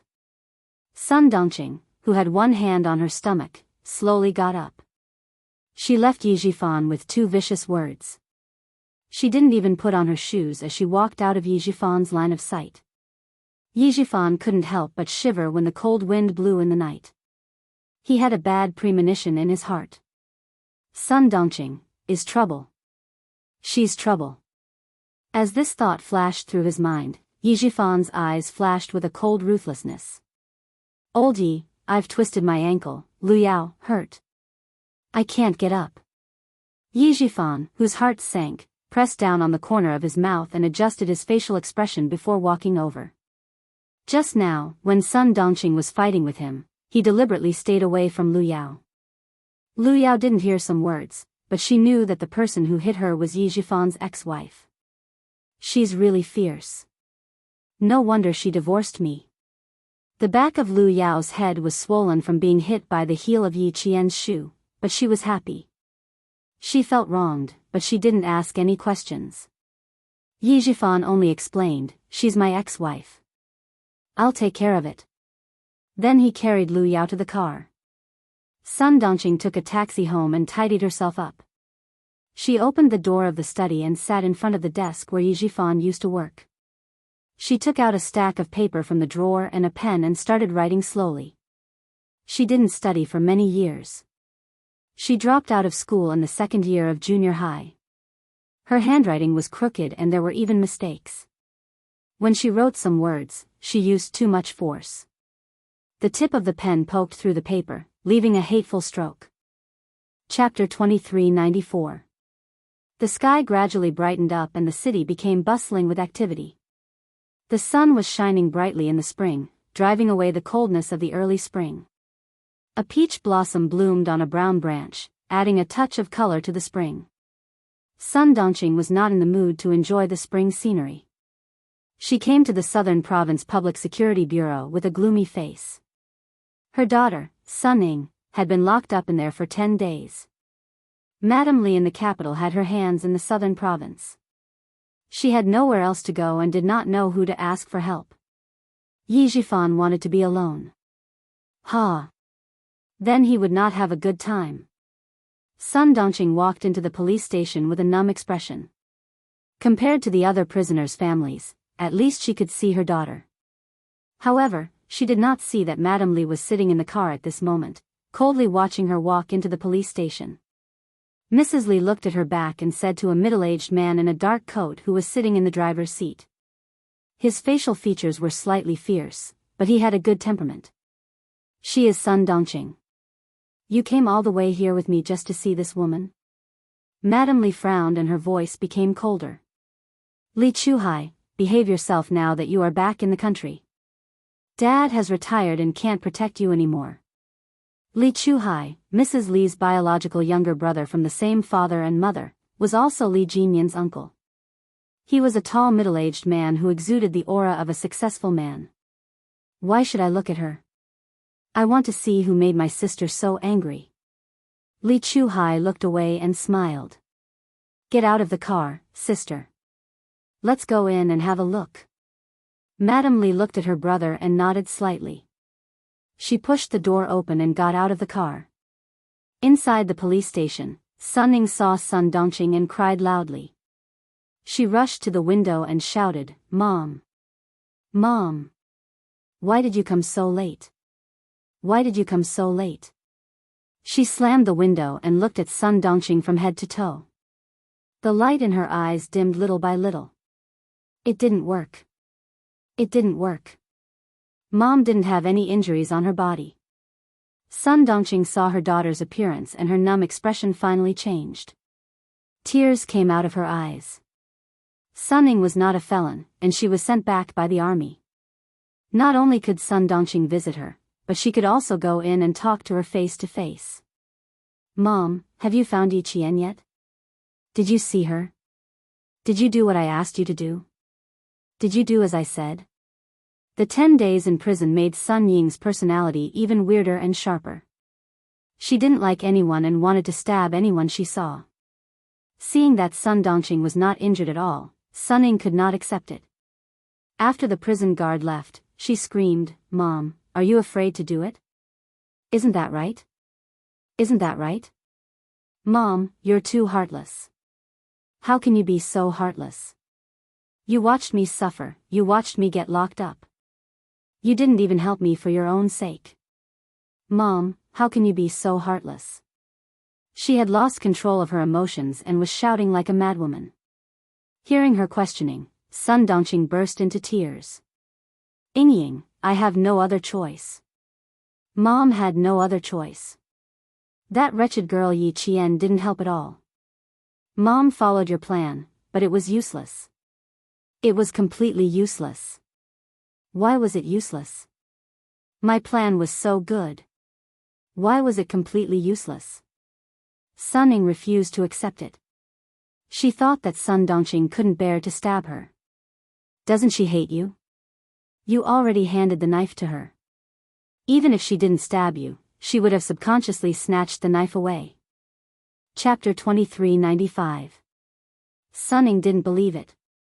She couldn't speak loudly, so she grabbed Sun Dongqing's wrist tightly and questioned her. Mom, is it because you don't want to stab yourself? Isn't it? Isn't it? Mom, you can't do this to me, you can't do this. I'm your daughter, your only daughter, you can't be so cruel. You have to save me, I want you to save me. Sun Ning, who couldn't accept the reality, was still the same as before. She habitually pushed all the blame to others, thinking that she was innocent and right. If others didn't do as she asked, then they were in the wrong. Being in such a difficult situation, not only did she not reflect on herself, she became even worse. Her fists landed on Sun Dongqing's body one after another.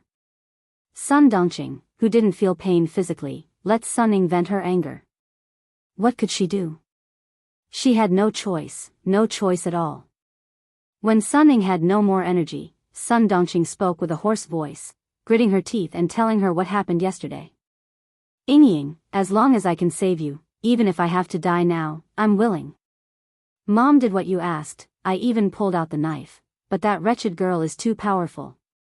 Mom is no match for her at all. Mom is more anxious and distressed than anyone else when you're locked up here. But Mom has no choice. I begged that wretched girl, I said a lot of good things, but that wretched girl is too cruel. She's too cruel. She didn't save anyone, she didn't inherit any of her mother's good traits. No matter how I begged, she wouldn't let go. Mom has no choice, Ying, I'll come in and accompany you. When Sun Ning heard that her plan didn't succeed and Yi Qian escaped, all the energy in her body was drained, and she fell limply from the chair to the ground. Yi Qian, Yi Qian. She hated it so much. She hated it so much. Why did she have to be locked up here? Why did Yi Qian get to enjoy all the glory outside? Why didn't he kill her? Why didn't he kill her? Hate, too much hate. A bastard, a worthless thing, why couldn't she deal with her? No, she couldn't just let it go. She still had to go out and find Yi Qian, she still had to go out and find her. She had to get out, she had to get out. Mom, we can't just let it go like this. Dad, Mom, I still have Dad. I beg you, please beg Dad again. Ask Dad to save me. Mom, Mom, Mom. At the mention of Yi Zhifan, Sun Ying's lifeless eyes lit up again. She grabbed Sun Dongqing's wrist tightly. Mom, go and beg Dad. Ask Dad to think of a way. I'm his daughter. If you go and beg him, there's no way he won't care. He'll definitely care about me. Daddy will definitely take care of me. Sun Ying was very agitated. Her nails, which had not been trimmed for more than 10 days, dug deep into Sun Dongqing's wrist. Sun Dongqing did not even realize it. In order to get herself out, Sun Dongqing did not care about anyone or anything. It's useless, Ying. It's useless. Yi Zhifan has already found a young and beautiful slut. He even plans to have a son with that slut. Ying, your surname is Sun now, not Yi. It was you who forced Mom to divorce and agreed to change your surname. Sun Dongqing reached out to wipe away the tears on her daughter's face. She said softly, so, it's useless to look for Yi Zhifan. He doesn't want us anymore. Ying, this is your own choice. You forced Mom to make this choice. You have to admit it even if you don't want to. Sun Dongqing also hated Sun Ying for ending up like this. But no matter how much she hated her, she was still her daughter. She was also the one who gave birth to her after 10 months of pregnancy. Chapter 2396. She regretted agreeing to the divorce. If they hadn't divorced, if her daughter hadn't changed her surname to Sun, that bastard Yi Zhifan wouldn't have stood by and watched. He wouldn't have hugged a bitch and said that she would give birth to a son when her daughter was in trouble. Sun Ying was completely dumbfounded. What did her mother just say? Did she say that her father found a bitch? She even said that she would give birth to a son. What about her? If that bitch gave birth to a son, what about her? What about her? No, no, no. She couldn't let that bitch give birth to a son. She couldn't let her father have a son, not even a daughter. Her father couldn't have any more children. She was his only daughter. Her surname was Yi, not Sun. Mom, Dad can't have children. He can't have children. Mom, go and kill that bitch. Kill her. Dad won't have any children after you kill that bitch. Sun Ying couldn't accept it and became even crazier. There was no longer any gentleness on her beautiful face. She was crazy, sharp, ferocious, and full of viciousness. She had lost a lot of weight. There wasn't much flesh on her face, which made her eyes look especially big. When she stared, her eyes looked like they were going to pop out. Even the veins on her forehead were visible. This side of Sun Ying was too unfamiliar to him. Sun Dongqing didn't find it strange at all. She understood her daughter's hatred. She understood it because she wanted it too. So what if I just kill that bitch? As long as your father is alive, he can find another one. He can just find another one to give birth to his child. Wake up, Ying. You can't go out. I don't have the ability to get you out. I can only come in to accompany you. Be a good girl. I'll come in to accompany you soon and take care of you. Sun Dongqing didn't cry or make a fuss. She was so calm that it was almost strange. She raised her hand and gently stroked Sun Ying's hair. She looked at her kindly and said slowly, the lawyer said that you can leave after 3 to 5 years. You'll still be young when you leave. I'll put all my money in the bank and transfer the house to your name. You'll have a good life after you leave. She explained everything clearly as if she was making her last arrangements. Sun Ying, who was slumped on the ground, murmured, I can't let Dad have a child. I don't agree, I don't agree. I'm Dad's only daughter. I don't agree, I don't agree. Her vision was a little sluggish, and her mind was even more muddled. She would cry and laugh for a while, and it seemed that there was something wrong with her mind. No, no, I can't live like this for the rest of my life. I'm Yi Ying. I'll be successful in the future. This is not a place for me to stay. I want to go out. I want to go out. It was time for visiting. 2 prison guards came in and said, "Time's up." Then they dragged Sun Ning away. The moment she was dragged up, Sun Ning screamed and struggled, "Let me go, let me go. I want to get out. Mom, save me, come and save me. I want to go out. I want to find Yi Qian. I want to ask her why she didn't come to save me." The shrill scream filled the room. Sun Dongqing, who was sitting on the floor, wiped away the last drop of tears on her face. When she could no longer hear her daughter's voice, she slowly stood up. What was the use of killing a bitch? She should kill Yi Jifan. Yi Qian. There was no other way. She couldn't kill her. She was much more powerful than Yi Jifan. She couldn't kill her. Then she could only curse her for everything to go wrong in the future. Even if she graduated from the military academy, she wouldn't have a good ending. Sun Dongqing, who had calmly walked into the police station, left calmly. Madame Li's sneer deepened. Chapter 2397. Yi Jifan was very slippery. The Commission for Discipline Inspection investigated him again and again, but they couldn't find any evidence against him. This time, with Sun Dongqing, he was in trouble. Director Ye's daughter is really interesting. She is ruthless and beautiful, Li Chuhai said with a smile. Suddenly, he saw Mrs. Li staring at him coldly. He realized that what he said was ambiguous. He smiled and said, "She is as old as Qin Qin. Sister, don't think too much. It's good that you know it. Don't mess around." Mrs. Li's cold eyes softened. She felt disgusted when she saw Sun Dongqing and her daughter. If she knew that her brother had evil intentions, Mrs. Li clenched her fists. Then she would make the mother and daughter's life more difficult. Li Chuhai glanced at her and said casually, "That girl is really bold. She lied to you. Are you going to let her go like this? She is just a girl. If you don't teach her a lesson, she really doesn't know how high the sky is." Kill? Yes, she was brave enough. She knew that she wanted to kill someone. This kind of person could do anything for herself, and others would be assured to use her. She was ruthless but not smart enough. This kind of person was the most reassuring. With one hand in his pocket, Li Chuhai's eyes revealed a meaningful sneer. In an instant, his eyes were the same as before. Lock her up for a while. We will see what happens next. Mrs. Li didn't want to talk about Sun Ning, who made her feel depressed. She advised her only brother earnestly, "Back then, you were forced to retire from the army and go abroad. Now I feel that I owe you. You have to make good use of it, okay? I am guarding at home, so you have to guard outside. I have been suppressed by the first branch for so long. Now that you are back, you have to fight for me and plan for Junjun." Li Chuhai and Mrs. Li were brother and sister. They had a good relationship.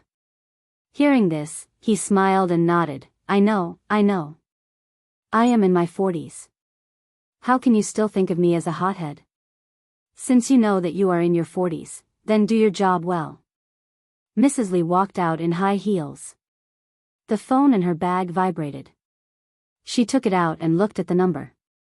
She immediately picked it up and smiled. "Old classmate, I am out." "Yes, I saw you. I've troubled you, old classmate.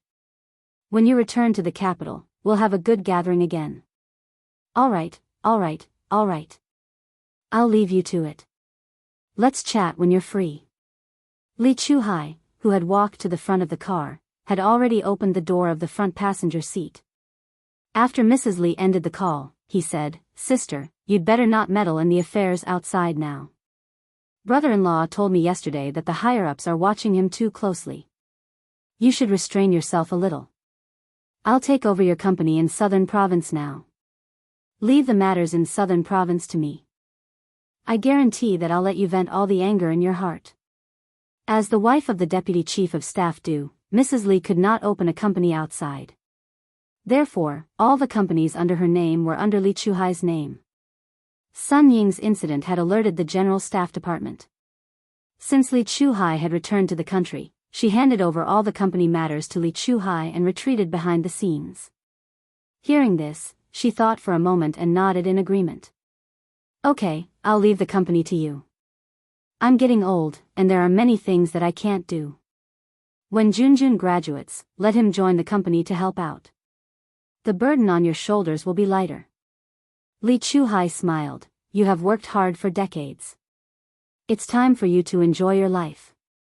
I'll take care of the matters in Southern Province. I'll take care of the mother and daughter. Chapter 2398. You don't have to worry about Sun Dongqing. I want to see what she will do next. Madame Li curled her lips and sneered.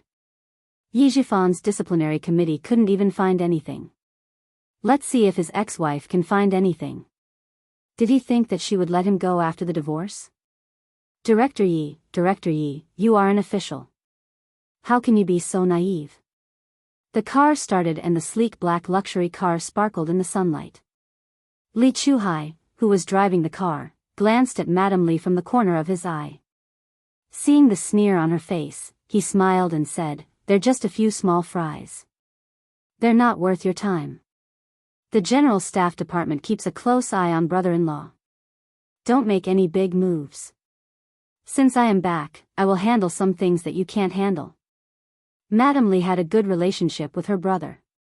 They knew that their eldest brother and second brother were not real siblings since they were young.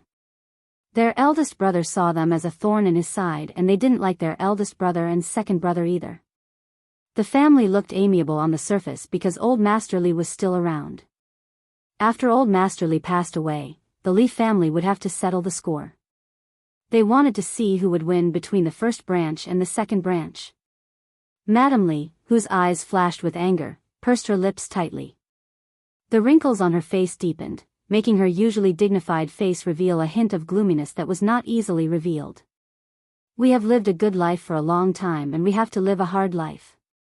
We have been submissive at home for so many years. It is time to turn things around. Madame Li's cold voice sounded in the quiet car and the atmosphere became a bit oppressive. Li Chuhai, who was driving, was not affected. He steadily turned the steering wheel and drove into the tunnel under the river. The light in the car suddenly dimmed and the street lights on both sides of the tunnel flickered. Li Chuhai's vision was affected and he couldn't help narrowing his eyes. With the flickering light, there seemed to be an unpredictable darkness flowing in his eyes. Everything will be fine. There is no obstacle that can't be overcome. Everything would be fine. So many obstacles had been overcome. What else could he, Li Chuhai, not overcome? The southern province's officialdom was still in flux. Some were on tenterhooks, some were uneasy, some were carefree, and some were applauding. As the Discipline Inspection Commission continued their investigation, 2 more officials from the southern province were removed from their positions in less than a week. At this moment, a report letter filled with countless typos was delivered to the Discipline Inspection Commission. It was a letter from Sun Dongqing to the Commission for Discipline Inspection. Yi Zhifan didn't know about it, but Madame Li, who had been keeping an eye on the officialdom of Southern Province, knew about it. Mrs. Li had been staying in Southern Province during this period of time. All the companies in her hands were officially handed over to her younger brother, Li Chuhai. It was announced to the public that Li Chuhai had returned to take care of all the companies. As the elder sister who worked for her younger brother, she could finally relax. In fact, everyone knew about the twists and turns inside. However, because of the relationship between the Li family and the Du family, they knew about it but could not say it out loud. Madame Li had a tough personality. She dealt with things swiftly and fiercely. When she said that she would no longer manage the company, many people in the southern province were still very happy. Ho Zi, who was accompanying his wife, Xiaoyiwei, was one of them. Madame Li, who was staying in the hotel, received a call from her old friend. When she learned that the Commission for Discipline Inspection had received a report on Yi Zhifan, she was stunned. As for who wrote the report, it was not convenient for her old friend to say. Madame Li was also very sensible and did not ask further. Chapter 2399. After hanging up the phone, Mrs. Li puts on her makeup and knocks on the door next door. She and Li Chuhai live in the same hotel and their rooms are only separated by a wall. Li Chuhai is putting on his tie. Hearing the knock, he quickly opens the door. Calls Sun Dongqing and asks her how she is doing. I just received a call from a friend who told me that Yi Jifan has been reported and the Discipline Inspection Committee has gone to the Urban Construction Bureau. Mrs. Li doesn't enter the room. She stands at the door and says, "Go to the company to sign the papers. I'll be there later. I'll change my ticket to the afternoon." According to the original plan, Mrs. Li will go to the company in the morning to sign several documents that Li Chuhai will be responsible for all the company's affairs in the future. Then she will fly back to the capital at 11:00 in the morning. At this moment, Yi Jifan, who has not been found out, is suddenly reported. Mrs. Li first thinks of Sun Dongqing. She has been staying in the southern province during this period. She needs to hand over all the affairs of the southern province branch to Li Chuhai, so she hasn't returned to the capital yet. Mrs. Li, who is dealing with the company's affairs, has been sending people to keep an eye on Sun Dongqing. As long as there is the slightest sign of trouble, she will immediately receive the news. Before leaving, she can see Yi Jifan fall from the horse. Her stay in the southern province for so many days is not in vain. Yi Jifan doesn't know that he has been reported. After several scratches on his face by Sun Dongqing, he finally finishes his sick leave and goes back to work in the Urban Construction Bureau. As soon as he walks into the office building of the Urban Construction Bureau, he feels that the atmosphere in the bureau is strange. In the spacious and bright lobby, even the cleaners are nowhere to be seen. When the staff on duty who usually greets him sees him coming, they look away and don't dare to look at him directly. Yi Jifan paused in his steps and then strode to the elevator. Walking into the elevator, Yi Jifan's calm face slightly darkens. Something is wrong. Something is wrong in the bureau today. He takes out his mobile phone and dials a number. It is the number of the director of the bureau, who is also one of his confidants. The phone rings, but no one answers. Soon, Yi Jifan dials another number. This is the number of a section chief in the bureau. But no one answers. At this moment, Yi Jifan knows that nothing good will be waiting for him at work today. Director, chief, when he stepped out of the elevator, he saw a few of his subordinates standing next to him, waiting to take the elevator.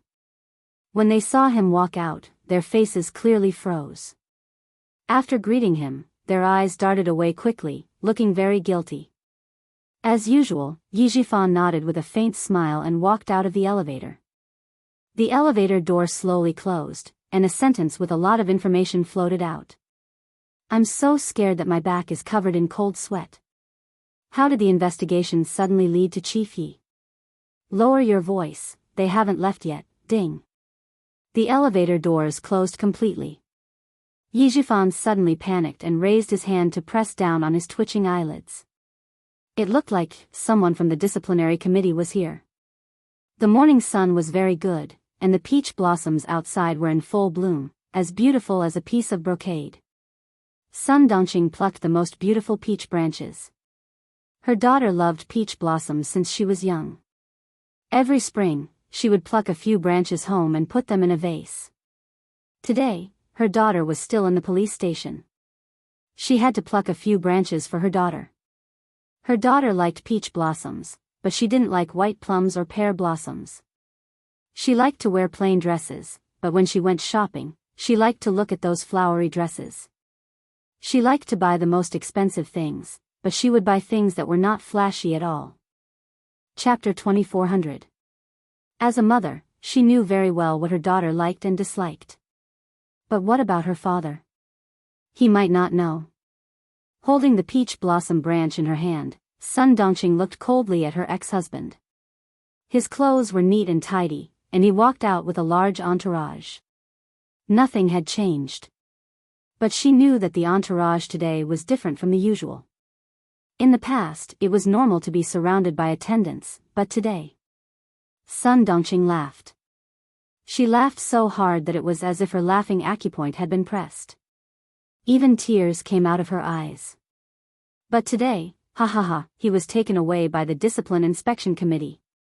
After waiting for a whole week, she finally got it. Yizhifan, oh Yizhifan, you want to have a son with that bitch outside? Ha ha ha, you made me so miserable, how can I let you go? What did the Discipline Inspection Committee not find? Ha ha ha, that's because they didn't find anything. You want to get away with it and continue to have a bright future? Bah. There's no such thing. Several cars started to move. Yizhifan, who was sitting in the front car, looked outside calmly. When the car drove past the greenery, he saw a bright color in the greenery. At this moment, Yizhifan's calm eyes suddenly narrowed. It was Sun Dongqing. She held the peach blossom branch in her hand and stood in the greenery. A huge wave of panic spread from the bottom of his heart. Yizhifan, who could still talk cheerfully in front of the Discipline Inspection Committee, finally showed a trace of panic. Sun Dongqing, it was her, it was her. Her fingers trembled slightly. Yizhifan could even feel her gaze falling on the car. This lunatic. This lunatic. She wants to destroy me. It was my mistake not to get rid of her sooner. What did she tell the Discipline Inspection Committee? There were some things that he didn't hide from Sun Dongqing. Even the matter with Yi Qian was handled by him and Sun Dongqing together. Other than that, there was nothing else. Corruption, taking advantage of others, receiving benefits from others. He dared to guarantee that he had never done anything like that, nor did he let Sun Dongqing do anything like that. As the car sped along, Yizhifan, who was flustered, gradually calmed down. In front, someone said with a smile that was not a smile, Director Yi seems to have a lot on his mind. Don't worry, as long as Director Yi does the right thing, there's nothing to worry about. A member of the Commission for Discipline Inspection who was sitting with Yizhifan also smiled and said, that's right. As long as you're upright, there's nothing to worry about. Many officials have sat in our car. Some of them came in our car and were sent back by our car. There are also some officials who came out in our cars and never had the chance to go back. I hope Director Yi belongs to the former. This was a very stressful conversation. Yizhifan calmed himself down and then smiled faintly. Is that so? Thank you for your hard work. Next time when I'm free, I'll treat all of you to a meal to express my gratitude. Director Yi is too polite. As long as Director Yi cooperates with us, we won't have to work too hard. The back and forth conversation seemed polite, but in reality, it was full of hidden bitterness. The car finally drove away. Sun Dongqing, who was laughing until tears came out of her eyes, looked away. She had to go to the station to visit her daughter. She hadn't seen her for a week and didn't know how much weight she had lost. She also wanted to tell her daughter that she wouldn't let her stay in the station alone. Sun Dongqing, who was leaving in a taxi, didn't know that she was coldly watching her ex-husband, Yizhifan, being taken away by the Commission for Discipline Inspection. Chapter 2401. She took a taxi to the bureau. Mrs. Li, who was watching her, raised her hand and motioned for Li Chuhai to follow her. Li Chuhai, who had been a driver for a week, started the car helplessly. When he turned the car key, he glanced at Mrs. Li beside him. Seeing that she was still pressing the corners of her mouth and was still angry, he didn't know whether to laugh or cry. Sister, Yizhifan didn't need you to do anything. His ex-wife did. You should feel better now. I don't understand. You were unhappy before Yizhifan fell off the horse. Now that he has fallen off the horse, you are still unhappy. What do you want to do? Mrs. Li was even more certain that Sun Dongqing was the one who reported Yizhifan to the Commission for Discipline Inspection when Sun Dongqing arrived at the Urban Construction Bureau early in the morning. Seeing the sneer on Sun Dongqing's face, Mrs. Li, who was smiling, couldn't smile anymore. She didn't want anyone in this family to be smug. Even if the whole family killed each other, she didn't want anyone to feel comfortable. Vent the anger in her heart? How could she vent it? She couldn't vent it. Because of Yizhifan's family, old Du was singled out for criticism and demerit. Old Du got demerit, and Xia Xinhui got credit for it. How could she not hate them? How could she vent the anger in her heart? Yi Jifan's ex-wife really made a bad move. What benefits could she get by dragging Yi Jifan down the horse? Although they were divorced, she couldn't get away with it. This time, the family of 3 is in the police station at the same time. Sister, you can go back to the capital. Li Chuhai knew that Mrs. Li was strong-willed and had to do everything according to her wishes. He joked, things have come to this point. The whole family is in the police station. What else is there to settle? It's all settled. I should go back to the capital, but there is one thing I need to do before I go back. The sun was a little dazzling. Mrs. Li took out a pair of sunglasses from her bag and put them on. The brown lenses covered the coldness in her eyes. As for settling, I don't. Drive to the station. Of course, you're the older sister. I'll take you wherever you want to go as long as your body can handle it. Li Chuhai smiled and shook his head. He stepped on the accelerator and drove towards the Southern Province Public Security Bureau. When Sun Dongqing arrived at the Southern Province Public Security Bureau, she turned around and saw the back of an upper-class woman walking elegantly into the bureau. There was a middle-aged man beside the lady. The two of them lowered their heads and said something to each other before entering the police station together. Sun Dongqing seemed to have thought of something as she watched the noble lady walk into the police station. A nostalgic look appeared on her face. Before the divorce, she was just like that woman, walking around with her head held high and her chest puffed out, not afraid of anything. But now, no matter where she went, she only felt tired. She didn't know when these days would come to an end. Endure it one day at a time. She walked in slowly and filled in a few forms as usual.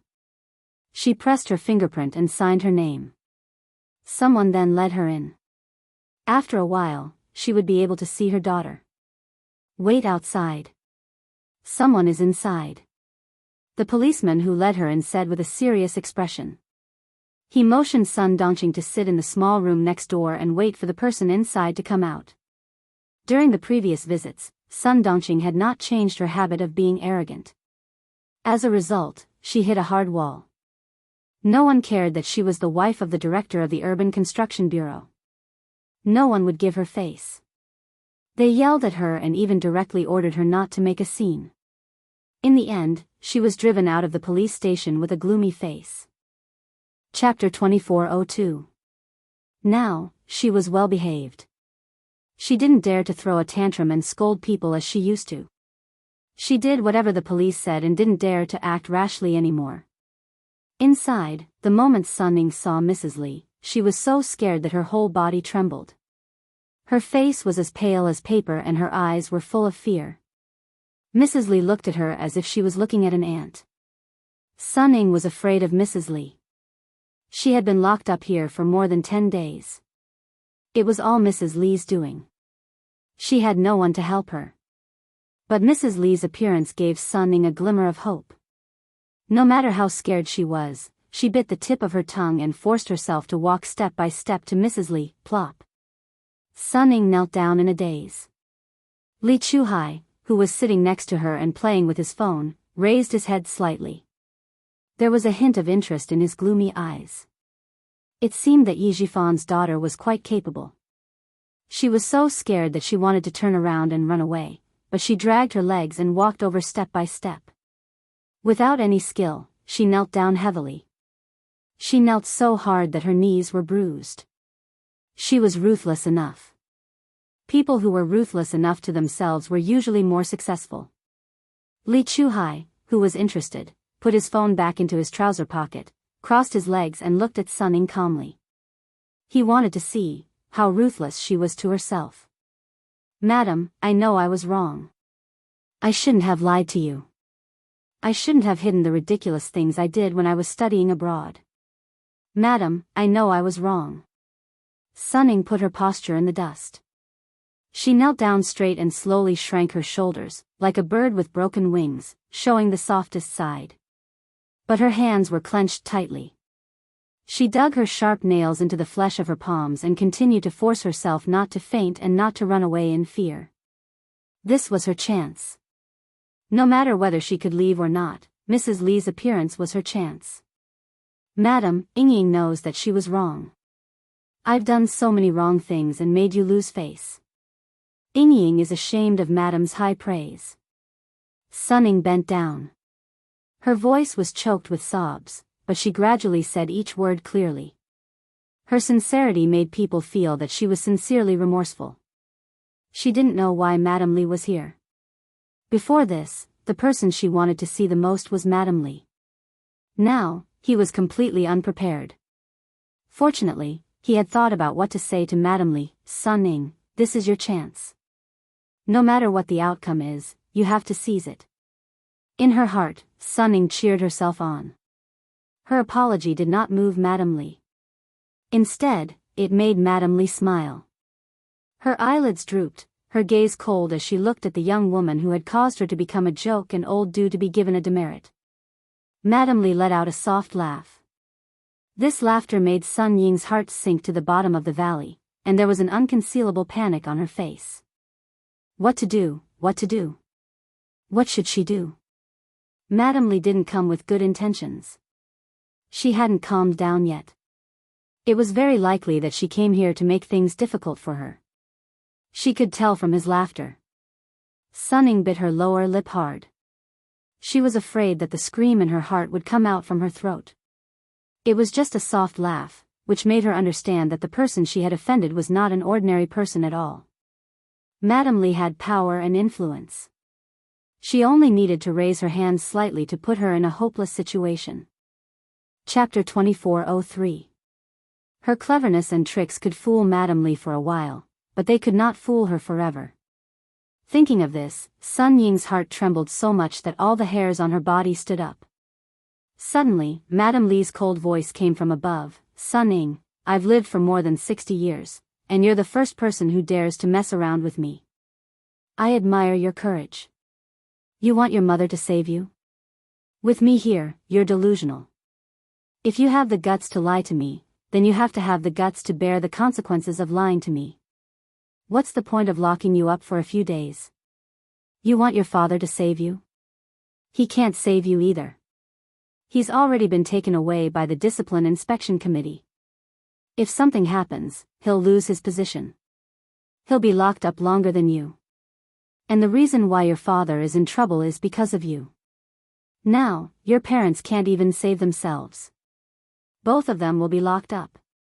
Tell me, who will come to save you? Madame Li didn't need to spend much effort to deal with someone who was just a little smart. With just a few words, she cut off all hope of Sun Ying leaving. It was enough to make Sun Ying feel desperate. Hearing that Yi Jifan was taken away by the Discipline Inspection Committee, Sun Ying, who was kneeling, felt her vision turn black. Dad was taken away by the Discipline Inspection Committee? How could this be? She hadn't left yet. How could Dad be taken away by the Discipline Inspection Committee? Then who would come to save her? Who would come to save her? Sun Ying, who was kneeling on the ground, started to twitch uncontrollably. Fear, panic, despair, all came. Her mind was blank. She dug her nails into her palms until they bled, but she didn't feel any pain. Li Chuhai's lips curled up. Despair was a wonderful feeling. He liked to make others feel despair. When people saw a glimmer of hope after despair, it was even more wonderful. Feeling Sun Ying's fear, Madame Li's cold eyes finally had a faint smile. That's right. She stepped on her face like that and made her the joke of the entire upper-class society in the capital. She still wanted someone to save her? What a delusion. Now that the General Staff Department had their eyes on Old Du, the Great Hall had some movements. She really needed to restrain herself. Then let the Yi family kill each other. Then, let's see if she could dispel the hatred in her heart. Madame Li's ruthlessness was not an ordinary kind of ruthlessness. Her ruthlessness would make the other party so afraid that it would leave a mark in the depths of their soul. He would slowly toy with people, pulling them out of a hopeless situation and pushing them back into a hopeless situation. In the end, he drove himself crazy. Sun Ying's fear at this moment only brought a fleeting smile in Madame Li's eyes. You're scared just like that? How could he have been so bold back then? No, that wasn't right. She was quite brave just now. She continued to pretend to be docile with that little face that he had misjudged. She was trying to deceive him again.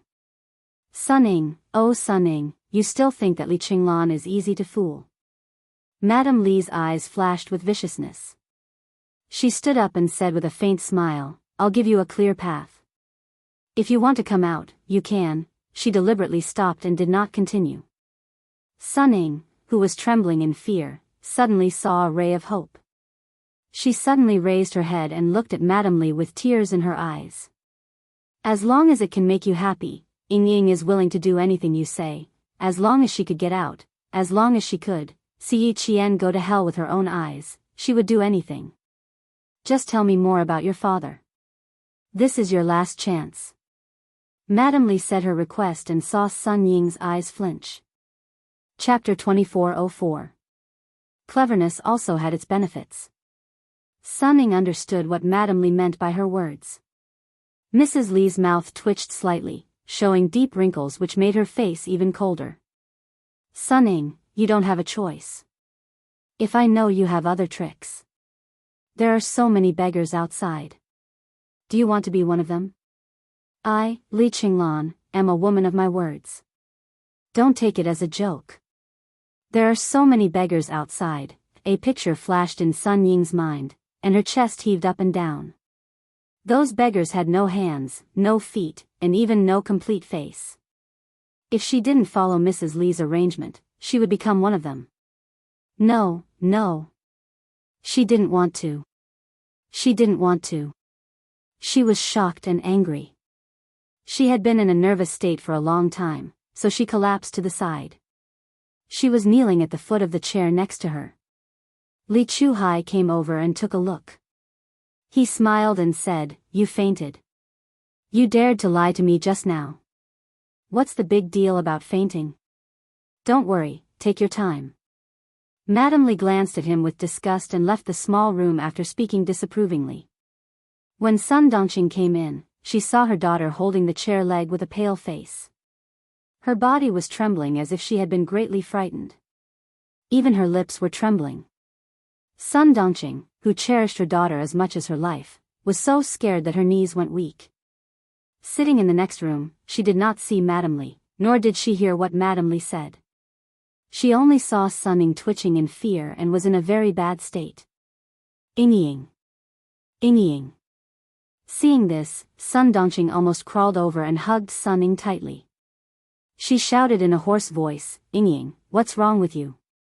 Don't scare me, Ying. What's wrong with you? What's wrong with you?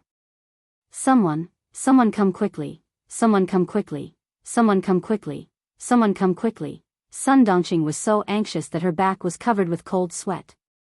She held Sun Ying and shouted again and again. The iron door leading to the guardhouse opened, and 2 policemen came in hurriedly. Seeing this, one informed the outside, and the other squatted down to check the situation. Sun Ying fainted. To be precise, she fainted because of fear. Mrs. Li came in for 3 minutes. She didn't give Sun Ying a chance to speak. After she left, Sun Dongqing came in from the lounge and missed her. Sun Ying, who had fainted, was rushed to the hospital.